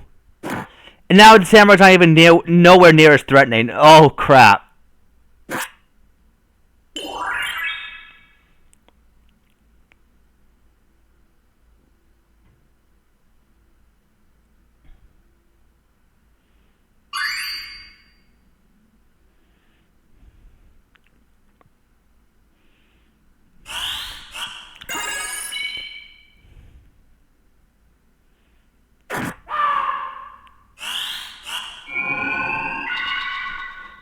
Yeah, I think I'm definitely going to be giving this to White Knight for sure. Now, because...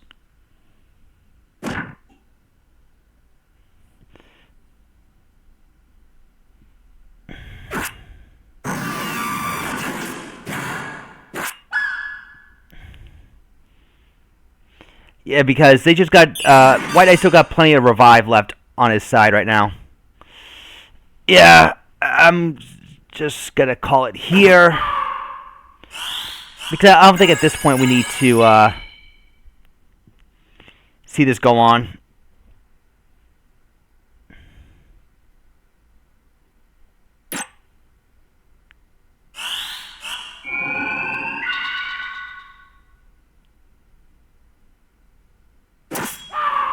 Oh, yeah, as soon as I'm about to click off, I see a crit.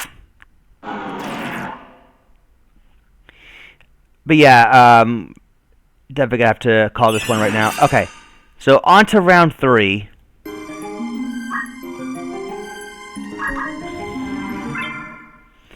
Yeah, I just want to get it over with at this point. It's been over 4 hours already. Anyways, we're going inside Limberry Castle.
Oh my god. Alright, Lancer goes down.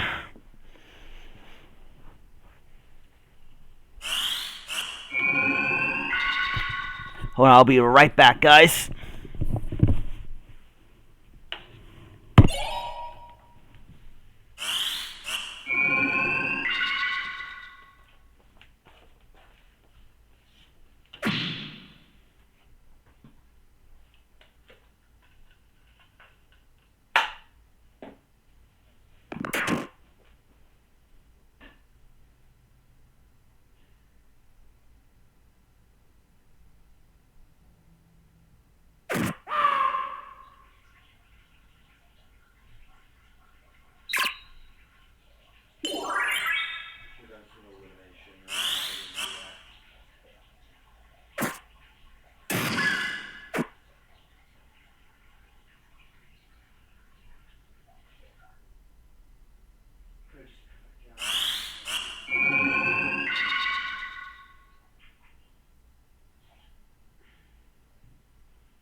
All right. It looks like that dog's in control here.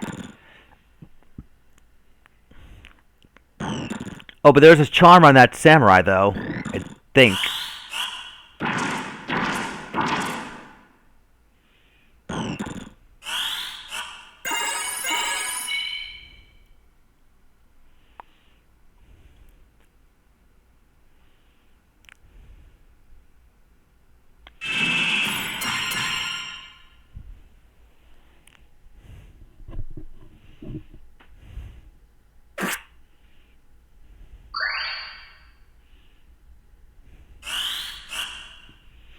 Oh, S&M misses goes on a panel and not a target.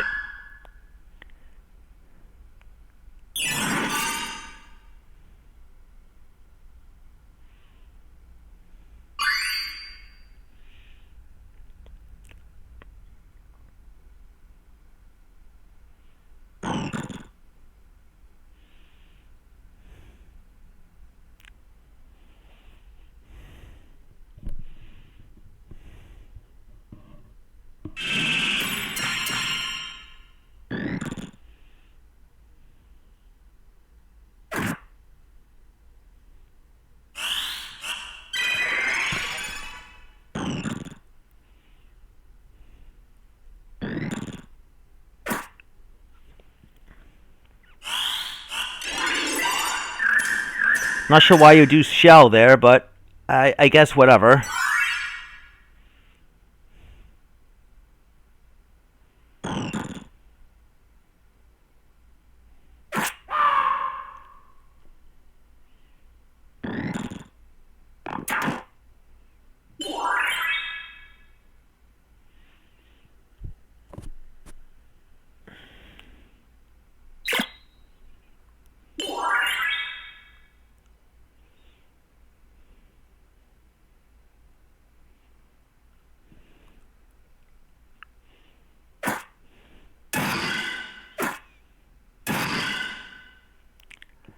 Raise goes off.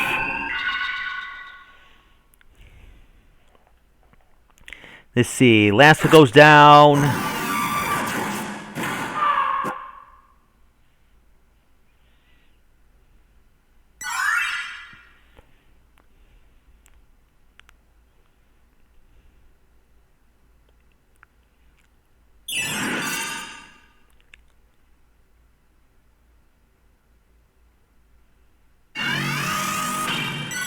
Alright, I think eventually... A nice crit shot right there. I think eventually there needs to be a certain rule in now where only one unit is allowed to have any sort of revive capabilities, like... And one unit is only allowed to have move MP up, I'm starting to think now, because I think double it up on the amount of revives and self MP restoration is honestly what making this drag out.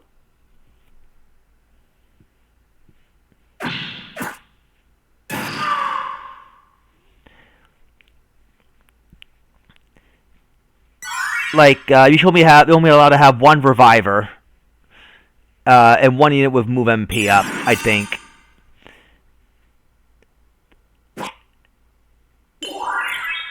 And basically, whatever else is fair game. Like, if you got Phoenix down, then that's it. You don't get raise 2, you don't get revive, you don't get wish. You can pick one revival skill, and that's it.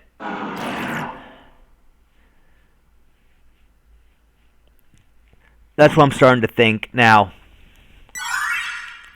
I know this might sound like a hot take for some, but sitting through this for over 4 hours, like, it's, you know, the things that, yeah.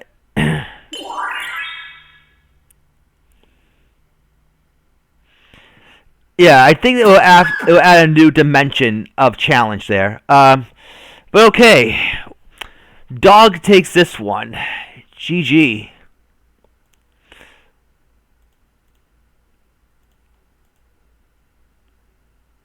Okay, we are almost done. We are almost done.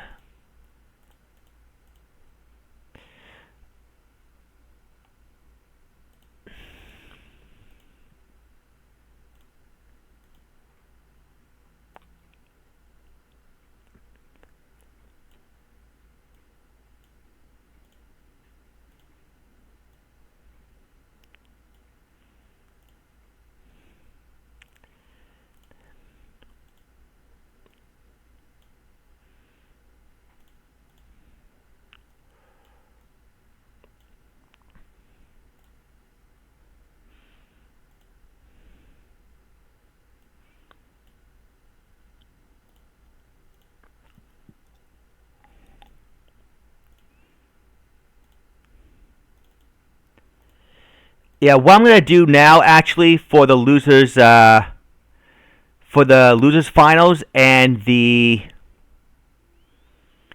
um, I know this is gonna be a sudden rule change, but it's running really late for me.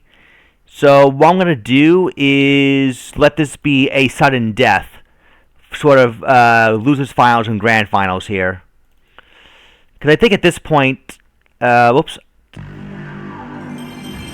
I loaded up the wrong one. That was my apologies there.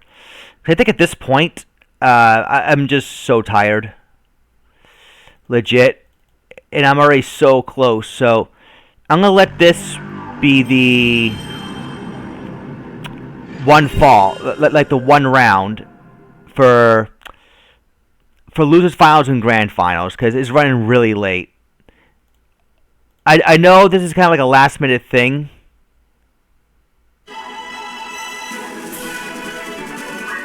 but it's running really late. So we're gonna treat this like sudden death. Completely random map, yeah. Again, I apologize if this feels like a last minute thing, but it's just been going on for so long. Medium map, yeah, why not? Why not? We'll go to Orbon Monastery.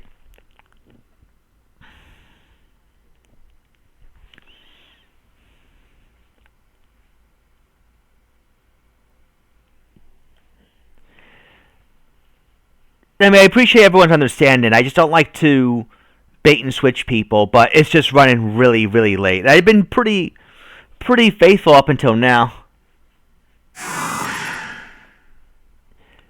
So I'm just letting this be like the last deciding thing for both involved.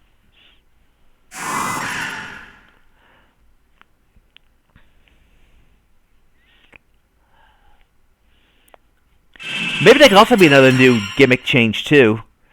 Let the losers finals and grand finals be like the sudden death.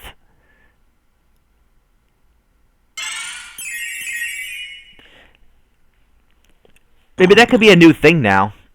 Well, we'll see it play out and see if people like it.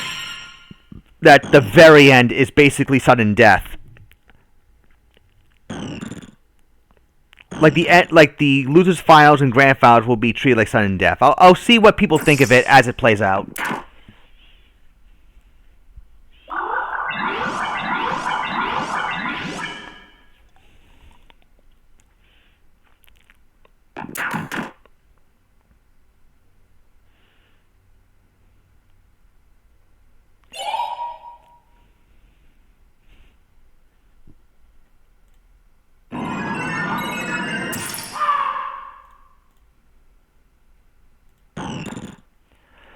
All right, so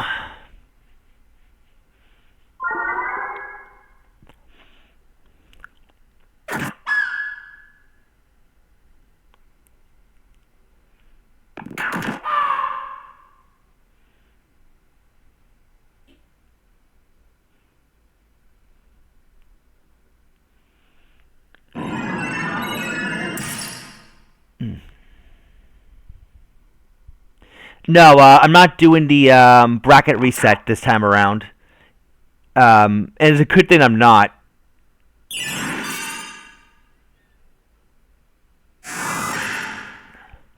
At least not tonight, anyways.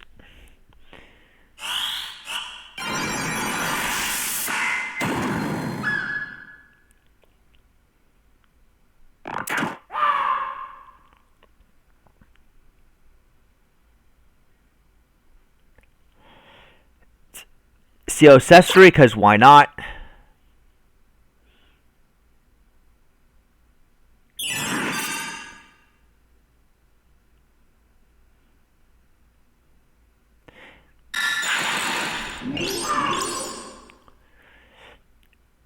Yeah, so White Knight is desperate for his rematch versus Dog.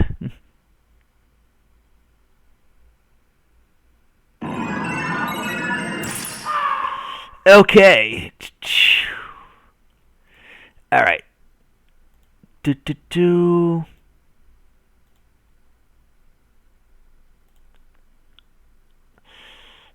All right.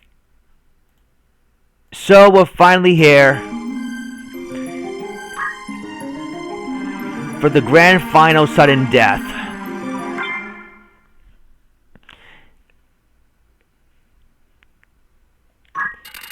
And I say we settle this at the arena. Quite fitting. Oof. Well, again, thank you guys so much for sticking around up until this point. But we're bum rushing to the end. We're bum rushing to the end.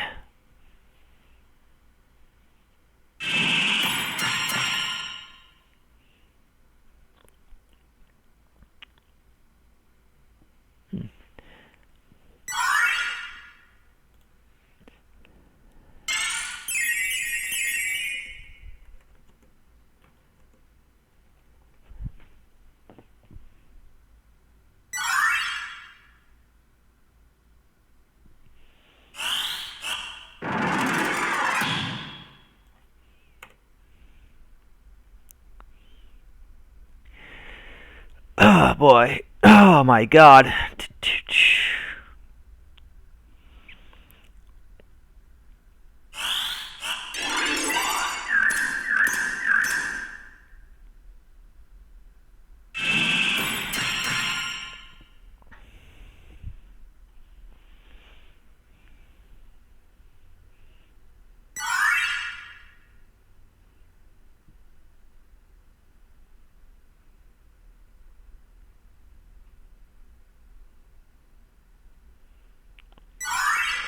Oh man, let's see what happens now.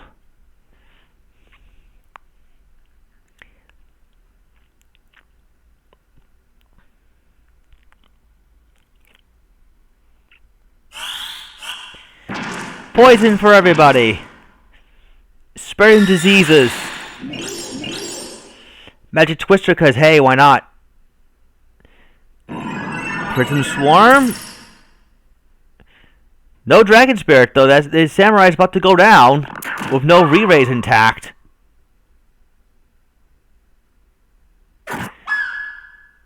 Oracle goes down, too.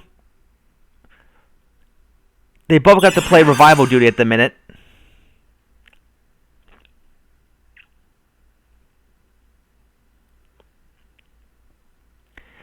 More Prism Swarm.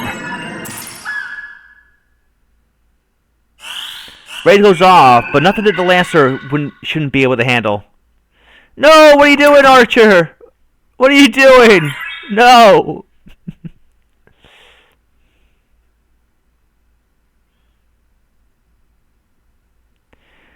I guess Magic Twister can still do its thing. Oh, that's going to make the ninja bite really hard. Ouch, it does.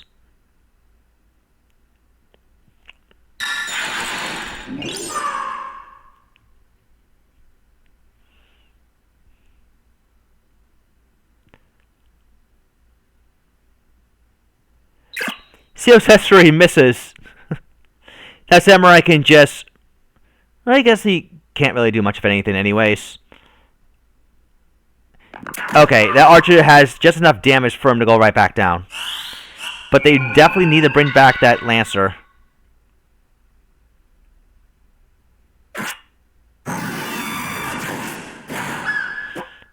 Now, I think Dog is about to win this one here. Like, I'm 100% convinced. Although she did dodge. That could be crucial, actually. I may have spoken too soon.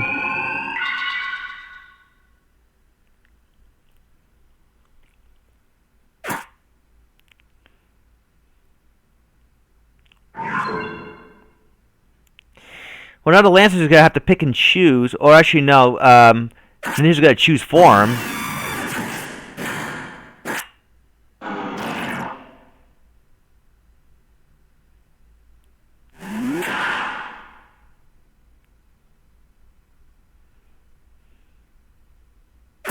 Oh, the Oracle is not choosing to revive. She's choosing to kill.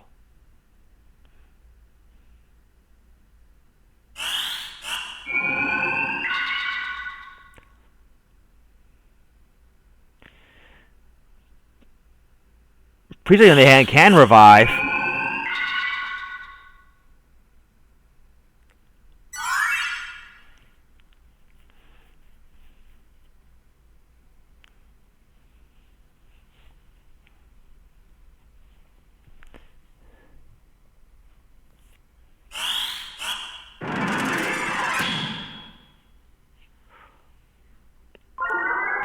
Thief is back up. Don't move. Oh, Samurai's gonna run rampant again.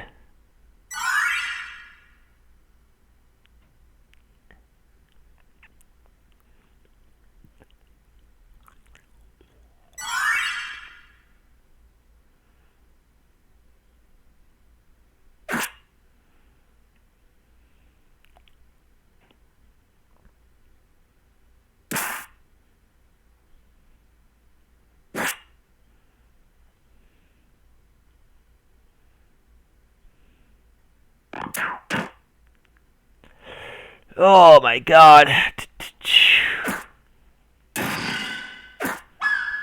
Thief goes down. Jump on that ninja. Eats up his MP switch, I suppose.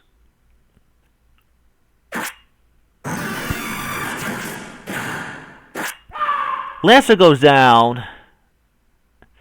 Oh god, dogs win this.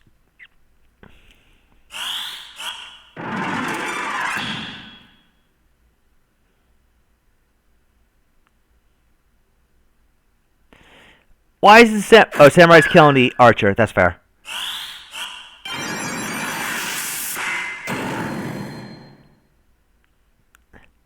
Yeah, this is GG right there.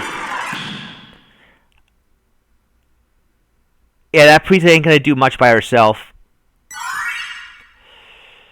Oh. Yeah, nonetheless. I will give you credit, dog. I was skeptical about how you gave the ninja MP switch despite having the Osifune for the Blade Beam procs. But I'll give it to you, it did work out in the end. So I won't argue with the results. Besides, I'm too tired to argue at this point.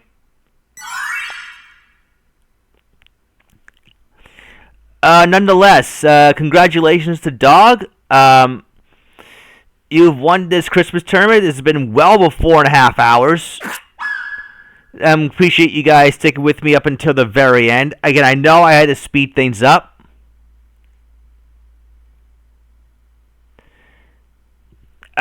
You know, because I just can't fully commit to, you know, run a 2 out of 3. No one's running this late, but nonetheless, I hope you all really enjoyed this. I'm gonna add one last little thing, and it will be in the description. Actually, I'm gonna provide a little song, although I'm not gonna actually be able to sing it. I'm too tired to sing it right now. But hey, I will add a little song to this tournament. For you to read out, for you to read the lyrics out loud in the description. So until then, have a good night, stay safe, Merry Christmas to you all, and Happy New Year.